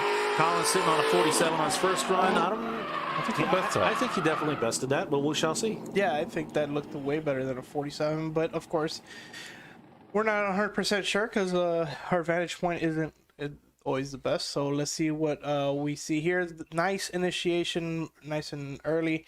Doesn't have a lot of angle, but he is trying to get out to outer zone 1. Does get the inner clip there. Very nice job. Does a good job on the touch and go. Transitioning into outer zone 2. Starts to get into it about halfway through it. And then he transitions to outer zone 3 with a decent degree of angles, trying to stay as wide as possible through there, and does a pretty good job. This does look better than E47 in my opinion. Yeah, we shall see what the judges, they're looking at their Pat Gooden. He's going to be judging the style. He's looking for full commitment. He's looking at just right out the gate being full throttle. And then you have he's looking for angle. He's looking for nice snappy transition, angle to angle, and maintaining that angle once you snap into angle. And then you have Dwayne Ramsey, and he's a stickler on the line. So he's going to be critiquing these guys as they're going through the line. And it does look like Mr. Colin has bettered his score within 68. Yep. So Colin Arundel will walk away with this higher of the two scores of a 68, and he will be battling it out in tomorrow's competition. Yep. Next up, John Wyndham. This is one to watch for. I mean, like I said before, he is the one who took Adam Rosie out in round 4. Right, and here he is, throwing it all out there, trying to get a lot of angle through that first outer zone. Looks like he's doing a good job of filling it, getting in there deep, flicking it into the touch and go, kind of off that touch and go, not as close as he could have been, but he's getting into the second outer zone. Looks like he's filling it out from here, getting on throttle, working his way through. Now last transition into the third and final outer zone, and he holds it together. Nice angle as he makes his way around. Wow, really maxing out that angle coming out the third and final outer zone. Mr. John Wyndham on a second run. Will he beat his first score of a 66? Yeah, scoring a 66 on his first run was definitely a nice score, but I think he could improve. This definitely looks like a run to possibly do that. He stays out wide after he initiates, tries to get out to outer zone 1, quite doesn't make it, does a good job on the inner clip. Again, the touch and go proving to be a little tough for him there. Then he goes through outer zone 2, fills out most of it, just comes into a little late, and then into outer zone 3 you can see he starts coming in it's like he gets in 5 feet late into it, but it's still a very good run. I don't want to say anything, but a 66 might not be his final score today. Maybe not. Maybe get a 67. Yeah.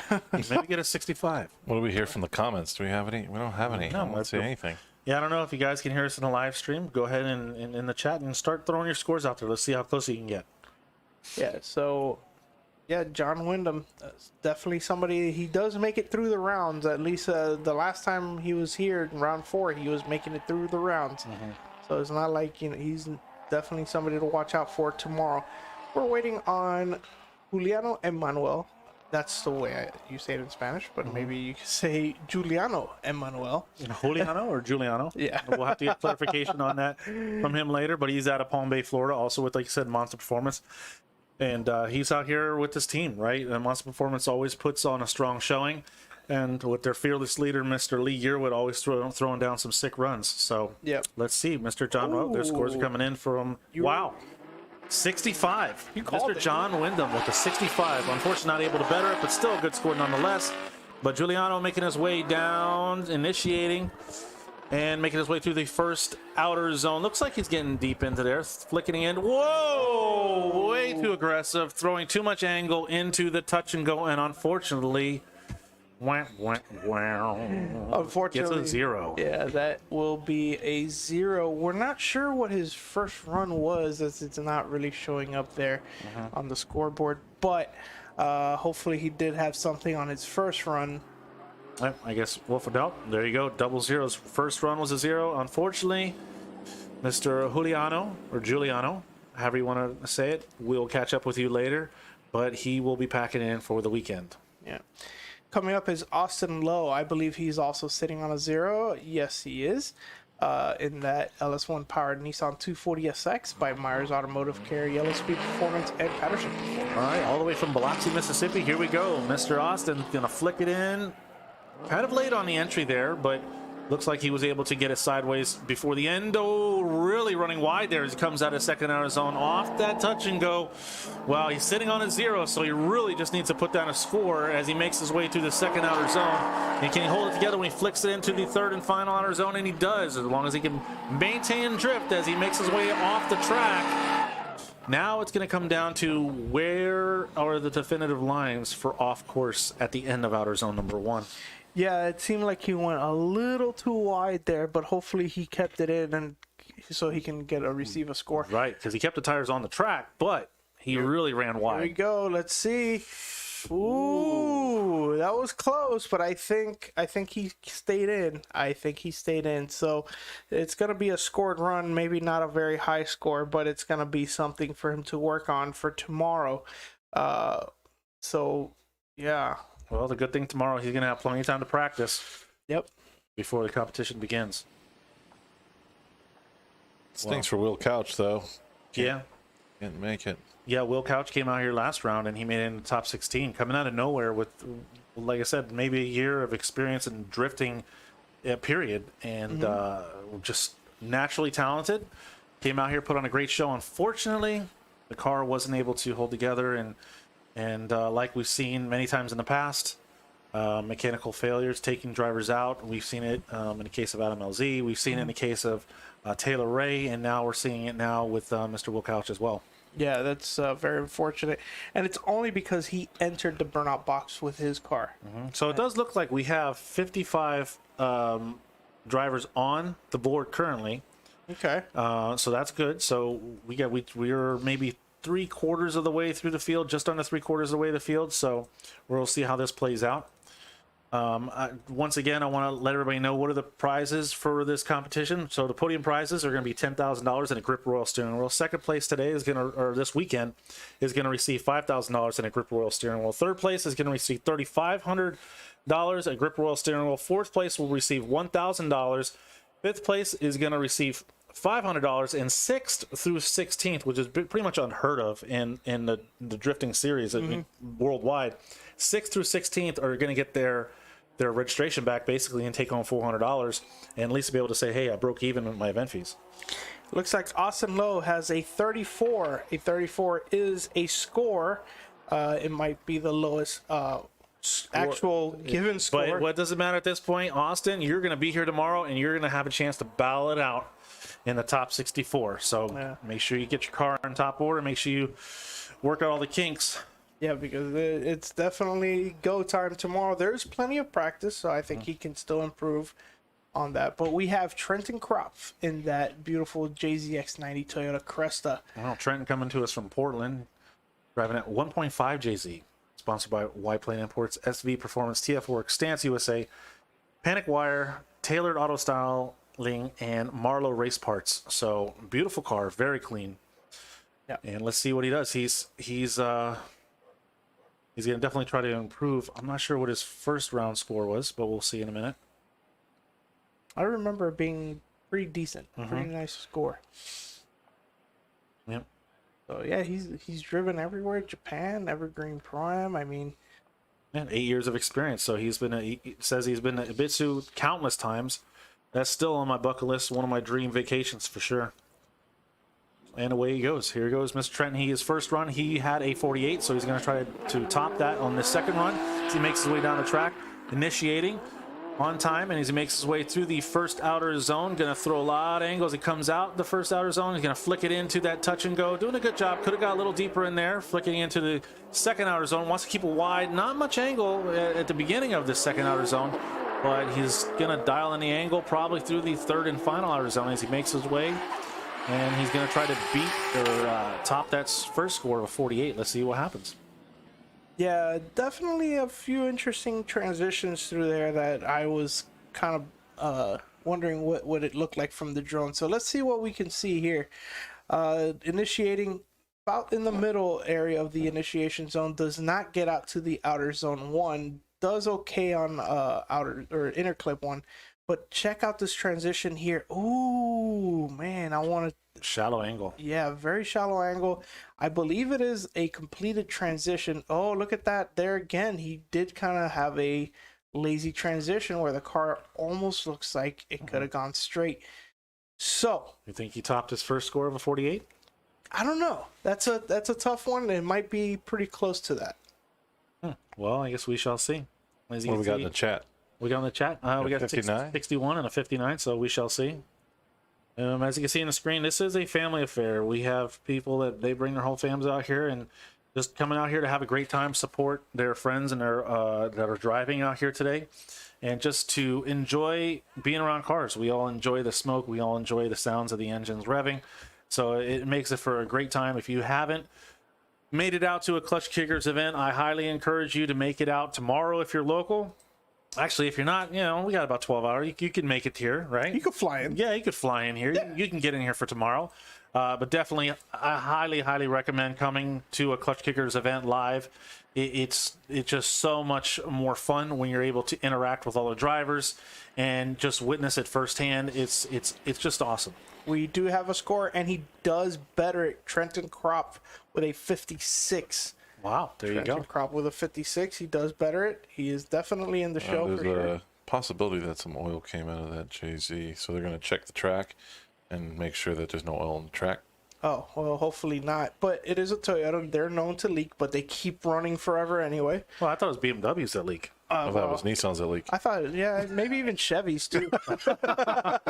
I guess they all leak. What can you do?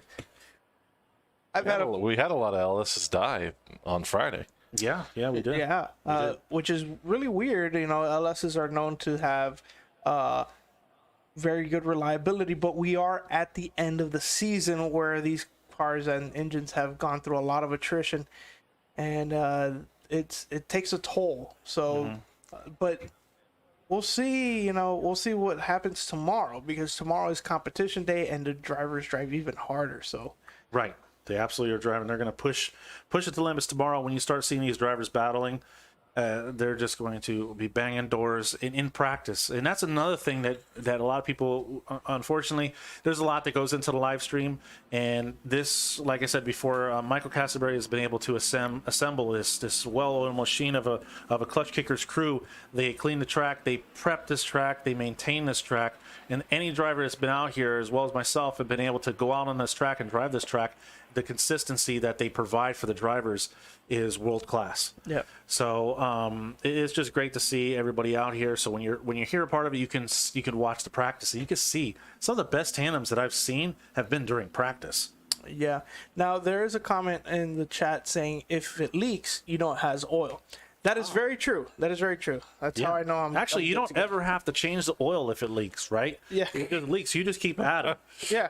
Yeah, you keep putting new oil in it. Yeah. I had a Honda Accord that just leaked, and I just kept putting new oil in it. I only changed the oil once on that car, and I had it for 2 years. Yeah, and it's progressive oil cleaning, right? It just constantly, progressively cleans it through the filter, it cleans it through the seals, and the asphalt. All right. Well, so it looks like we're going to be going to a commercial break, so we'll be right back with more qualifying.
shall not pass inspection.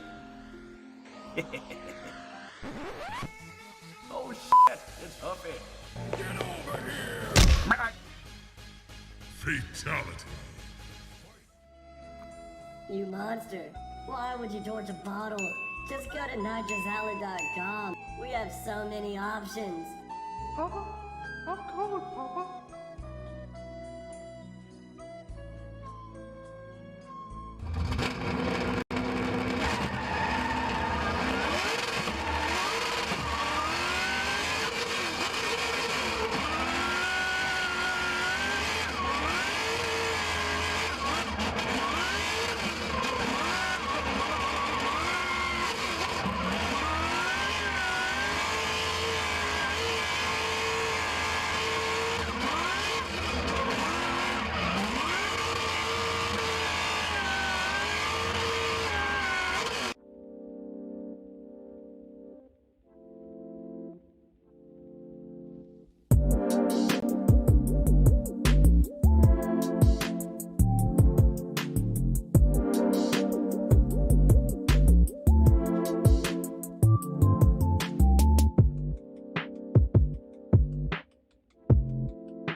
Brad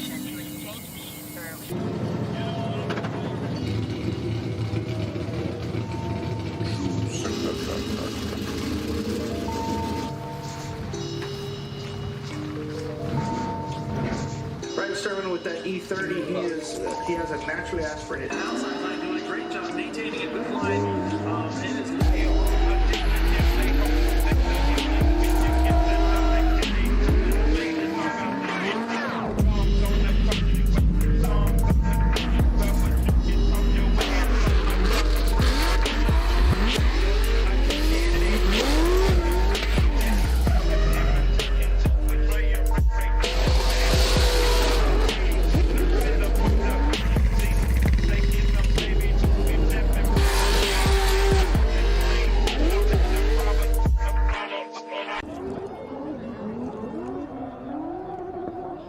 Yeah, testing 1 2 1 2. That's a little something for you. You love it.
shall not pass inspection.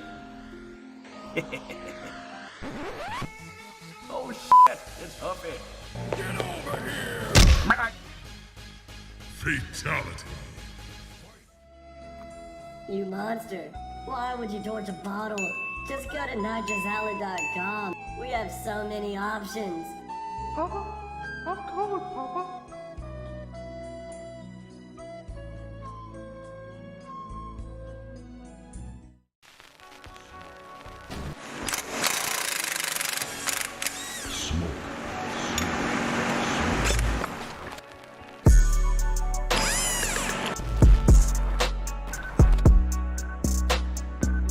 This murder puts me in the mood.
All right, and we're back, getting right back into it. As you see at the line, we got Shaquille Bakar. He is one of our drivers all the way from Africa, Mozambique, and got a chance to catch up with him in the pits, and he's very excited about being here, making that long trek all the way across the world to come here and a rented car from Drift HQ, and here he's going to throw down, initiating right there at towards the middle of the initiation zone, making his way through the first outer zone. Nice angle on throttle. Let's see how he snaps it in. Oh, too much, Mr. Shaquille Bakar. Unfortunately, too aggressive, snapping to angle too quickly. Once again, when we did catch up with them, they did mention to us that these guys have never driven in a left-hand drive vehicle, so they're having to learn everything quickly. So he does have a score of a 40, so he will be in tomorrow's competition. Yeah, so he's safe for now. We'll see how this qualifying will progress from here. I believe the next driver will be fellow Epivero. Oh, nice. Fellow is definitely a local favorite coming from Florida, Orlando area, so it's going to be exciting to see Fellow throw down his second run. Guys, when you get a chance, everybody that's here, you can hear my voice, go over to the Fun Haver rig and check out you get to see Chelsea and Von Gitten's cars over there and buy some merchandise. You guys can go check out, those of you guys listening on live stream, if you go to funhaver.com and you put in Kick 25, you can receive $25 off of your order. And also, they're going to be giving away Von Gitten Jr. signed Hot Wheels cars. But right now, Mr. Fellow is going to take out the gate. He's sitting on a 40 on his first run, so let's see if he can top that as he makes his way down the track. King's Performance written across the side of that E36, making his way down and through the first outer zone. Looks like he has good angle. He's on through a lot of angle, snap the transition. Wow, nice and tight into that touch and go. Mr. Fellow making his way, impressing the judges, hopefully, is his goal as he makes his way through the second outer zone. This snap to angle as he makes his way into the third and final outer zone. A little bobble there, but nonetheless, he's doing a good job filling out all the zones. Yeah, it seems like he had all his problems sorted out from his first run there. So we'll see what... Oh, what does that sign say? I can't see. Oh, and they switched the camera. Unfortunately, you didn't get to see that sign. Yeah, so here we go. Nice initiation, middle of the initiation zone.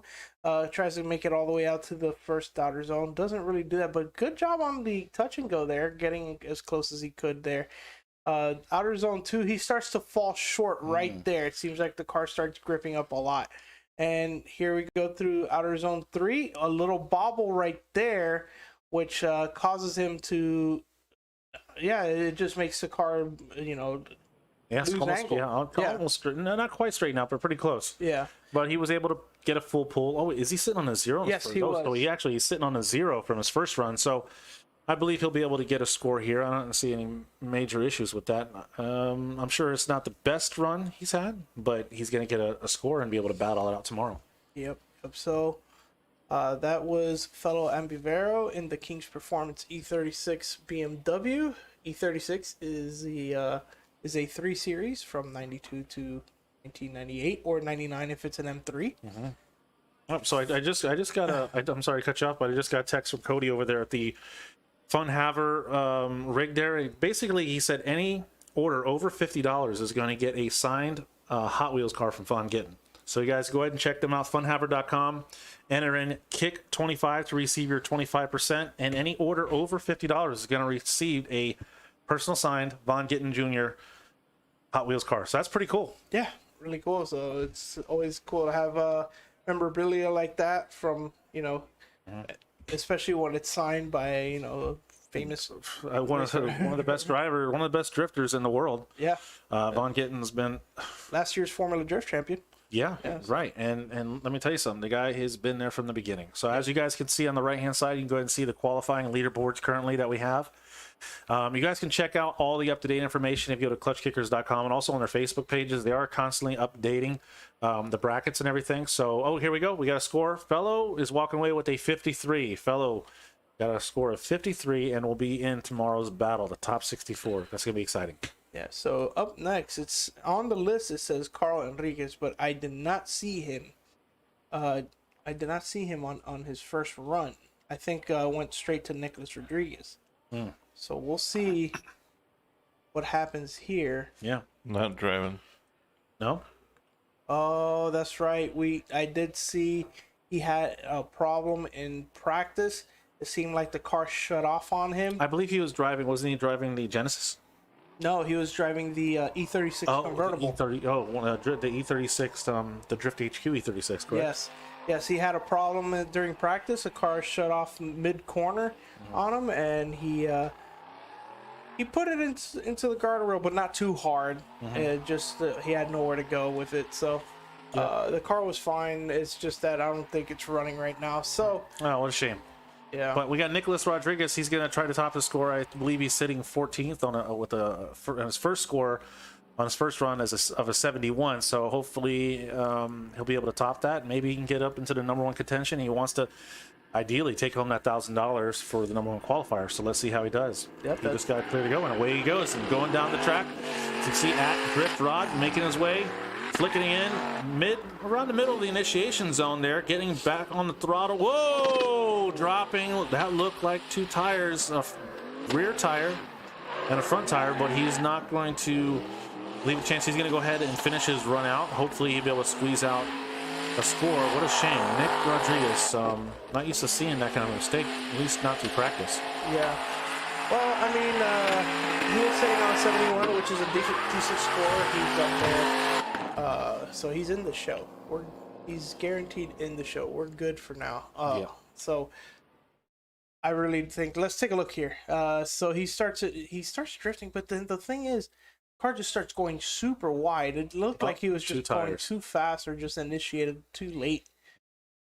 That car looks like it's seen its fair share of action. What do you think? Yeah, it definitely looks a little bit beat, but I mean, that's a good thing. That means that car is always out. He's always driving. He's always improving himself, right? So, I'll say that's a fun haver. Oh, definitely. Vaughn, there's plenty of fun havers out here. Yeah, definitely playing fit. Here we go. As Marcos Rodriguez makes his way down the track, and he is in, I believe, also a rented Genesis Coupe from Drift HQ. As he makes his way through the first outer zone, looks like he's holding it together. He's sitting on a 0, so he just needs to put down a score. He is way off that touch and go, but it's not going to cause 0. Not pretty. A lot of correction through the angle as he made his some understeer, but I don't know how the judge is going to judge that, because it didn't look like he lost drift, but a lot of correction on those front wheels. Yeah, the drone is going to show us exactly what happened here, and it'll give us a better idea of what the judges are looking at as well, because from that perspective, it did not look good. I don't want to call that yet. Right. So, and Marcos, another one of our African drivers coming all the way from Mozambique, just had a good chance to catch up with those guys. Those guys have been through a lot. Stoked about being here and be able to hang out with all the other drivers here and compete. Yeah, I mean, it's definitely a feat to come from halfway around the world, and I mean, it's a testament to this series in the sense that we are in the middle of nowhere. I got a question. So we have 3 drivers that have rented cars that came from Mozambique, that rented cars from Drift HQ. How did they decide which car got who? Did they rock, paper, scissors? Man, I mean, it might be like, what cars are they most familiar with? You know, Well, they're all left-hand drive cars, and none of them are familiar with left-hand drive car. right? Maybe they arm wrestled. Wow. Maybe they had a Mario Kart tournament. Maybe they did have Mario Kart tournament. Yeah. Who knows? But That would be fair. that would be fair. That game is always fair. You could be leading the whole race, and then here comes a blue turtle, and you're done. The only time a blue turtle decides a race. Yeah. Yep. So looks He like did it. he did what? 25. Got it. Marcos Rodriguez able to In the make it show. tomorrow. He's going to be in the show. He's got a 25. So he's going to have to dial in that practice tomorrow because he's going to be out there. He's going to be battling out with the best. Right now, I believe he is the lowest qualifier currently. But doesn't really matter, right? He's in the show. He's going to be out there tomorrow. Will battling. Couch would be technically next, but since he is out, we'll be moving on to Wyatt Webb. White Webb. All right. That's right. I don't remember correctly. Was Wyatt? Did he score a 0 on his first run as well? I don't know. I guess we'll find out.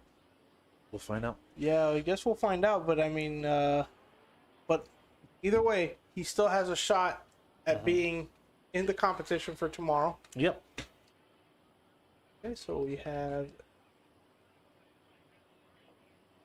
We're getting some information, guys. Just hang tight.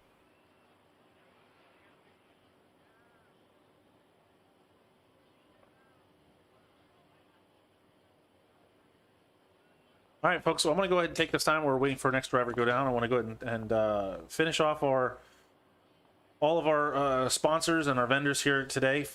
Just want to thank Yankee Special with their JDM inspired designs and gear. You guys can check them at Yankee Special on Instagram. You can they have some really cool designs. The owner had come up with just some great characters, right, to promote his design, and he is an artist himself. So it's great to see the owners out here. We also got to catch up with the owner of Grip Royal steering wheel that comes out here. You guys can check it out because Grip Royal has actually made a Klutch Kicker steering wheel. So has a nice yellow and black checker. So you guys want to check that out and purchase one of those.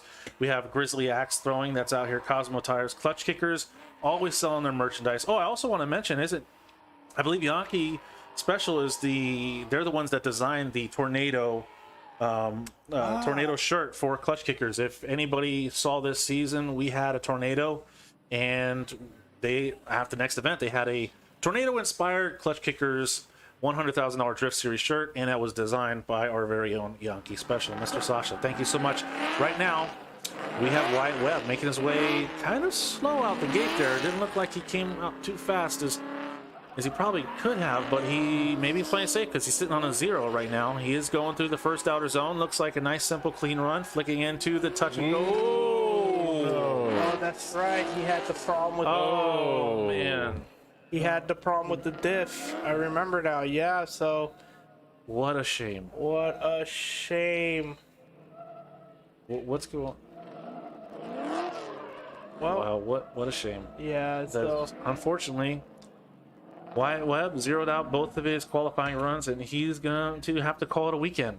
Hopefully he sticks around for tomorrow at least to watch the competition, but what a shame. And to go to the after party at the Island Hotel. Absolutely. After party is definitely... Taylor Hole already left. Taylor Hole already left? Yep. Interesting. Okay, so Taylor Hole was satisfied with his score, I guess. Yeah, interesting. Well, so who do we have up next then? Up next will be Christian Twitty. All right. Christian, I believe, is this his first time out here at Klutch Kickers? From what I remember, yes. I've never seen him before, so this is he's a new driver. Well, while we're waiting for him to pull up the line, I want to finish off our vendors. We have Bank of England mortgage lender out of Fort Walton Beach. We also have Veranda's Real Estate for all your vacation home dreams. You guys want to check them out? Like I said, support the vendors, support the sponsors, because they help make these events possible. There's a lot that goes into the production of Klutch Kickers, and if you've been to a Klutch Kickers, you will learn to appreciate how well organized this event is. It's in its infancy, if you think about it, right? This is only the second season of the Klutch Kickers $100,000 drift series. And if you go back and you watch Klutch Kickers last year, round 5, and you compare it to this year, round 5, you're going to just see just so much growth in the organization and how they just continually improve. But here we go. We got Christian. He's sitting, unfortunately, on a 0. So he's going to want to just get the car around the track, put down a score so he can battle out tomorrow. So unfortunately, ooh, not looking good. That's a 0. Unfortunately, initiating 3 times through the first hour zone is not going to look favorable. Yeah, so might as well go ahead, try to enjoy the rest of the lap. Yep. You know, because that's it for this weekend. Well, Christian, unfortunately, he's going to pack it in for the weekend. Hopefully, like I said, he stays and enjoys the show. It's going to be a great show tomorrow. It's unfortunate we're not going to get to see him battle out tomorrow, but Indica would be next. There's always next season. Oh, that's right. Indica Minjares will be our next driver in the yellow 350Z. Yep, Indica coming from Panama City, so he's very close to Klutch Kickers. Also sitting on a 0. Ooh, wow. Yeah. Wow, the pressure is on. We have a lot of drivers sitting on a 0. Yeah. So we're going to make for an interesting competition tomorrow, and away he goes. Indica heading on down the track in his yellow Ellis Power 350Z, entering, making his way through the first outer zone, going to stretch it out nice and wide. Whoa, going to put on some angle there. Looks like he's kind of played a safe little shallow on angle. Whoa. Wow, he got nice and tight there, but very shallow angle as he approached the touch and go. But he is starting to fill out that second outer zone, maybe midway through the outer zone. But as long as he can hold it together through the third and final outer zone, he will walk away with the score, and he will battle it out tomorrow. And it does look like Indica Linares was able to pull out a full pull and put some points on the board. Yeah, so that was kind of a sketchy way to start off the run right there. So we're going to take a look here on the drone shot.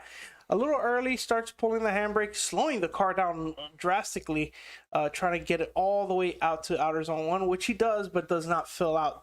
He gets into the inner clipping point, but with very minimal angle. This was a very scary approach to the touch and go area. From here on out, it seems like he cleans up the run and just gets it around the track as best as he could. So this is going to be a scored run, and we'll be seeing Indica tomorrow. Yeah, it's going to be exciting. He's a good battle driver, so it's going to be fun to watch him battle out tomorrow. Yep. And it's also, you guys in the chat, I see some people talking about where they're from. If you guys would, just go ahead and shout out where you're from. Like I said, we have drivers from all over the world now. You could say that Klutch Kickers is a world famous. They have drivers. We have 3 drivers from Mozambique, Africa. We have a driver from Argentina. We have drivers that coming from Hawaii. We have drivers coming from Canada. All around, not just the United States and North American continent, but all around the world. So this is very exciting to see all these guys battle it out. But next up, Cody Buchanan. There he goes, flinging it into the entry as he makes his way through the first outer zone. Nice angle, a lot of smoke flicking into the touch and go. A lot of angle. Ooh, very close. Full lock almost as he made his way out of the touch and go. Now back on throttle as he works his way through the second outer zone. He's going to flick it in. Hold it together, Mr. Cody. See if he can top that first score of a 59. Doing a good job of showing full commitment and riding that outside edge of the track. Mr. Cody Buchanan, nice run. Yeah, so just to go back to Indy Minjares' run, he got a 57. So he's going to be in the show tomorrow. Yeah, there you go. Cody Buchanan sitting on a 59. What can he do? Can he improve on this run? Initiating by the middle part of the... Oh, wow. Really decent job through outer zone 1. Most drivers have not been able to do that. Although he didn't fill it out, he still got out there. There he is on outer zone 2, trying to trace a very wide line, doing a very good job there. Look at the amount of smoke coming off of that car. It's excellent. And you could see that he's doing a good job through outer zone 3 as well. So it's gonna, I think this should, he's sitting on a 59. Can it improve? We'll see what the judges have to say about that. Well, we'll see. I mean, that's going to be in the judges' hands. It looks like, is that Randy Noah next up? It looks like you got Randy Noah. It looks like I'm looking at the sky cam right now. It looks like Randy Noah, and then definitely Albert Big Boost right there, right behind him. Yeah. So you're going to start, we're seeing the final half of the qualifying lineup as we're just past 3/4, I believe, of qualifying today. Oh, was Cody Buchanan with the 78. Huge improvement. Huge. From a 59. So Yeah.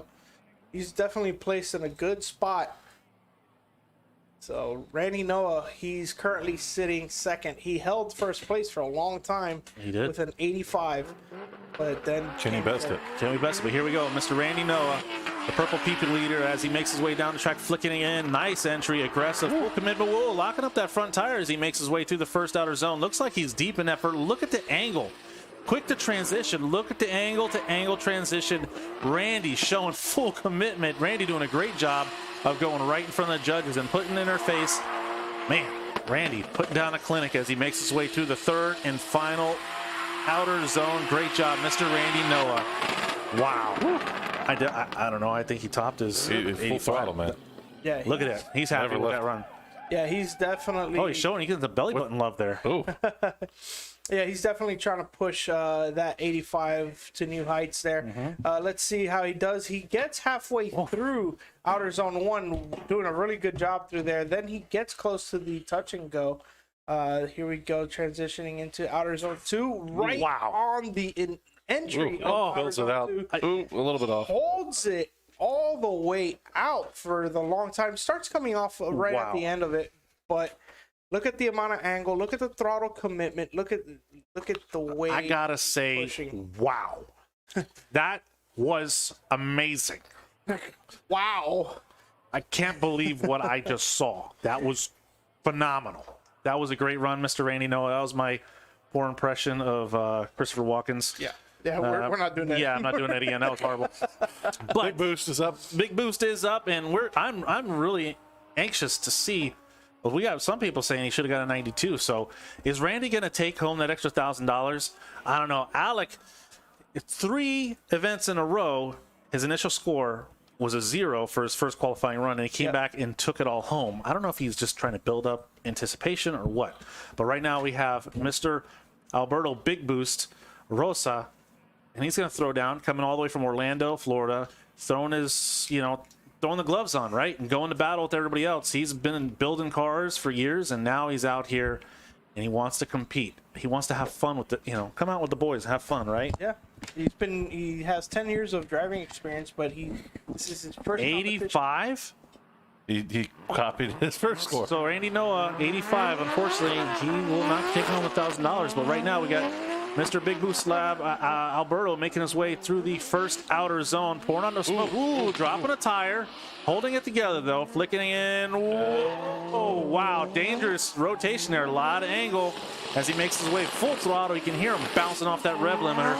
He's trying to top that first score with 59, making his way through the third and final outer zone. Wow, give it up for, dropping a tire. But hey, listen, he's going all out. He's full send.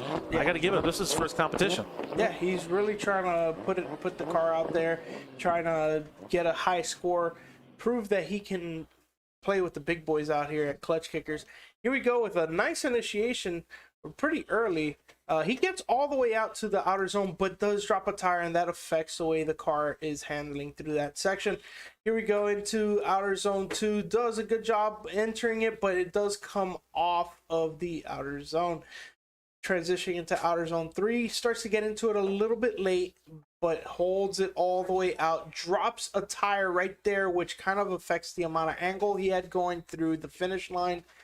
But it's still going to be a score. Is it better than the 59? I'm not sure. What do you guys think? I don't know, because he had dropped those tires twice, so I don't know how it's going to play into the hands. I think, if anything, it's going to be very close. He may have bested it by 1 or 2 points. If not, I believe it's going to be in the low 50s. But we'll see. The judges are going to deliberate. And they're, like I said, they're looking at, you got Mr. Passionate Pat Gooden. Bringing the passion to the party is Mr. Passionate Pat Gooden, and the judging as well. So he will judge style. Because of all that passion, he has to judge style. Yeah. And then you have, we have Mr. Will Parsons judging angle, and Dwayne Ramsey, the stickler that he is, going to critique that line as these drivers make their way around the course. Yeah. All real nice guys. Tons of experience in drifting all the way up into pro. Like, these guys are the real deal. That's why we have them here judging at the $100,000 Drift Series. Here at round 5, we have Steve Bergstrom up next. And unfortunately, Big Boost not able to better a score. He walks away with a 58 on his second run. Alberto Big Boost, a 58 on his second run. But right now on the stage is Mr. Steve Bergstrom as he makes his way into the touch and go. Wow, nice and deep into the touch and go as he flicks it into, oh, almost looked like he was going to over-rotate there as he made his way into the second outer zone. Holds it together. That car looks like it's seen some battling, I'll tell you that for sure. Usually when you see dents on the side doors, it means they've had some close tandems. Yeah. Looks good from far away, though. So Looked like he filled out outer zone 3 very well. Yeah. We'll see from the drone shot. Well, he's got a bestest first run score of a 53, so we'll see if he did. yeah, so let's take a look here. He initiates about the second What'd he miss? cone. He missed a lot. Yeah, you missed a lot, Captain Ben. Where have you been? Don't worry about it. Okay, I'm not worrying. Sorry, go ahead. All right, sorry. Well, now I'm kind of lost. Okay, so here we are, outer zone 2. He doesn't make it all the way out. He did have a crazy snap into outer zone 2, which kind of threw the line off, but helped him get a lot of angle. Then at outer zone 3, about halfway through, he starts to fill it out. No, you're in Holt, Florida, just so you know. Yeah, Holt, Florida. Okay. Yeah. You said you were lost. Oh, yeah. Yeah, good. You were once lost and now have been found. Thank you for the Ben, my GPS. Yes, the human GPS. So up next, we have the Joker Performance 350Z of Ethan Hodges coming to us from Vero Beach, Florida.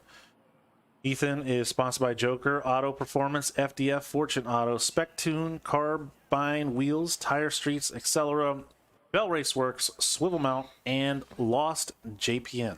Yes. So those are his sponsors. A lot of these drivers are able to pull some sponsors and develop a program. That's one thing about Klutch Kickers that is another benefit of coming out here and racing with the other drivers is that you get to learn from their experience and start develop a program. Yeah. So Steve Bergstrom improves his score from a 53 to a 60. Nice. All right. So he's moving on up. Who's the number one qualifier at the Destroyer moment? got it right. Dirk Stratton. Destroyer got it right. Wow. Good Got a job, 60. Destroyer. He is the Drift King, from what I can tell. Oh, yeah, look at that. Yeah. All right. So, unfortunately, it looks like, I don't know what's going on with Ethan Hodges. Oh, no. They are talking and pushing. They're pushing the car. Oh, freaking hell. That is never a good sign. What the hell's going on? I don't know. Losing cars left and right. It's going to be a busy night. Look, it's the final event of the year, of the season. The cars are all dying now. And everyone is just bringing everything to the table. Wait, is there oil? Is that why they're pushing them off? Possibly. Look, there's a lot of money on the line, and everyone's just trying to go 110% in order to acquire this money. Well, the good thing is Ethan Hodges, he did have a 73 on his first run, so he's in the game. Yeah. So I would assume the wise strategy for Ethan is to go ahead and just let his second run go and get back to the pits and start working on that car. So Ethan Hodges is just going to be pushed off to the side. He's not going to use his 5 minutes, so he's just going to go with his first score, and I guess he'll get it fixed by tomorrow. That's smart. Ethan, smart man. Yeah, because he would have to use 5 minutes to get it off of there. Oh, so just leave it there, yeah. Harrison Johnson coming up to the line in that beautiful FC RX-7. He's sitting on a 62. Can he improve it and move up on the ranks? We shall see now. Yeah, from Dripping Springs, Texas, and away he goes. Nope, there he is as he makes his way down the straight and initiating into the first outer zone. Let's see how much he can throw a lot of angle as he wants to stretch it all the way to the edge of that first outer zone and then flick it in, touch and go. Could have been a little closer. Looks like he's having a good time. He's like, he's listening to music or something because he's shaking his head and he's having a blast as he makes his way through the second outer zone, flicking it in that beautiful FC. Wow. Just a good job filling out the outer zones. A solid run. I think he could have beat his 62. Yeah, it seems. You think it's possible his seat isn't bolted down and that's why his head is shaking? Or he has suspension in his seat. There we go. He could be bobbling around. I don't know. All right, so here we go. Initiates by the last standing cone. Does a really good job getting all the way out to the outer zone there. A lot of people haven't been doing that. Could get a little bit deeper through the touch and go there, but through outer zone 2, he's tracing a really nice line, trying to stay all the way out there, and then continues that trend through outer zone 3 by holding a nice wide line. So this is he's on a 62. I believe he can improve on that. Oh, absolutely. He does very good in tandem from what we saw last time. Oh, yeah. you know, what he brings to the table there is what we're going to see tomorrow. He's from Dripping Springs, Texas. Yeah. He says sponsors Harris Hill Raceway, BC Racing, and Auto Spec. Wow. So from what I hear, that's a pretty simple build that he has. Nothing special. LS, but Yeah, about 420 horsepower is what he says it makes. It's one of my favorite chassis, at least to watch drifting. Definitely love the FC. And you're seeing fewer and fewer of these older style drift cars like the FC. he did best to score with a 73. There you go. Wow. There you go. Good job. Shredder coming up. Good job, Mr. Harrison Johnson with the 73. Get to see him battle out tomorrow as well. Yeah, so Fielding Shredder, most of you know him from Hyperdrive, also known for a lot of his things on YouTube with Lone Star Drift. He's currently sitting on a 65. This driver can definitely improve on that if he really puts it down. He is an excellent driver. So Very aggressive, a lot of style. Fielding Shredder always throwing a lot of angle, a lot of style, going all out in just about every event he does. So let's see as he makes his way through. It looks like he's on that outer edge, throwing a lot of angle coming out of outer zone number 1. Nice and deep into the touch and go as Fielding Shredder throws it into the second out. Whoa! Wow. What a shame. Oh, What happened there? I don't know if he dropped the tire and it straightened him out. I think I could hear the car go straight to rev limiter through the window here. I know it's muffled through here, but I think there might be a drivetrain issue there. Well, because or maybe he missed a gear. I mean, it's something's not right. He's slowly coming to. Well, they're sending another. Oh, it's replay. Yeah. I was like, wow, they're really going at it. Yeah.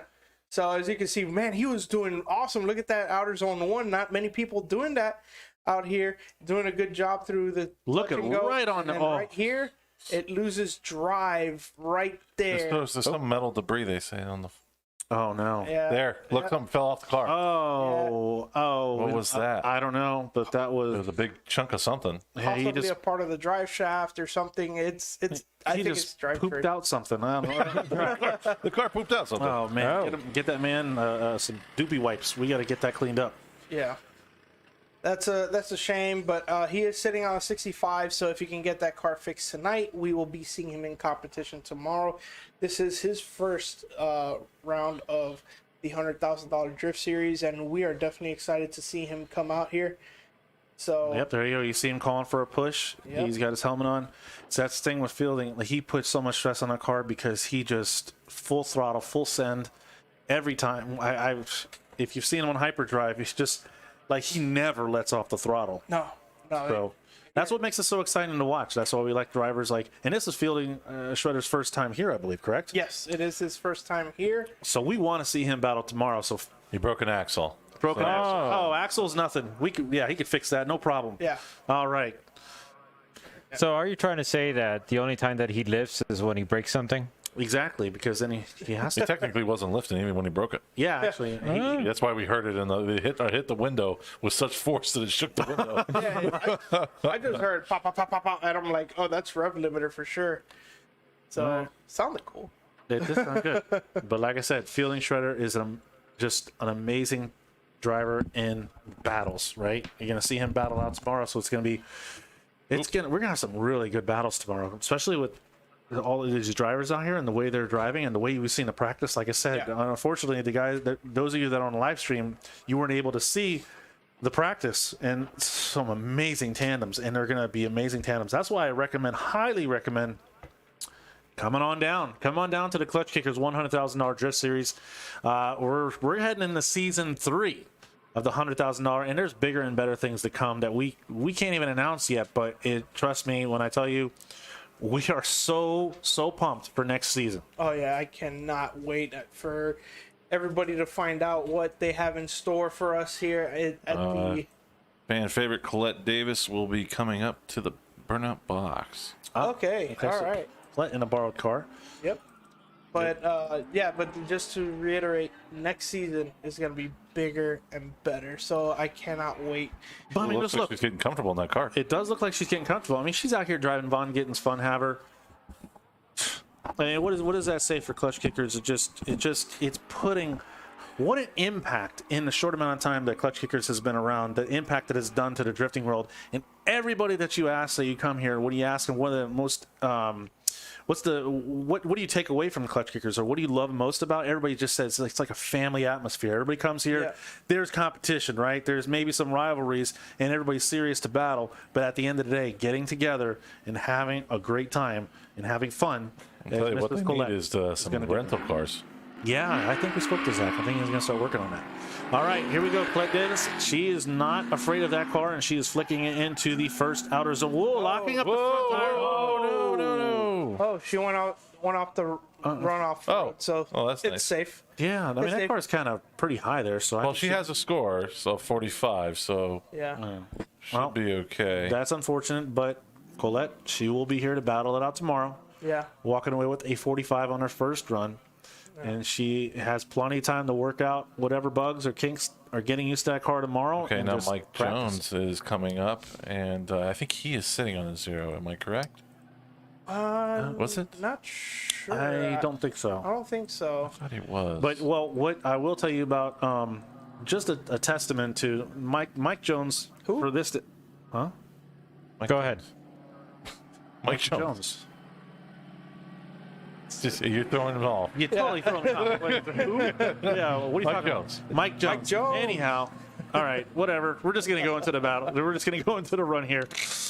Okay, here we go. Mike Jones lined up, making his way down the stretch, and he's going to flick it into that entry. A lot of style. Love that Lexus. It fills out that track almost completely as it makes his way through the first outer zone. Nice. Ooh, taking out that inside clip. Didn't need that, right? Just flicking into the touch and go. He's sitting on a 49. Let's see if he can better. Wow, he doesn't need that side skirt either, I guess. As he's going to go into the third and final outer zone. Doing a good job. Nice angle. Wow, I love that car. Definitely a fan favorite. I like watching that car drift. It's such a presence when you're out there and watching it live. Yeah, it's incredible. The first gen LSs are definitely one of the. What did Cricket say? First gen. Yeah, Anyway, we he get said some Mike drone Jones footage of something. Cricket. I mean, it's like we're missing some good stuff. Or maybe a cricket cam. We need a cricket We cam. do. We need a cricket cam. Is there any way we can get a cricket cam? Yeah. So I would like to see exactly where on the bumper he hit that cone, because it looked pretty close to the middle there. Where who knows what the judges would say about that? You know, if it's on the leading side of the car, remember that can be a 0. But other than that, 61. We have a score. It is a 61, so it's not on the leading side of the car. So he does better his score. Good job. Yeah. Up next, Dustin Toppett. Yep. Warm up his tires back there. This was the Mustang with the Mustang front end, right? Yes. Previously? Yeah. Previously known as the Mustang with the Mustang front end. Yep. Now we got the Nissan with the Nissan front end. Nissan with the Nissan front end. Clean car, though. At least he's keeping it consistent. Yeah. And away he goes. As he goes down the straight, he's going to go full throttle and get into it, flick it into the entry, making his way through the first outer zone, starting to pour out the smoke a little bit as he's getting on throttle. Nice angle coming out of the first outer zone, flicking in nice and tight in that touch and go. And here we go. He's going to fill out that complete outside edge of that second outer zone as he makes his way in. It looks like he does a good job flicking it in. Making his way out the track is... There he goes. Great job. Dustin Toppett. That's not Nicholas Rodriguez. That is Justin Toppett. Dustin. Yeah. I have a question. Does he make his exhaust pipe out so long like that so that way it counts as going over the outer zones? Because it might help. Like he's stretching out there. Yeah. It's part of the car. That's an interesting. That is interesting, right? I didn't think about that. Yeah. But I have to refer to the rule book. It goes right over the touch and go there, but he's still doing a good job going through the course, making sure that he does try to improve that score of his from his first run there. So let's see what the judges have to say about that. This is a 0 from what I remember. Yes, Josiah Falaise. Interestingly enough, has a 0. He just knocked his bumper off. Doing a burnout. Well, that's fine. He doesn't need it. No, he doesn't need it. I think it's going to make the car faster. That was a burnout bumper. You just use it for a burnout. Well, Okay, yeah. He hit the eject button there. That's right. Well, he's pulling up to the line. trying to shed Drift that weight. HQ FDF race shop. Yeah. as Mr. Josiah Dustin is getting Toppin ready. does improve his score to a 62 from a 60. All right, and here we go. Josiah making his way down the track, flicking in. He wants to put down a score as he makes his way through the first outer zone. And, man, that tire just coming off the ground. You saw that as he makes his way into the touch and go. Flicking into the second outer zone, doing a good job on full throttle. Nice angle, full commitment, dropping the tire, but nope, not a big deal. Look at the smoke coming out of the back of that car. Hold it together, Josiah, as he makes his way. Massive angle and massive amounts of smoke as he makes his way out the track. It is. Lord. That's better. That thing at Alec.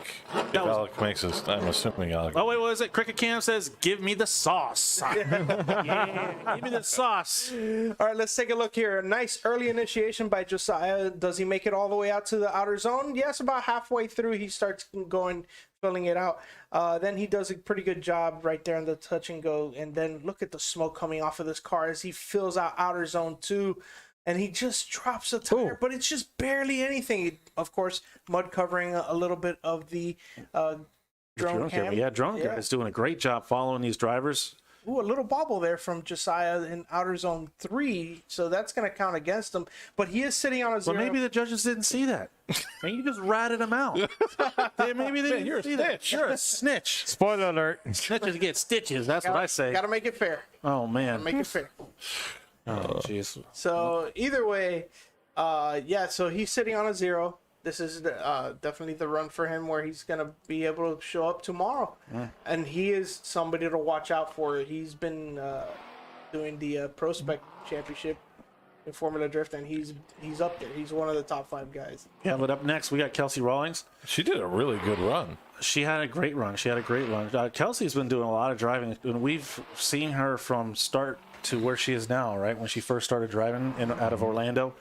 And she has progressed tremendously and just built her career around drifting, which is great. And in fact, goes to a point I was mentioning before is the drivers that are out here, some of the younger or less experienced drivers come out here and they're able to learn not just driver skill and improve their skill driving with these drivers. Oh, with Josiah with the 65. But they're able to learn one of the more important things as a driver, how to develop a program. Such a key point as a driver, if you're trying to go to pro, is to learn how to develop a program, find sponsors, and represent yourself at events. Yep. So Kelsey Rawlings is definitely somebody that is doing the job right. Absolutely. So we're gonna see. It says that she's sitting on a 0. Is that correct? No. No, I think that's that hasn't been updated correctly. But we're gonna see what she can do here because she's somebody to look out for this weekend. Man, she's really stepped up to her driving this weekend. I've been watching her practice runs, and she's somebody to look out for tomorrow. All right. Well, it looks like she's about ready to get the thumbs up. She's locked and loaded, waiting at the start line. Let's see what she throws down, and away she goes. And there she's off. Kelsey Rawlings heading down the straight full throttle, putting every ounce of that engine right to the limit, right? She's just full throttle all the way down. She makes it through the first outer zone. Nice angle coming out of the first outer zone, flicking nice and tight on that touch and go. And let's see as she right from the judges, getting into that second outer zone nice and early, doing a great job. Kelsey Rawlings is filling out that second outer zone, pouring on the angle, pouring on the smoke, showing Mr. Passion and Pat that she got style, right? As she makes her way deep into that third outer zone on the outer edge. I don't think you can get any closer to the outer edge of the outer zone number 3. Great job, Mrs. Kelsey Rawlings. Yeah, that was a very risky run, and that was very exciting overall. So let's take a look. Early initiation by the first standing cone. Does she make it all the way out? Yes, about halfway through the first outer zone. Does a good job on the inner clip. Great on that touch and go, as we saw from the lower cam. She's filling out outer zone 2 as the judges are asking her. She doesn't come off of it early. She gets into outer zone 3 rather early and fills it all the way out. Most people start coming off of there, but she filled it all the way out, going all the way to the edge of the track. That was a great run. That I don't know. You think that may have taken the top spot? That's tough. That's a tough one. It's pretty close. Judges have been tough today. Yeah, they have been tough. We haven't seen a score in the 90s today. Yeah. Really? No. Yeah. 86 is the highest right now. Yeah. Oh, wow. So, and Pat Good, he ain't no joke. you can see Kelsey backing up the car there. She looks happy with the run. Yeah, she has a little smile on her face. I think she knows. You know, so we'll see what the judges really have to say, and to see if That's Mike Jones. Welcome by. Who? Mike Jones. Oh man. I'm just thinking about the spectators, the ones that have their tent set up in the splash zone. Do they angle it to block out the sun or block out the dirt? Oh, that's a good question. Is that 73. 73? Kelsey Ross at Frawlings with the 73. And then we got Lucas Glemery. Lucas Glemery up next and his This got a VQ. VQ 35. VQ. yeah, Maybe it's just a plain Jane VQ. Navarre, Florida, and his Nissan 350Z. yeah, he's sitting on a 0. I believe so. I I think that's believe you're where right. Kelsey got hers, but I don't know. Anyways, he is off, so he needs to put a score down. As he makes his way down the track, definitely looks like he's committing it down the straight, flicking it in. As he does, he's able to initiate and work his way through the first outer zone. A little off that first inside clip, throwing it into the touch and go. A little off there, kind of playing it safe with the midline as he makes his way through the second and final outer zone. Not much tire smoke, but it looks like he just needs to get a score on the board. At this point, he wants to be in the show tomorrow, so he just needs to hold it together. Can he hold it together as he makes his way off the track? And he does, folks. He is out, and he's going to walk away with some points. Yeah, let's see if we can take a look at that entry because it looked a little interesting how it didn't have a lot of angle. So let's see if he does it right on time or not. It looks like he does, but it's just very slow roll into angle there.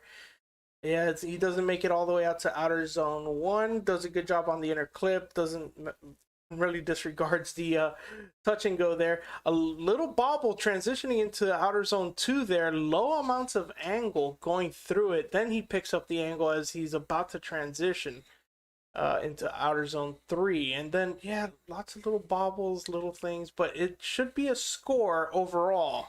Yeah, no, he definitely got a score, and well, I believe he definitely got a score. When you say plain Jane VQ, are you saying that it's not modified or? Well, I don't know. Unfortunately, we don't have a list of his modifications, but We'll go by there tomorrow and check it out. Yeah, we'll have to get a little more detail. So, Who's up next? That's a good question. So I can see Sarah Harrow about ready to make her way into the burnout box, and I say we're getting close to the end of the qualifying for the round 5 of the $100,000 Drift Series. This qualifying sponsor presented. I'm sorry, what'd you say? 37 for Lucas McLemery. Oh, Lucas McLemery walking away with the 37, so he will be in tomorrow's competition. But yes, this is round 5 qualifying presented by Grip Royal. We want to thank Grip Royal for just supporting Klutch Kickers and supporting the scene. He does a great job with a lot of drivers, have a great relationship. It's one-on-one personal, and we got to catch up with the owner last time we were here, so it's always good to see these guys out here. All right, Sarah Harrow's sitting on a 52 in her V6 Mustang. Let's see what. And away she goes in that black pearl inspired livery as she initiates, working her way through the first outer zone, trying to better her first score of a 52. A lot of angle coming out of outer zone number 1. Good job getting deep into that touch and go. She's doing a good job filling out the track, and she's making her way through the second outer zone. And that little V6 is putting every ounce of power as it can as it makes its way through the third and final outer zone. Sarah's doing a great job staying on outer edge. Has she beat her 52? Well, she looks happy. I don't know if she's waving somebody down or if she's excited. She's been doing pretty good this round. Yeah, her driving has definitely improved over the last couple of rounds. As I've mentioned before, she got a lot of advice from Von Gittin Jr. last week at Ford Fest. But let's take a look here at her run. She has a lot of angle going through the inner clip, does a good job transitioning into the touch and go. And then in the outer zone 2, she holds a nice wide line. Lots of commitment there. But of course, she doesn't make a lot of power, but her trusty V6 Mustang does pull a pretty decent run. It was a pretty good line. She was able to bring it out there and stay in the zone. Yeah, well, she's doing a good job, making it work and putting on a great show for everybody. That's another one of our drivers that was on the Netflix series Hyperdrive. Yeah, yep. So we're gonna see where that puts her. She's currently sitting on a 52. We're looking at Brandon Wicknick being the next driver. Hey, I just had an idea. Maybe have season 2 of the Hyperdrive show over here. That'd be interesting. Can you imagine having that massive teeter-totter that they had? I don't know if you guys have seen the hyperdrive, but they had that massive the leveler. Was the leveler, the leveler. So that'd be interesting. She bested her score by 10 points, 62. 62. All right. Congratulations, Miss Sarah Harrow. You bested your first run, and you're walking away with a 62. We're going to see her battling it out tomorrow in the Klutch Kickers final round of the $100,000 Drift Series. And right now, as you mentioned, Noel, we have Brandon Whitnick warming up his tires. Yep. Brandon, he's like, I don't know, king of the one more times, but this guy's been, I don't know how many one more time battles he's gone through. Yeah, it's like every time he goes out, it's like you have to pay attention because it's going to be a fun battle. Yeah. A fun battle. And he just keeps improving and improving. He already came in to the series as a really good driver, and I'm just seeing more and more improvement out of him. So let's see what he's got. Yep, let's see as he makes his way down the track. Brandon Whitnick knows into the competition. He's going to flick it. I just had to do it. Had to throw it into the first outer zone. Doing a great job as he comes out the first outer zone, flicking into the touch and go. Whoa, deep into there. And showing good angle. Wow, getting into the second outer zone nice and early is Mr. Brandon Whitnick. Coming out the second outer zone, flicking into the third and final outer zone. Brandon doing a great job. Full throttle, full angle, making his way on the very edge of the track. Great job. I'm not sure if it beat his first run of a 70, though.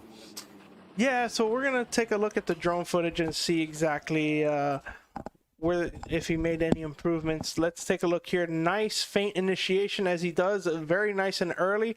Does he get all the way out to outer zone 1? He doesn't start that way. Doesn't really make it happen either. Does a good job on the inner clip. Look at the touch and go area, though. Very nice. Transitions right into outer zone 2. Staying online. Ooh, little dirt drop there. Does he stay on that line? Yeah, he does. He does a very good job from there. Then transitioning into outer zone 3, starts to come into it a little bit later than where it starts, but does a good job overall. Does he better the 70? Possibly. I don't want to say anything about that, but it looked like a pretty. It looked like a Why are you talking? Why are you talking about it? Oh, that's funny. But I will mention to everybody that's out there today watching us, as you can tell, the sun is starting to set, and the Klutch Kickers, the Emerald Coast Dragway, Klutch Kickers track here is known for notoriously getting extremely sticky at night as that track starts to cool down. We've just seen even in practices where drivers before were throwing sick angle, all of a sudden are running shallow angle because they just got so much grip. So, well, we shall see. All right, so we have Jeff Kurtz on the line now in that V6 Honda V6 supercharged powered S2000. Very unique car. This car is a rocket ship too. So let's take a look, see what he's got. All right, as he makes his way down the track, he's gonna flick it in. Nice entry there, making his way through the first outer zone. Looks like he's gonna have some decent angle coming out. Nice max angle almost. Flicking into the touch and go. Could have got a little closer, but doing a good job maintaining consistent angle from what I can tell. A little bobble there, but he's doing good holding together. Here we go, flicking into the third and final outer zone as he makes his way. Look at that, maxing the angle out. Wow, I really like the S2000. I know it's such a difficult chassis to set up, but it looks great going sideways. Yeah, it's definitely fun. Oh, going back to Brandon Whitnick, he got a 71, so he improved from a 70. But let's take a look here at Jeff Kurtz here as he initiates about midway through the initiation zone. Does hit that cone, but doesn't really affect anything. Doesn't get all the way out to the outer zone 1 there. Doesn't get to touch and go either, but transitions into outer zone 2, stays out wide. Does he stay all the way? No, he starts to come off the outer zone there. Coming into outer zone 3, he starts to go mid to high line there. So it's a decent run overall. And that's not a popular power plant choice. No, it's a J35, which comes in like the Honda Accords, Odysseys, and it's not a popular drift car either. Yeah. No, it's not. That's what I'm saying. Do you think you're already starting off with a non-traditional drift platform, and then you go to a non-traditional power plant? Yeah. So finding parts may not be easy. But it's working. It's obviously working. We've seen Jay-Z S2Ks. Right. You would think, but the Jay-Z, at least you're adding some sense of stability to a chassis that maybe not all as stable, but he is absolutely making it work. It sounds great. It looks great, so it's great to see him out here. So who's that coming up the line? Is that Brian Brian McKay? All right, Brian McKay in a Lexus SC300. He's coming all the way from Tomball, Texas, and he is that was Jeff. Oh, that Jeff was okay. Jeff's score. Kurtz. He got Kurtz. He got a 65 on a second run. All right, Brian McKay working his way down the track. Nice entry. He's going to make his way. Locking it up. Hey. Way understeer. Under as he makes his way, and there's a cone under the car as he makes his way through the second outer zone. Almost too little, too late. I do believe he did get a score in his first run, so he should be in the competition. That was a pretty shaky entry there. That was a double initiation for one. Well, it's unfortunate he couldn't take the cone home as a souvenir. Ooh, look at that. Brian McKay is leaking some fluid. Is he? Out of the rear. I don't know if it maybe it's just water, but watching the replay. Out of the back. Straighten out right there. Straight, under, yeah, back in the angle. Huh. Well, they may want to check that out. It looks like there might be something dripping from the back of his car. Can you tell? Yeah. Well, I saw it on the. Oh, probably that cone ripped something. Yeah, look, right as soon as that cone went under, it ripped something off. Yeah, it's leaking. Well, we'll make sure we want to get that checking out. But Check it out. check it out. I'm getting hungry. It's getting close to dinner time. Get the chicken out. Somebody get the chicken out because it's getting close to dinner time. There you go. Our track staff out there doing a great job, making sure all the other drivers are going to have a consistent pass. Doing a great job maintaining this track. If I couldn't stress enough, if you haven't been here and you can't make it here this weekend, plan to make next season. Next season, bigger, better things coming. And being at Klutch Kickers is one of my favorite events that I've ever been to. Yeah, we always have a good time out here, and the competition is always fun. Next up, looks like we're going to have Joey Campbell in the Mustang Mach 1 coming out, but we're still waiting to see what's going on with Brian. Well, he got a 0, right? Because of that. Yeah, well, we'll see here. I'm going to go ahead and just let's shout out some sponsors because, like I said, we're so thankful and grateful for these sponsors. We want to go ahead and thank the Island Resort Hotel. It's the official accommodation of the $100,000 Drift Series, and, well, he's already at the line. Never mind, scratch that. Here we go. As Joey Campbell's making his way down the track, he's going to throw in the entry, doing a good job maintaining angle as he works his way through the first outer zone. Trying to get nice and tight on that first inside clip, flicking it in. Could have got a little closer to that touch and go, but seems like he's doing a good job maintaining angle and working his way through the track. And coming out the second outer zone, flicking into the third and final outer zone. Joey's making his way through the track. I'm not sure. He wants to best that first score with 64. With the second run, we'll see what the judges say. Coming up to us from Jacksonville, Florida, Mr. Joey Campbell on his second run. Yeah, Joey Campbell doing a pretty good job throughout the track there. I mean, of course, from those cameras, it usually looks pretty good. But let's take a look here. This drone is a little far away here, but doing a pretty decent job. He could have been a little farther out into the touch and go there. And then outer zone 2, he's mid to high line for most of it, starts to get all the way out towards right at the end. But then here on the outer zone 3, he starts to get all the way out a little late, and then just barely at the end just starts coming off of it. So we are... Looks like we're going to go ahead and jump to an ad. You guys don't go anywhere, and we're almost through qualifying, so stay tuned.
and we're back. And right, what you see in this beautiful area cam view, this drone footage that we're getting from way up above Emerald Coast Dragway, is you see Brian Sturman over there warming up his tires. Brian Sturman driving a BMW E30 powered by an M52, coming to us from Jacksonville, Florida, sponsored by Premier Plumbing and Crypto Motorworks. Yeah, and we did not announce Joey Campbell's score from before commercial break. He did get a 63, but that does not improve his 64 from his first run. Yep. Well, Brian Sturman right now sitting on a 60, did a great job for one of the more underpowered cars out here today. So maybe he can top his score. Plain Jane M52, it's just right? a plain Jane M52, plain as Jane can be, and that is what he's got. So Brian, great driver. We got to do an interview with him last round. Came back again, and let's see what we can do. Sending it now. He is sending it, and he's off as he's making way down the track. And he's going to flick it into the initiation zone. Nice entry coming through the first outer zone. Doing a good job with the angle as he's making his way. Little bobble as he's making his way through the first outer zone. Wow, nice and tight through that touch and go as Brian Sturman starts to work his way into the second outer zone and flicking into the third and final outer zone. Doing a great job. Nice angle, consistent angle from what I could tell. And just throwing down a nice solid run in that little E30 that can. Yeah, that was very impressive going through the touch and go there, especially considering a low-powered car where you need so much commitment to make it out to these outer reaches of the track. So let's take a look here at what he does in the BC Racing replay here. Initiates about midway through the initiation zone. Does a pretty decent job considering the amount of power he's running going to the touch. Ooh, wow. Look Beautiful at that. piece of paper between that. Yes. That was incredible. Then going through the outer zone 2 here, mid to high line, actually starts getting up a little bit higher in the middle there. But then we go into outer zone 3, still trying to do a mid-high line there. I mean, but he's doing what he can with the amount of power he's got. Doing a great job. And it looks like he got a 62. 62. There you go. Brian able to better score by 2 points in that that BC Racing instant replay. Right now, that looks like Willie Espinoza, King's Performance RX-7 out of Orlando, Florida, working his way to the line. What a monster of a car. It is a monster car. When you look at it, it looks just like such a dance. Yeah, and it has such track presence. Like I said, I love the big wings. I'm a fan of the big wings, and it's really sad that you don't see them as often. But here we go. Willie showing his style in his car, and let's see if he can show the judges his style as he makes his way down the track and enters, working his way through the first outer zone. Willie's already starting to pour on that throttle. Nice angle coming out of the first outer zone, flicking in. Could have got a little deeper into that touch and go. Man, that's a beautiful King's Performance RX-7 as he makes his way, trying to best his first score of a 60. Let's see if he can do it. Look at the smoke pouring out of that vehicle. It just sounds amazing. Look at the angle as he works his way a little shallow through the third outer zone. Nice performance, though, from Mr. Willie Espinoza, King's Performance out of Orlando, Florida. How can the judges judge that? Their view is blocked by all that smoke. That's where the experience comes in. Yeah, so here we go. He initiates nice and early. Does he make it all the way out to outer zone 1? No, he does not. But look at the amount of smoke and angle he's pouring on through the run. Does not make it all the way out to the touch and go, but does a pretty decent job entering into outer zone 2, trying to left foot brake to keep the car out wide. Does okay through outer zone 2. And then through outer zone 3, lots of angle, tons of smoke, but a little off the, a lot off the line. Right. So hopefully whatever he lost in line, he may have made up in angle and style. Yeah, that's a big possibility. So he is sitting on a 60. Can he improve that score? We shall see. Yeah, we shall see. And once again, the final round of Klutch Kickers $100,000 Drift Series brought to you by Grip Royal. We just want to thank everybody for staying tuned for so long. It's been a long day, but it's been some pretty exciting action. We've seen some ups and downs, and still have 20 cars left. We still have 20 cars left, but we still do not know, will Alec take the number one? Alec Hanaday, will he take the number one position like he did the last 2 rounds where he had a 0 in his first run and then came back and took it home? If he does that, man, I don't know what to say anymore. Okay, they're going to send Marco right now to the burnout box. All right, no score yet from Willie Espinoza's second run. Yeah, so But very impressive showing for Drift HQ with so many cars out here. I heard they brought 11 cars. Yeah, it's just incredible to see that lineup of cars out there. A bunch of green ones. Of course, we got Marco here. He's also a Drift HQ driver. His car is not green, but still a Drift HQ driver. Yeah. But there's so many green cars. Right, and then the recent collaboration between Adam LZ Manufacturing and Drift HQ is going to bring, I'm sure, bigger and better things for Drift HQ in 2022. Oh, absolutely.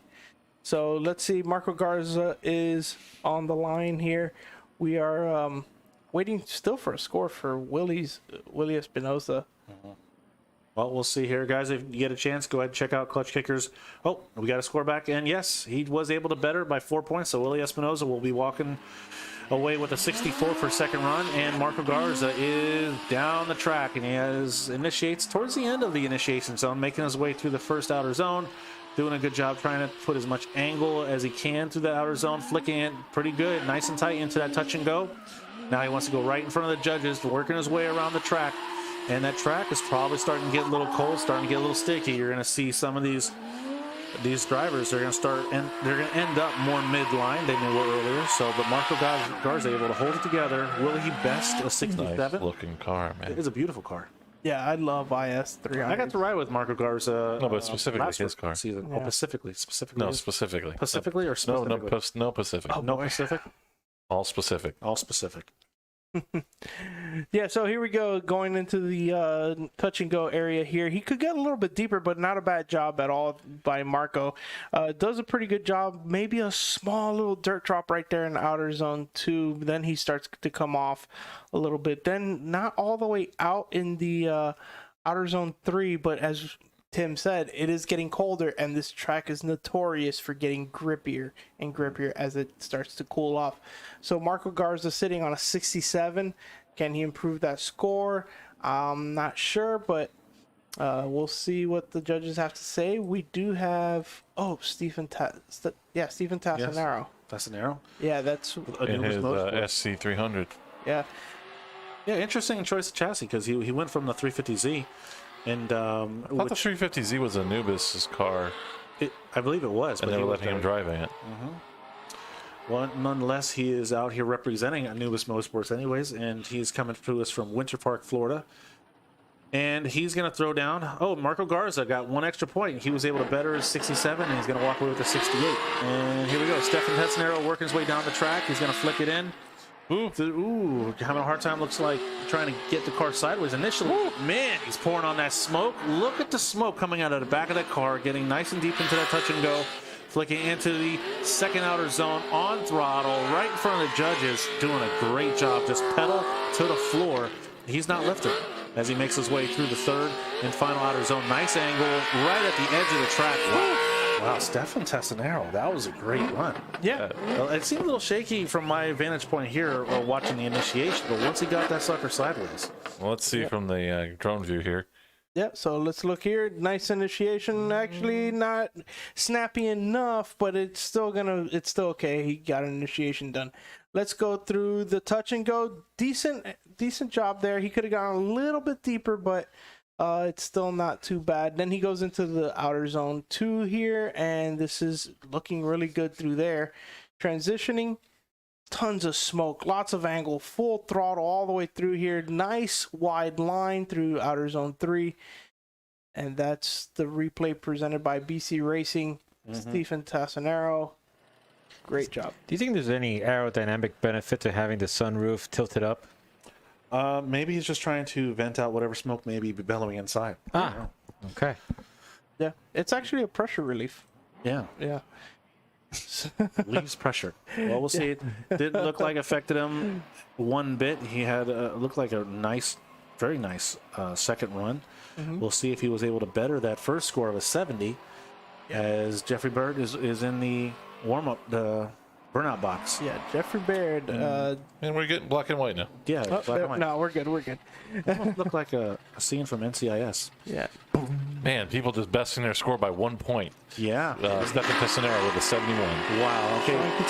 Yeah, Jeffrey working his way down the track, obviously full throttle. Look at him breaking traction almost before he got to the initiation zone, throwing it sideways, making his way. Nice angle going past that first inside clip. Oh, not as deep into that touch and go as he should have been, but nonetheless, he's getting into the second outer zone nice and early. Beautiful car. That's 14 of Mr. Jeffrey Bard as he works his way into the third and final outer zone. On throttle, nice angle. Great job, Jeff. Jeez. Nice. I think he... That one hits hard. Yeah, I think he topped his 50. Yeah, sitting on a 50, I think he's definitely going to top it. Oh, loud crickets. noises. Loud noises. Thank you. Oh, there we go. The cricket cam. That's always great to see Cricket having fun out there with the signs. But here we go. Look at man, Jeffrey throwing out some smoke and angle, but he does miss the touch and go there. Let's see. Outer zone 2 starts off really well, falls off a little, but then gets right back into the outer zone there. Very good job. Transitioning into outer zone 3 starts a little bit late, but still fills it most of it out. Jeffrey Baird, man, he's going to be a driver to look for tomorrow because because we've seen him in competition before. He's always somebody scary to drive against. Yeah, I mean, qualifying it's one car at a time, right? It's exciting, but obviously not as exciting as watching these guys battle out. So tomorrow, that's when the real show begins. Oh yeah.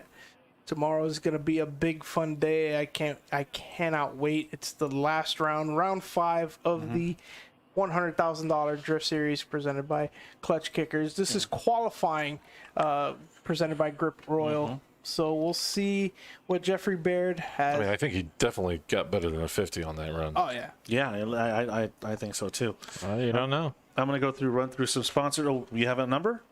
59. Jeffrey topping the 50 with the 59. Yep. Second score 59. So he's going to be in tomorrow's competition, battling it out with all the other drivers. I want to go ahead and see if I can thank some sponsors before. Looks like we got George Thomas coming up next. We want to thank the Island Resort Hotel, BC Racing Coilovers, Chase Bays, Drift HQ, Grip Royal Steering Wheels, Ignite Racing Fuel, Nitrous Outlet, RTS, Race Tech Services, Kensei Wheels, Tire Streets, Action Clutch, Liquimali, Cosmo Tires, ECU Master. These are all official sponsors of the $100,000 Drift Series Season 2. And this is the grand finale of Season 2. So we're so excited. Look at George Thomas really warming up those tires. Ooh. Getting a little off track there, getting a little squirrely. But he made it back, and he's locked and loaded and ready to go. He's lucky that wasn't judged. That was 4 tires off. 0. What? I didn't even start yet. No way. That would be horrible. All right. Oh, and away he goes. He full throttle at that gate. He's not playing any games. George, he wants that $1,000 #1 qualifier for sure. And he makes his way through the first outer zone. Nice angle coming out. Well, off that inside clip. He's going to flick it in. Not as deep into that touch and go as he could have been. But here he goes. He makes his way right in front of the judges through the second outer zone. Doing a good job trying to stay outside. Well, look at the smoke starting to fill that cabin as he makes his way through the third and final outer zone. Yeah, it seemed like he was playing it safe in really odd areas there. Maybe the smoke was impairing his vision. It looks like it is now. Yeah. I hope nobody's in front of that car. But let's take a look here as he initiates really early. Does he make it all the way out to the first outer zone? Not really. But look, he reduces angle right there, right before the transition. It was kind of an awkward transition as well. Then right there, again, the transition was just kind of awkward because he couldn't get into full angle through there. And then we're going to see through outer zone 3, yeah, he's off the line there. I don't know if he's going to improve his score. Well, but maybe what he lacked in line, he'd be able to make up in style and angle. I don't know, because he lost a lot of angle in a lot of places. That's a good point. Well, we'll see. So he's sitting on a 57, which, it's not hard to improve on, to be honest, but we'll see. 55. All right, so he's going to walk away with the better of the 2 scores with the 57, and looks like Emerson Noguera is working his way into the burnout box and going to warm up those tires. It's getting cold. That track is getting sticky, so it's going to be interesting how these drivers are going to have to adapt quickly to the changing track conditions. Emerson has been driving this track, so he's very familiar with this track, so I don't think it's going to throw him off too much. He should be able to adapt and overcome. Who I want to see adapt is Taylor Hall. Oh, well, he's not going to do his second run. That's right. Taylor took a score, and he's resting up. Emerson is sitting on a 70, which is a decent score, But of course, just like any other driver, they want that $1,000 extra prize for that #1 qualifier. And here we go. Emerson, full throttle down the course as he initiates, makes his way through the first outer zone. Kind of looks like he was slowed at full angle as he made his way through the first zone. Flicking it into the touch and go, doing a good job of filling in that touch and go. Flicking in nice and early to that second outer zone. And trying to maintain that angle. Wow, almost bringing a car off the ground. Oh, Yeah. no, Mr. Emerson. Well, luckily he has a 17. Oh, yeah, but he's not happy with that, right? He's trying to, he typically is a very consistent driver, so it's a shame that he spun there, zeroed out a second run, but he is going to be in tomorrow's competition. Now we have another E36 with Lucas Torno coming to the burnout box. Yeah, you can see he was kind of fighting the car on the initiation there. He's trying to make it all the way out to the first outer zone, then through the touch and go. He did a pretty good job through there, but he's trying to push as hard as he can. I guess when you have that much more grip right there. Yeah. Yep, there you go. I guess when you have that much grip and the track is starting to go up in grip as well, like your margin of error starts becoming smaller. Right. So because you got to push harder now. Right, he's trying to throw max angle, flicking it back into max angle, and then holding a full throttle, trying to show the judges that he's got the style just like all the big boys do. Yep, so here we go. Here we go. All right. Lucas making his way down the track. Lucas changing up the livery a little bit. Now you see King's Performance across the side of E36, and a whole change in livery kind of matches Mr. Espinoza as he makes his way into the touch and go. A little off that touch and go as Lucas as he's trying to round out the outer edge of the second outer zone. He's sitting on a 68. Will he be able to top that score? I don't know. But wow, dropping a tire, straightening out. There you go. Unfortunate for Mr. Lucas Torno.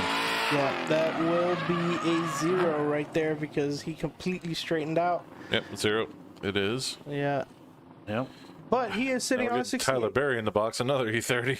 I mean E36. Yeah. Popular chassis. And 2 of them with V8s in a row. Yep.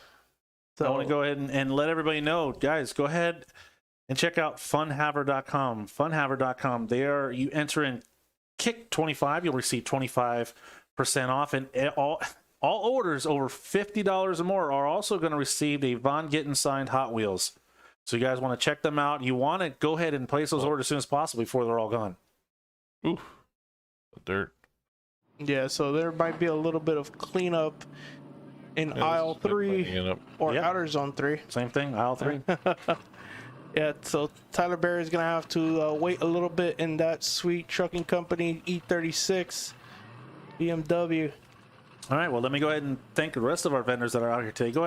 Guys, Sherry's Concession, she's been out here with burgers and hot dogs, drinks, and a world-famous sweet tea. Juan's Tacos and their amazing tacos. We want to thank them for coming out. Yeti Ice with shaved ice and pretzels for everybody, trying to keep them cool. We got Yankee Special with their JDM-inspired designs. You can check them out on Instagram at Yankee Special.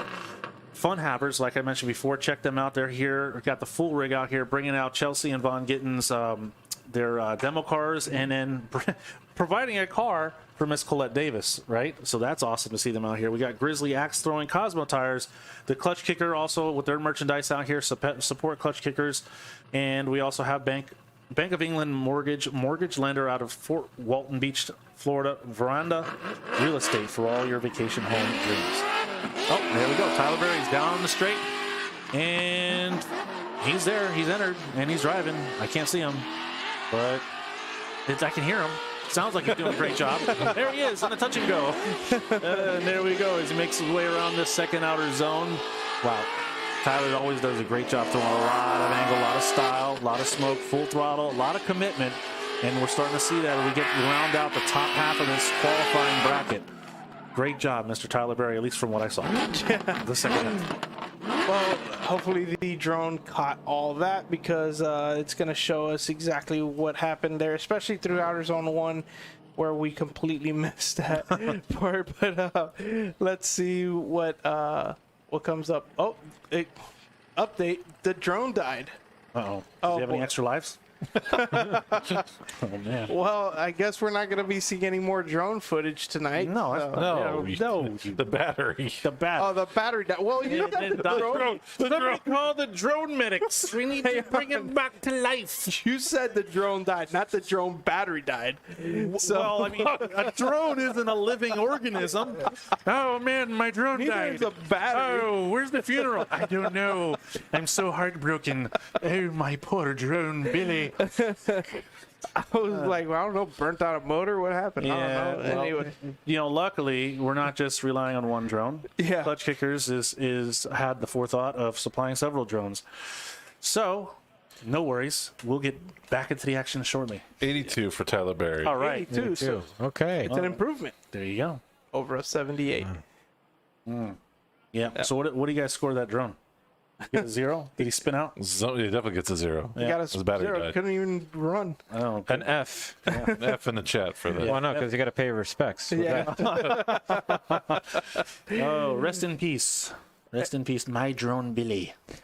Well, we have Andrew Maurer up next. I'm sorry to move the conversation along, but Andrew Maurer sitting on a 50 and definitely capable of bettering that score. Yep. Andrew Maurer still waiting to see if he can start his burnout there. But yeah, 50 is definitely a score that he can improve on. It's it's not a score that really proves anything. Just to ease your mind, Noel, they got it back to life. It's living here. You've been resuscitated. Billy will live again. Oh, thank you, Billy. Oh, you're so alive. He's alive. Okay, sorry. I'm just let it go. All right. Andrew Maurer is in the burnout box there. Yep, he's in a burnout box, more of a burnout circle, actually, if you look at it. Yeah. Burnout triangle-ish. Actually, it kind of looks like a rotary. It looks like a pizza slice, really. Now we're getting hungry. We're getting delirious. All right, Andrew is going to be up next, and he's going to be throwing down what he hopes to be a better than a 50, coming to us from Port St. Lucie, Florida, driving his Drift HQ 350Z. Andrew, let's see what you can do, buddy. He's getting ready. He's getting locked and loaded, and he's about to release the VQ power.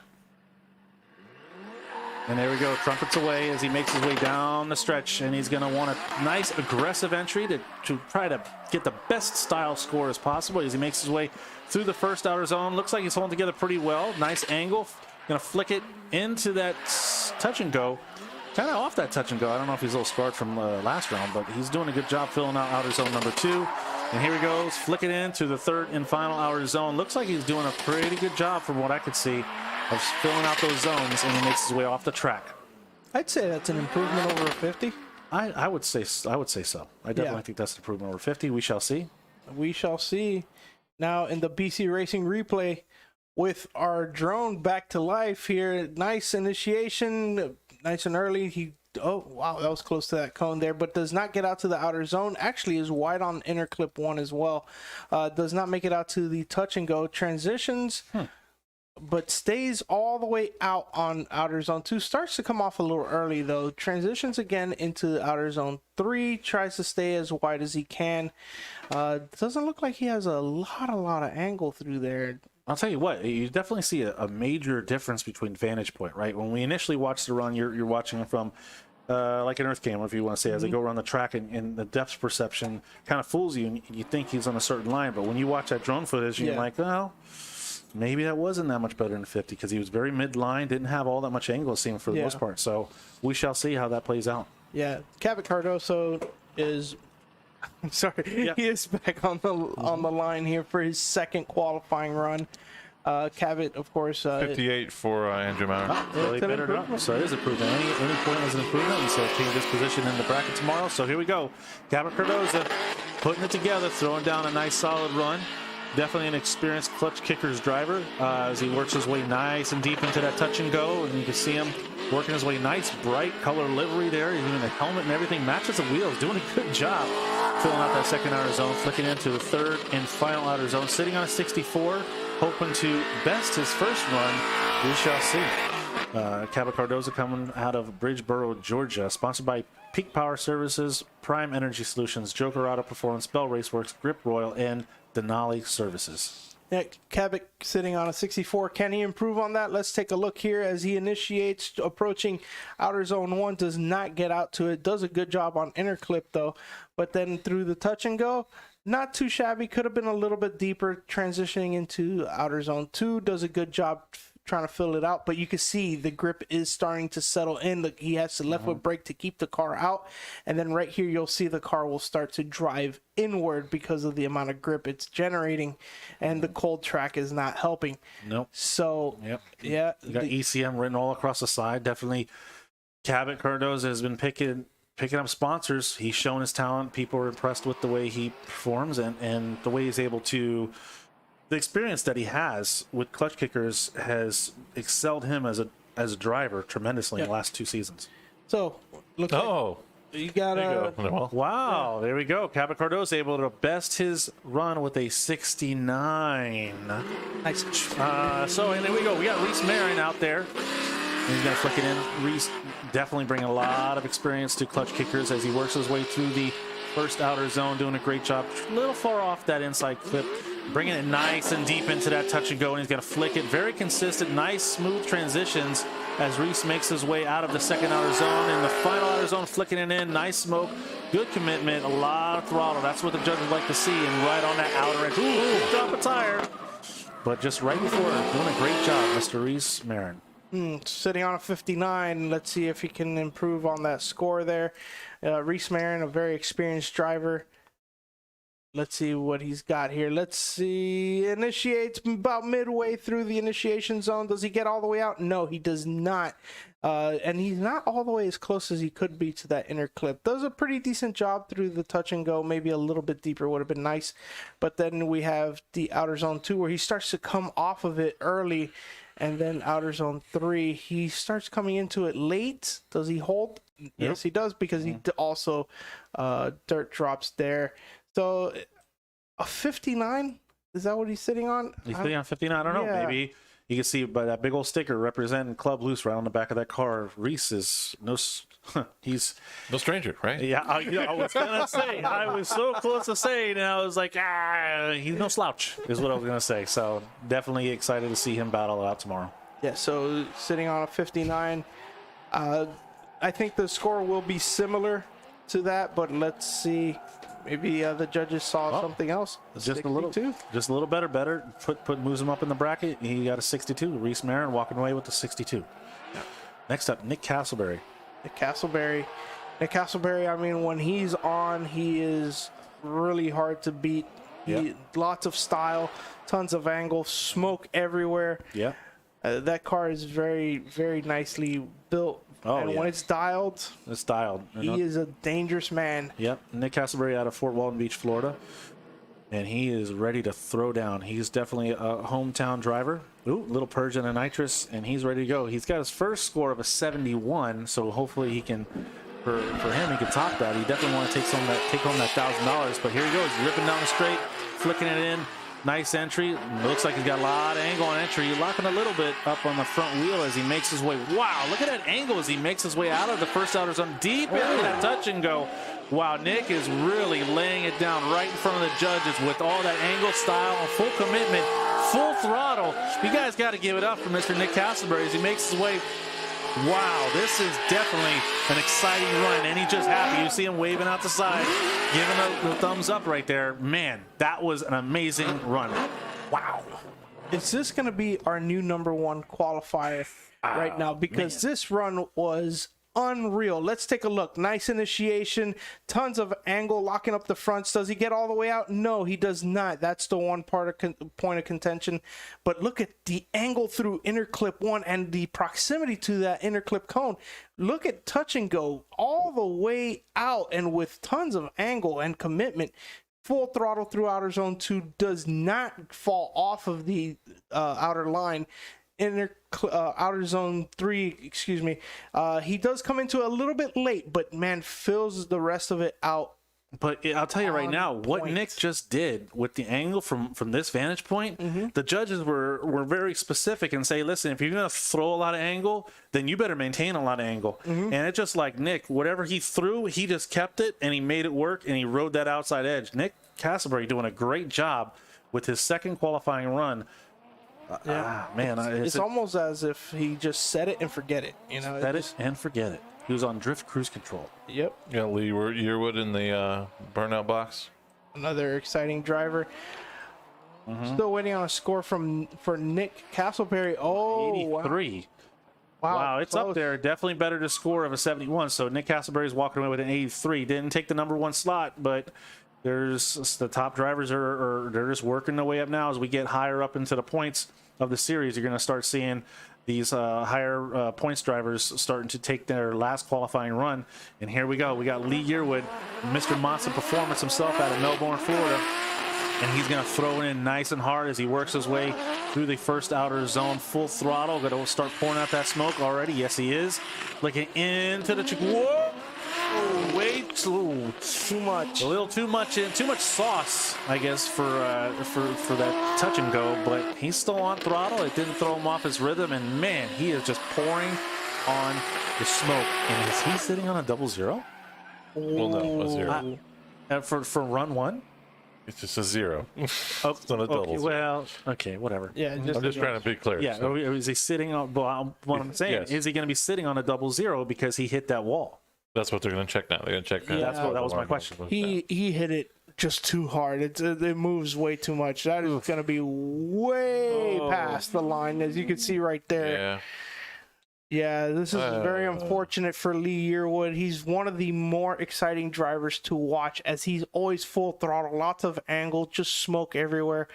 He sometimes doesn't have the best lines, but he makes up for it. But with the style, so much the style and angle is always. And his tandems. Yeah. He'll get on your door. Yeah. No, he's definitely an exciting driver. Well, they already got the wall back in place. Yeah. So. Wow. Oh man. What a shame. What a shame. No sandbags, huh?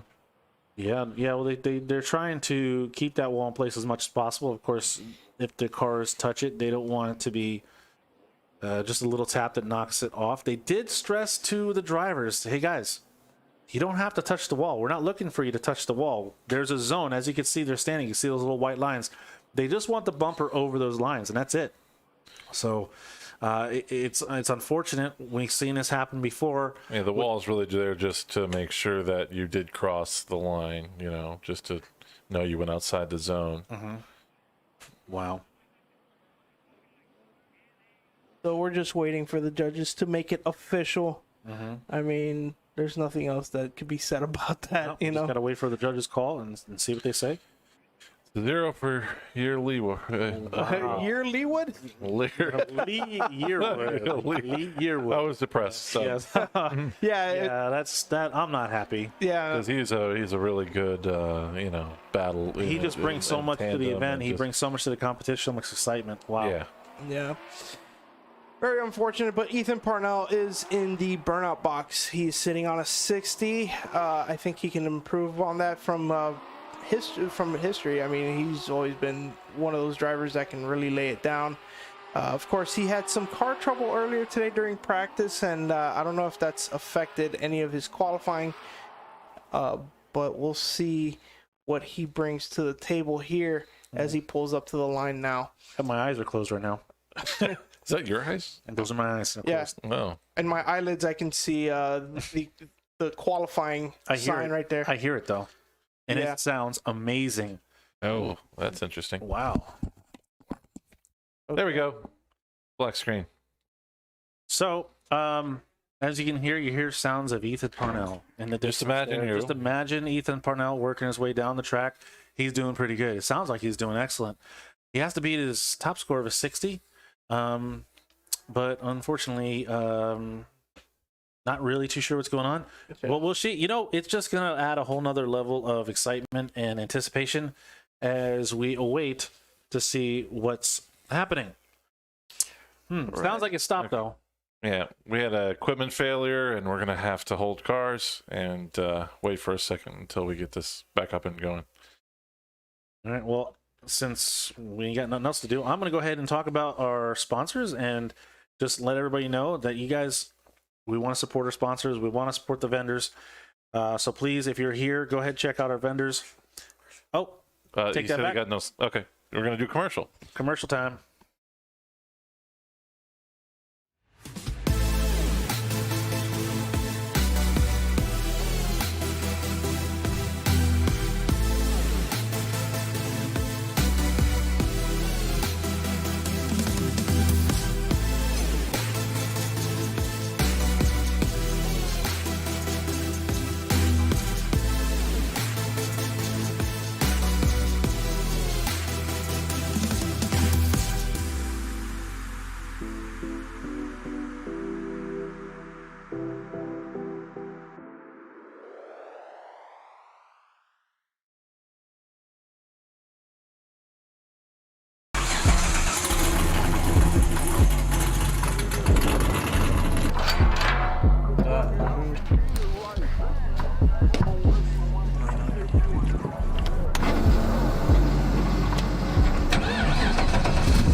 And that's Michael Elsey. Yeah, that's Michael Elson putting down his second run and work his way around the track, doing a great job as always. Wow, losing a bumper, but that's okay. And here we go. We'll see if he bested his first score of 60.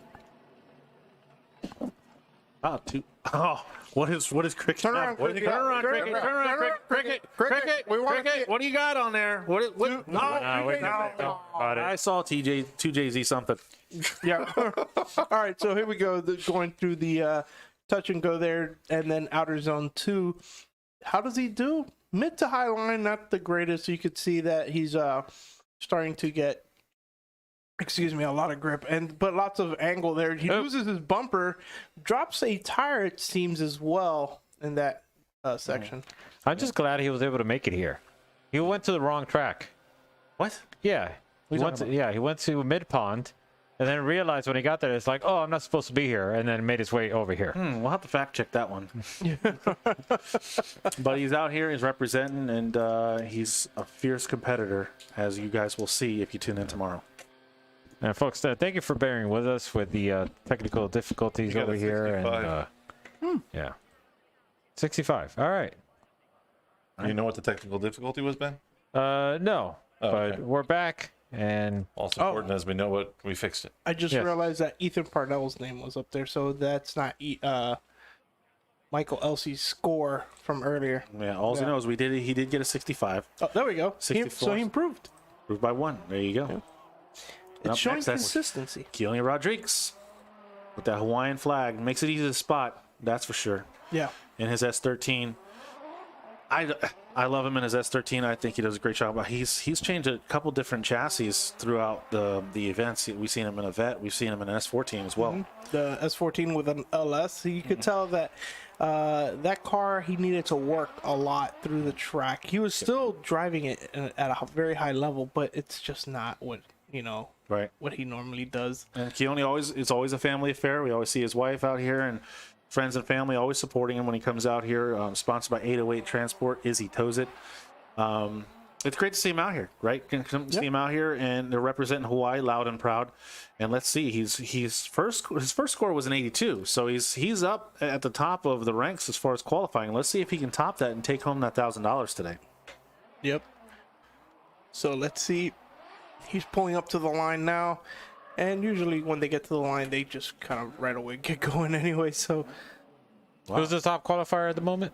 Would be Dirk Stratton with an 86. How many drivers left? About 11 or 12? 12. 12. 12 including. Yeah, 12. Yeah. 12 including Keone. All right, Keone on his way down, loud and proud, that Hawaiian flag, sporting it. Man, look at that entry, a lot of commitment, a lot of style. Look at the angle as he works his way through the first outer zone.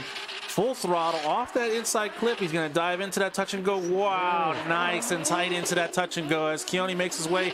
Those headlights are flickering as he's bouncing off the rev limiter right in front of the judges. That's going to show commitment, style, and as he throws a lot of angle, he comes out outer zone number 3. You guys put your hands together for Mr. Keone Rodriguez, representing Hawaii, loud and proud. Great job. Did it beat an 82? We shall see. The rear of that car literally fit the profile of the K-Rail. Oh, man. We're gonna have to talk to Cricket. We need a Cricket cam. Yeah. All right, so let's take a look here. Nice initiation. Does he go all the way out? No, he does not. And he's a little wide on the inner clip there. But look at the amount of angle that he carried through the touch and go area and getting close to the touch and go. Now he's filling out outer zone 2, starting to fall off, but then comes back out into it and then transitions into outer zone 3. Does a pretty decent job through there. Lots of angle, lots of commitment, tons of smoke. Yeah, I see a question on the chat. That is the Hawaiian flag. It does have the British inspiration. There's a lot of history behind that flag. I highly suggest you check it out. Each stripe represents one of the islands, one of the major islands, or all the major islands, I'm sorry.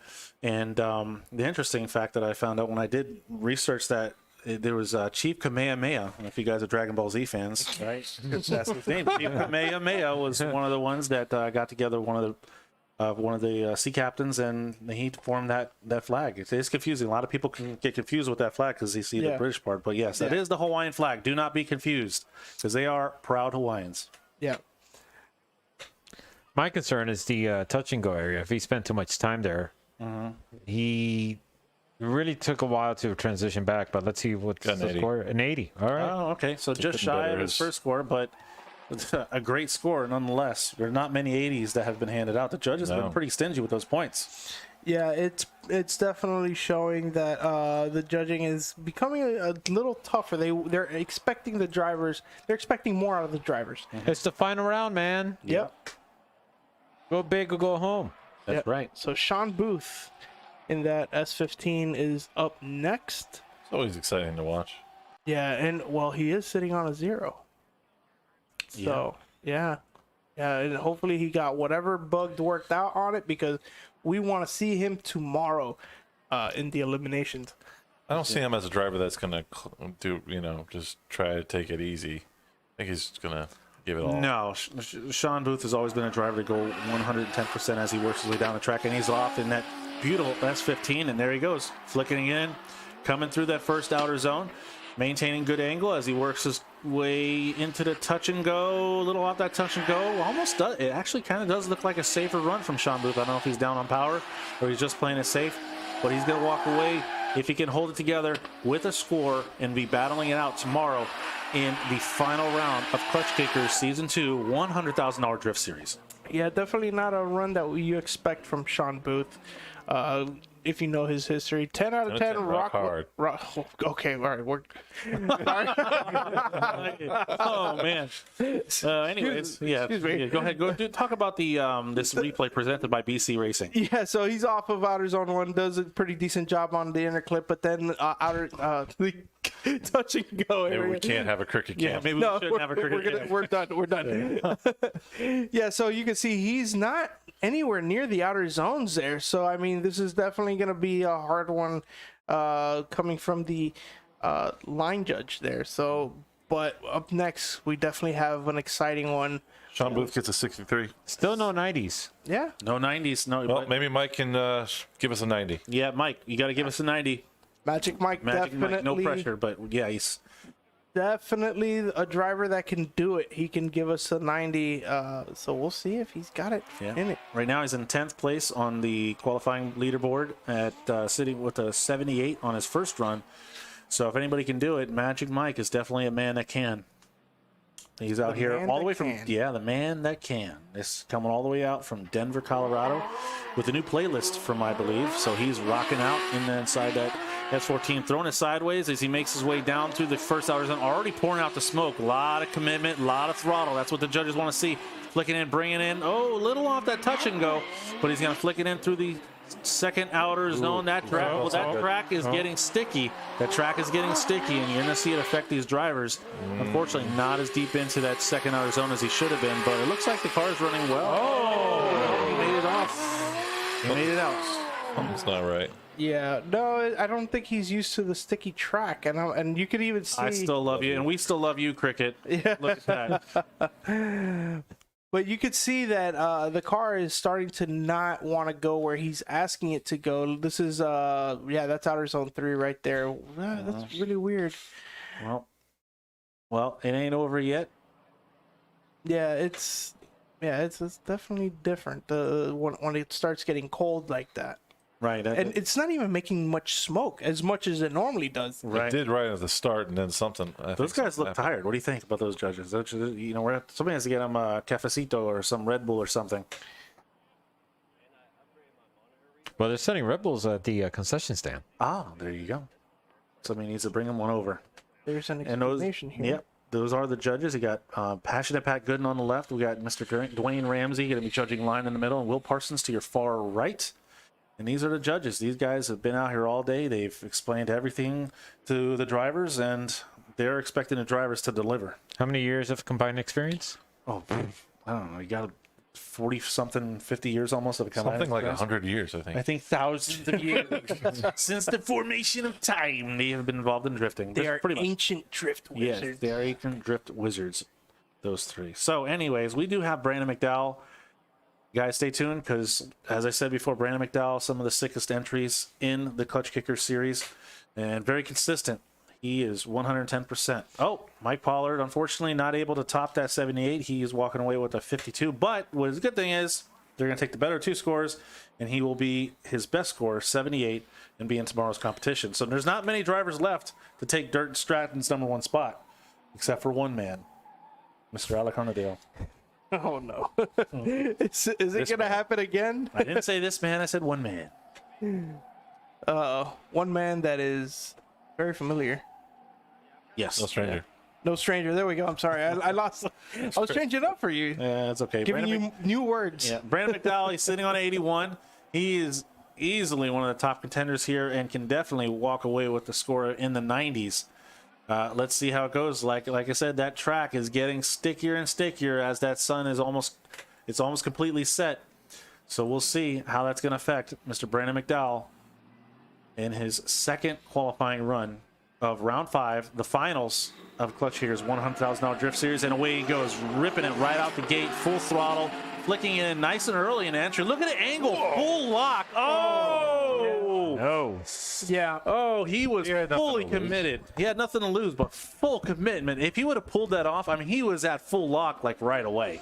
Yeah, I think he understood that the track was getting stickier, but I think he just pushed it too hard. If he would have pulled that off, yeah. I mean, it was just like you just could see that wheel flick all the way over, and it was at full angle right away. Look at him. Look at him. Gosh, Brandon McDowell. It's going to be an interesting battle tomorrow. Yeah, so as the track gets stickier, yes, you want a lot of grip in a drift car, but it does get to a point where your margin of error becomes smaller. So, you know, you don't want to push too hard when it's like that either. So, yeah, but now we have Taylor Ray. Well, and that's the thing too, is a lot of these guys run like 10 psi on their tires, you know, and they're trying to grip up the cars as most as they can. So when that track changes, that additional grip, you've been practicing all day on a hot track, and now you throw it, and just in a half hour, the conditions of the track change that drastically. Oh yeah, that causes, and we've seen it. Look at all the smoke on the freaking drag strip, man. Yeah, they gotta wait for it to clear. Yeah. Yeah, so Taylor Ray is on the line here in his LS-powered Miata. Maybe the last time we'll see it in competition here. But he's just waiting for that smoke. It looks like it's not really moving very much. Well, I'm going to address one of the questions in the chat. So, yeah, you would think, okay, a colder track, you know, it's going to be less sticky, but no. So what you understand, there's a lot of oils and everything that when the track is hot, those oils rise up to the surface of the track. As the track cools down, and we're talking cool, we're not talking like, 20 degrees. We're just talking a drop of maybe in 70, 60 degrees. So the oils that are sitting on top of the track normally when it's hot out, all those oils are starting to drop down into the track. So now it's leaving a better contact patch for these drivers. So they're getting more traction as the track cools. Like I said, cold track isn't necessarily 30 degrees or 20 No, degrees. we're in Florida. This is not a... Yeah, cold to us is like 60s, and people are wearing parkas, So, right. So yes, a cold track out here at the Klutch Kickers. It is, ask any driver that's been out here. I've driven it as well myself. You do feel a drastic difference from the heat of the day to the cool of the night. Yeah, but there is a point where it does get too cold, and then your tires start getting hard, and you start losing grip. You don't want that. You don't want that. 10 out of 10. Yeah, okay, we're not going back to this. Taylor Ray still waiting for the smoke. I mean, look, if we're looking outside, man. and See out the window. It looks like fog. Yeah, it looks does look like the nothing's coming. Yeah, like there's a car coming up the drag strip. I know you guys can't see it, but it just looks like it's just driving through fog, and who knows how far you can see. This is crazy. Yeah, it's just like I said. It's one of the things that we really look forward to every year. Just we finish an event. Yeah, it's a long day for us, right? It's a lot of work. All the Klutch Kickers crew and the staff, and all the drivers and friends and family, they put such an effort forward to make this event happen and come out here. But it's a labor of love. We all love it. We love coming out here, and as long as Klutch Kickers will have us, we'll be here. Yep.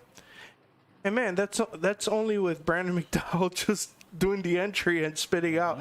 If you would have done the whole track, what would have happened? Because I don't know. Pack it up. Pack it up, pack it in. Let me begin right now. Taylor Ray is sitting on a 79. You think he's going to better that? Well, we got to see how he handles the cooler track. That, I mean, it's the big variable here. And how is Alec? There we go. We're ready? Yeah, Yep. here he goes. There he goes. Off. Where'd he go? There he is. Oh, where'd he go? Man, he's a slippery character. There he goes, Mr. Taylor Ray. Full commitment as he makes his way. Nice angle coming out of the outer zone number 1. Looks like he got nice and tight. And it's like, wow, nice and tight on that touch and go. Taylor Ray, he's putting down a clinic and he's showing the judges just what a number 1 competitor he is. Ooh, that's a lot of angle. A lot of angle as he makes his way through the third outer zone. But look at him, he's just nonchalant, just kind of like he's driving to the store. Yeah. Ooh, look at Nice all the beard. Flames. nice flames. He's got a good beard. Yeah, wow, what a run that was, especially throughout the first part of the track. Let's see how he deals with outer zone 1 here. Does he make it all the way out? Towards the end, he just tips the very end of it. But look at the touch and go area. My goodness, there's nothing in between him and that wall. Going through outer zone 2, you can see that he's in and out of that line. He's not fully committing. Ooh. And then a small little correction there. It might be big enough for... I'd have to say that's not the best run I've seen from Mr. Taylor Ray. No, it started off pretty decent. The touch and go was phenomenal, but the rest of the run lacked a little bit...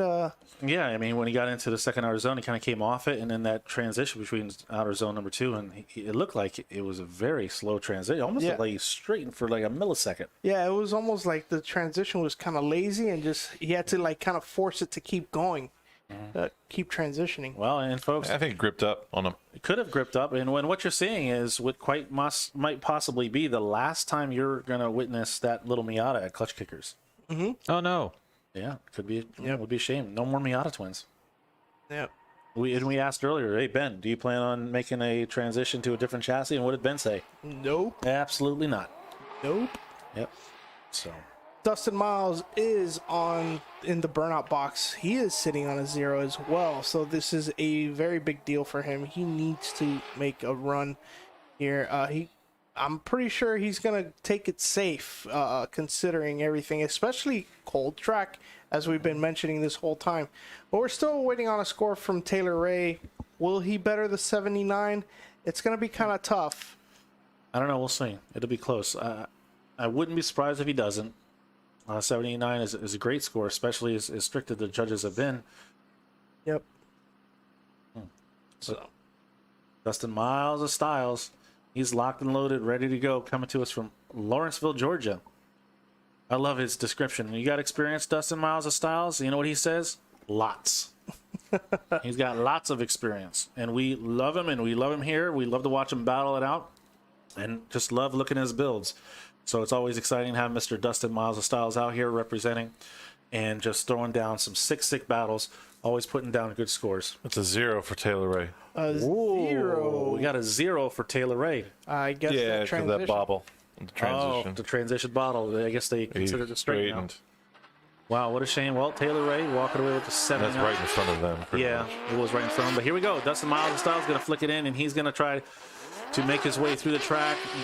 Nice angle as he makes his way out. Ooh, deep in an angle as he makes his way into the touch and go on throttle. Look at that car just slam to the ground as he makes his way through the second outer zone, full throttle, good commitment. Nice as he transitions and comes around the third and final outer zone. Doing a great job is Mr. Dustin Miles of Style in that Nissan 240SX. Beautiful job. Well, coming from a 0 on his first run, so definitely got a good score. Looks like he's happy. He's patting on the roof. Yeah, I mean, considering also the conditions that he can actually get a score is very important here. So let's take a look. You can see the car didn't want to like rotate very well on initiation there, but he still got it to work, and we are. And he's making his way through the track. Yep.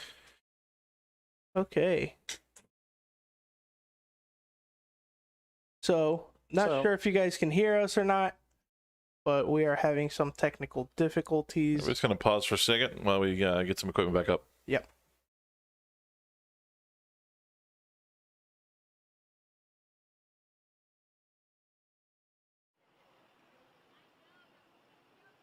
And we're back. Yep, that was quick. And we're back. So, just waiting on Dustin Miles' score here. Seems like he's going to have a decent score. I see Randy Noah at the start line, maybe checking out his competition. Yeah, Randy's out there. Randy, unfortunately, he's not the #1 qualifier, but he put on such a great show, and we're going to see some, like I said, one of my favorite battles of all time of Klutch Kickers is Mr. Randy Noah versus Alec Honadale. It was that was a really good one. It was a great battle. Randy Noah just really putting it into the door. Alec, but always able to just edge out his competitors, and that's why he's at the top of the leadership board. Yep. So remaining people we have is Troy Manners, Nate Hamilton, Taylor Holt won't be doing a run, Dirk Stratton, Adam LZ, and Ben Julian and Alec Honadale. So we're almost done, folks. Hang in there with us. All the heavy hitters. We're almost done there. Almost done. It's been a long day. Okay, now we're going to go back at it. We're going to send Troy Manners into the box. So, still waiting on a score from Dustin Miles. Or for Dustin 76 for Dustin Miles. 76. All right, 76 for Mr. Dustin Miles of Styles. Thank goodness, and we're going to see him battling out tomorrow. So it's definitely we're going to see a lot of 1 more times. I have a feeling tomorrow we're going to see a lot of 1 more times. Everybody's going to go. go. Punxsutawney. Troy Manners. Yeah, Troy Manners from Punxsutawney, PA. It's sponsored by PRL Motorsports, Neo Motorsports, ACT Clutches, Fortune Auto, Pengrade, VP Race Fuels, ISR Performance Nitrous Express, FDF Fab, and XXR Wheels. Yep. All right. So he's driving his Trust CS14 today. We're usually seeing him in the BRZ, but he went back to his own car. And away he goes.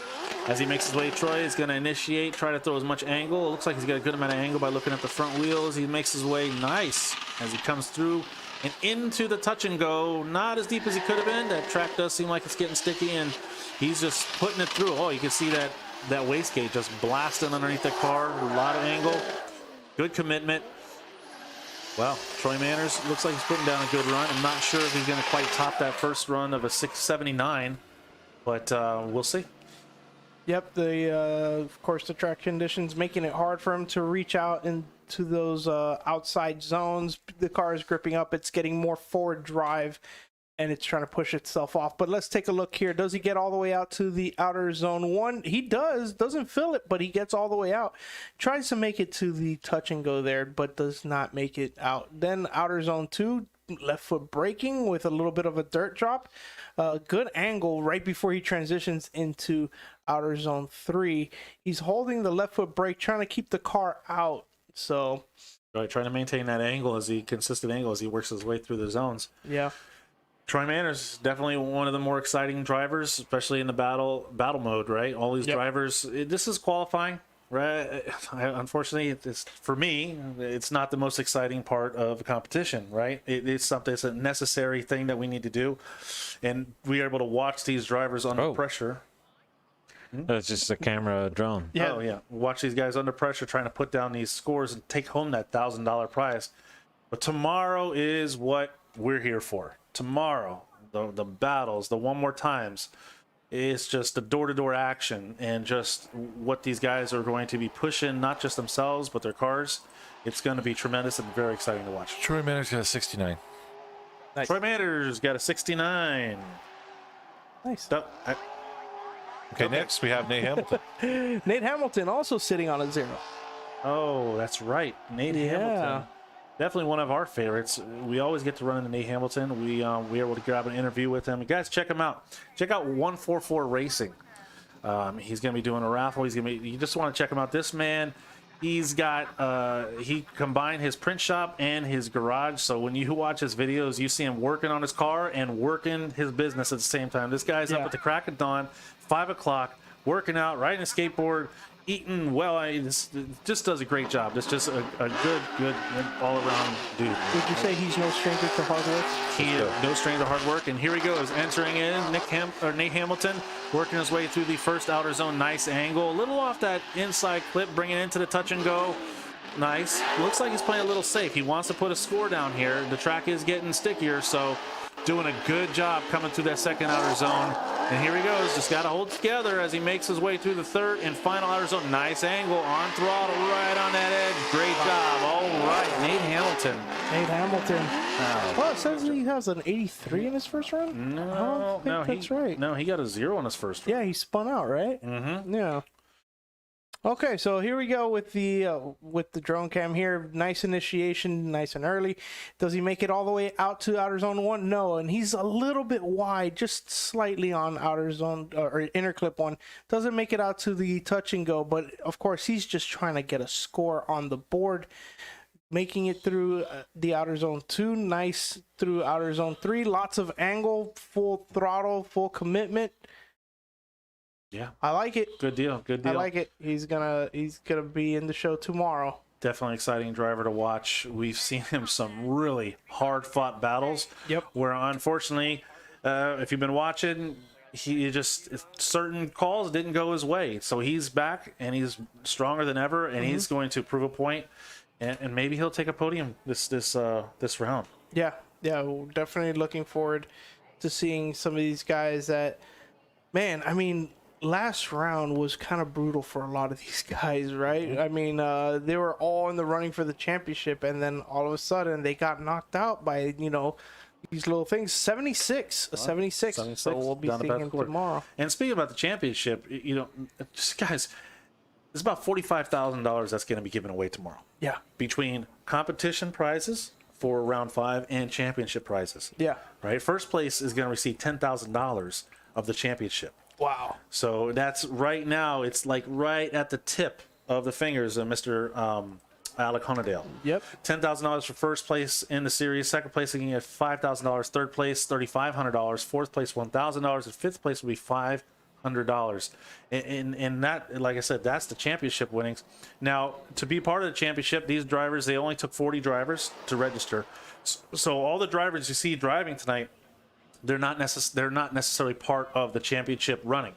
So in order to be a part of the championship, they would have to register for the full event, and there was only 40 spots. So even though we have a full field, not all 40 drivers are participating in the championship series.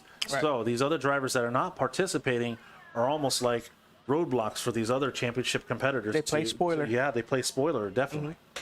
So like Randy Noah is not entered in the full championship, but he definitely is somebody that could be a spoiler. But he can definitely take some people out. Here we go, Dirk Stratton.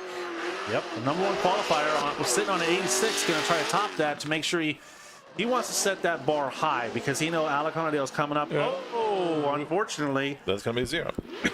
Yep. Unfortunately, he is not going to be able to top that 86. So right now, Alec knows that he's got to beat an 86. Alec is sitting on a 0. Correct. But he's done that twice already, so it's not that it can't be done. And next we have Adam LZ. And then we have Ben Julian. So 3 drivers left. We're almost there, folks. 4 drivers left. Oh, no, because next. Yeah. Okay. Next is Adam LZ, and then we have Ben Julian, and then rounding off the final qualifying round will be the man himself, Mr. Alec. We're waiting for the smoke to clear so that way Adam can get in the burnout box. Okay. Well, I'm going to go ahead and take that time to go ahead and thank some of our sponsors here. We want to go ahead and thank the Island Resort Hotel, the official accommodations of the Klutch Kickers $100,000 Drift Series. It's located right on the beach in a beautiful Emerald Coast. It's going to be home of the after party. So if you guys are here and you're going to be here live tomorrow, you want to go check out the after party. It's a blast.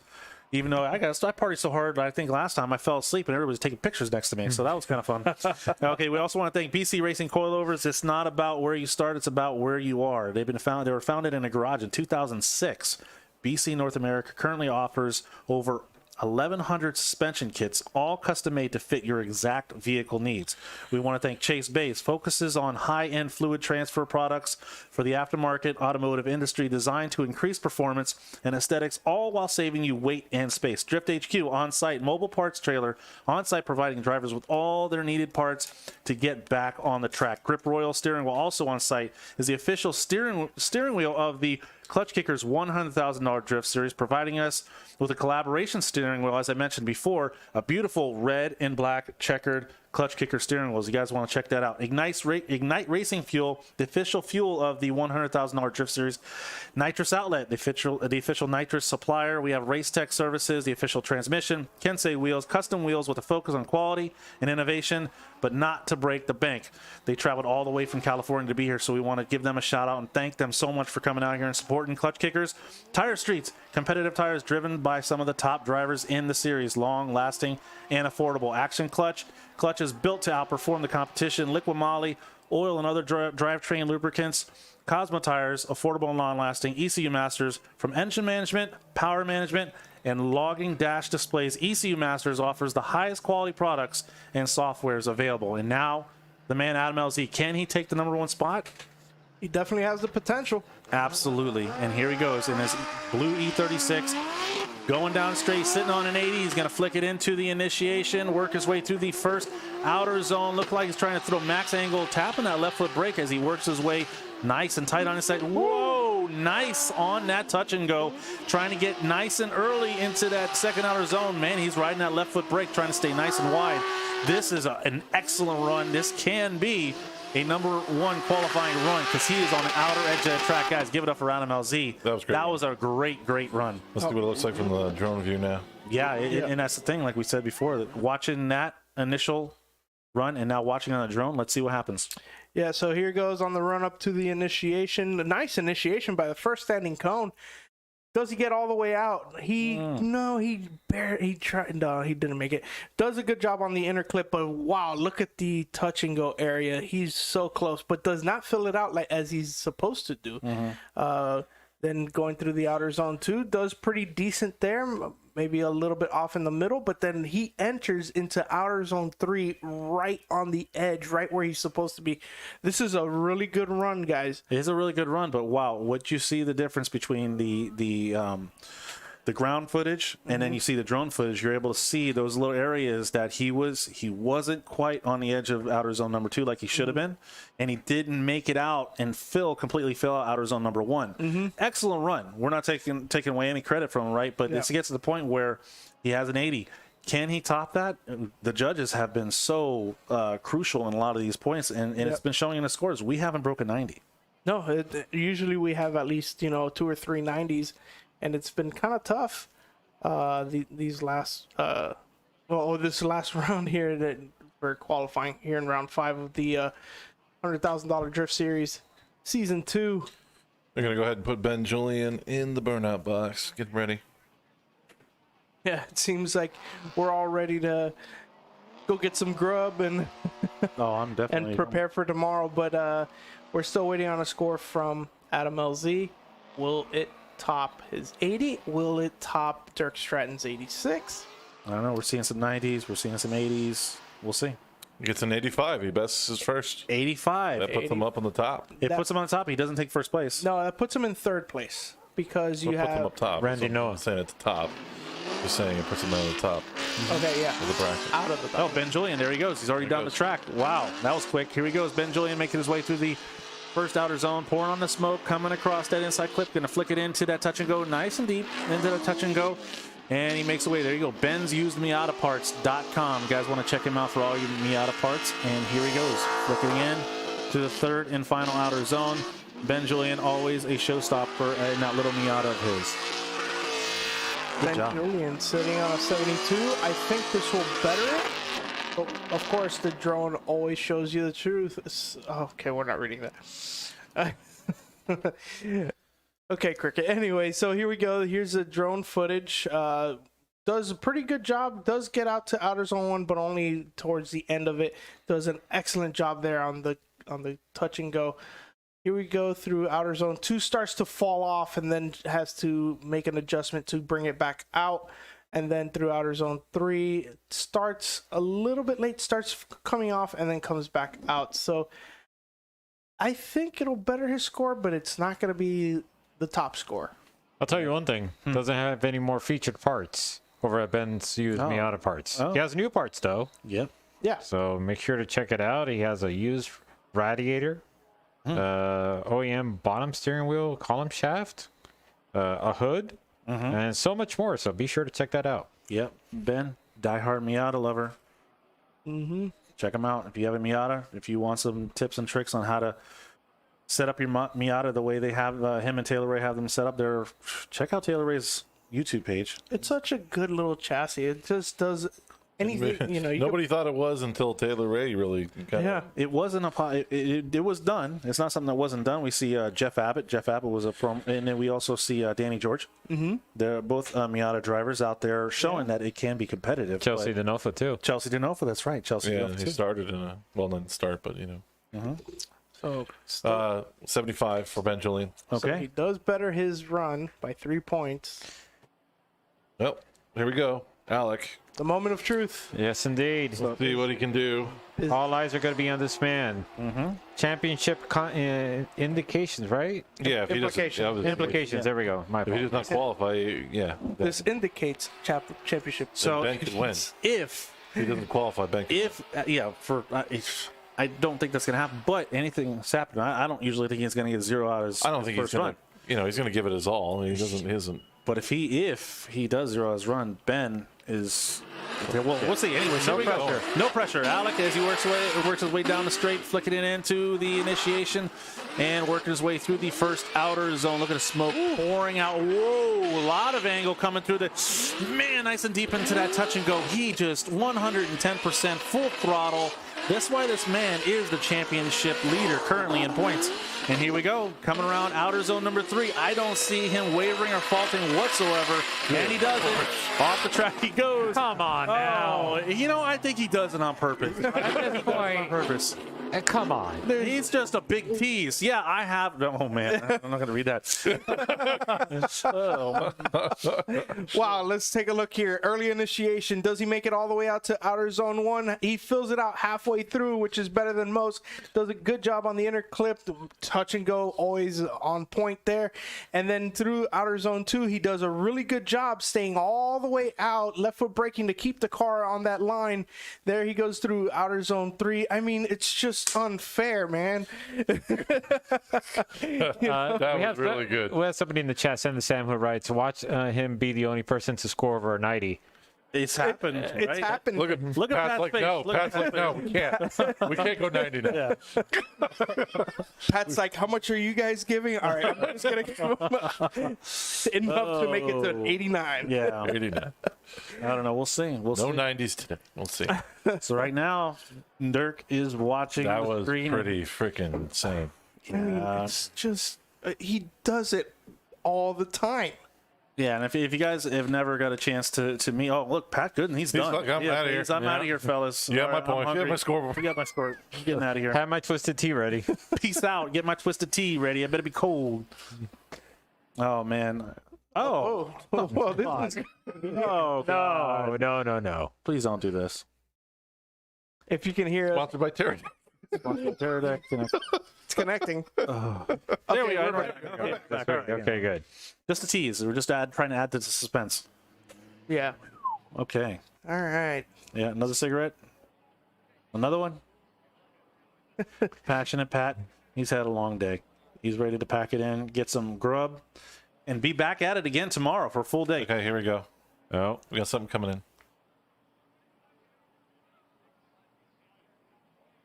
What's it going to be? The suspense is killing me. I hope it lasts. I can't deal with this. That was an 84. 84. 84. Wow. So that means Dirk Stratton is walking away with $1,000 as the number 1 qualifier. 84. Wow, that was an 84. 84. That's what it says. That's what it is. Wow. These judges they're not playing. Yeah. No, Yeah. that's it. So, is this the first event without a 90? This is the first event without a 90, and Alec Hunnadale was not able to pull it out a third time in a row.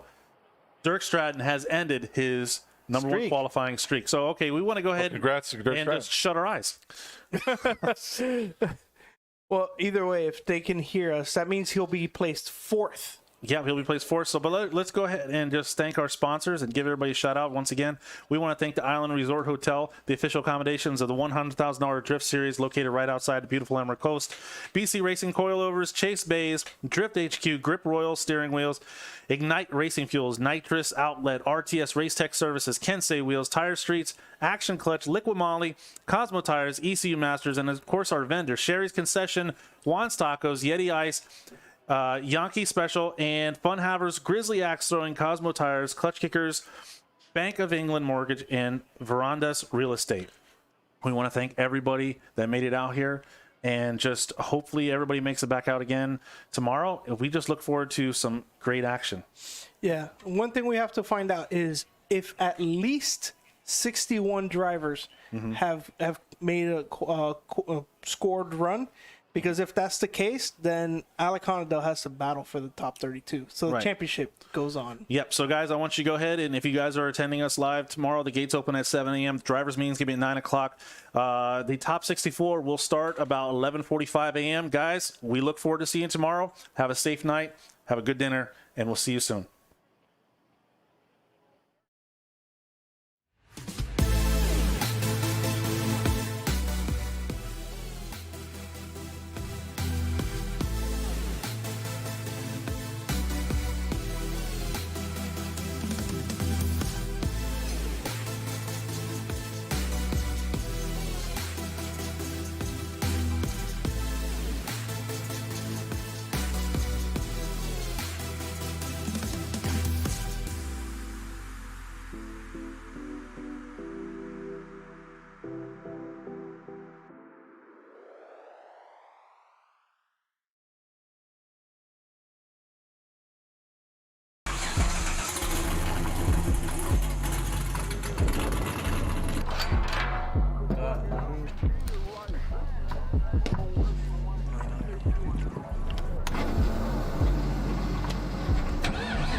With that E30, he has a naturally aspirated. Outside line doing a great job maintaining it with line. It is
You shall not pass inspection. Oh shit, it's Huffy. Get over here! Fatality. You monster. Why would you torch a bottle? Just go to nitrosalad.com. We have so many options. Papa, I'm coming, Papa.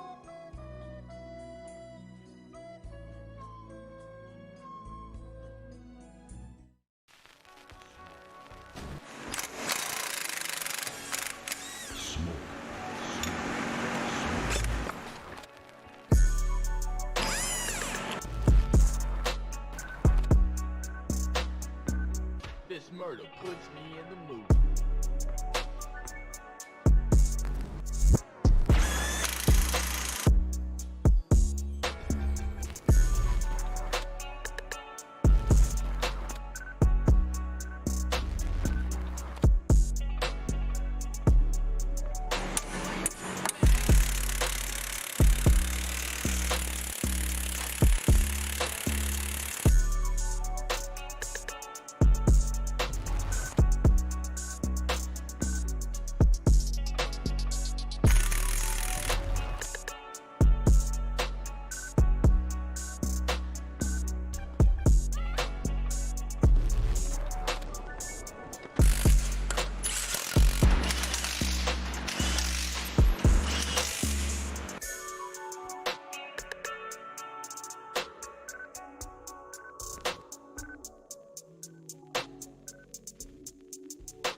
Open mouth and shit, they ice. See about 20 years. I'm with the 4-5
do so that you guys can come out and win 20 grand a round? Yeah.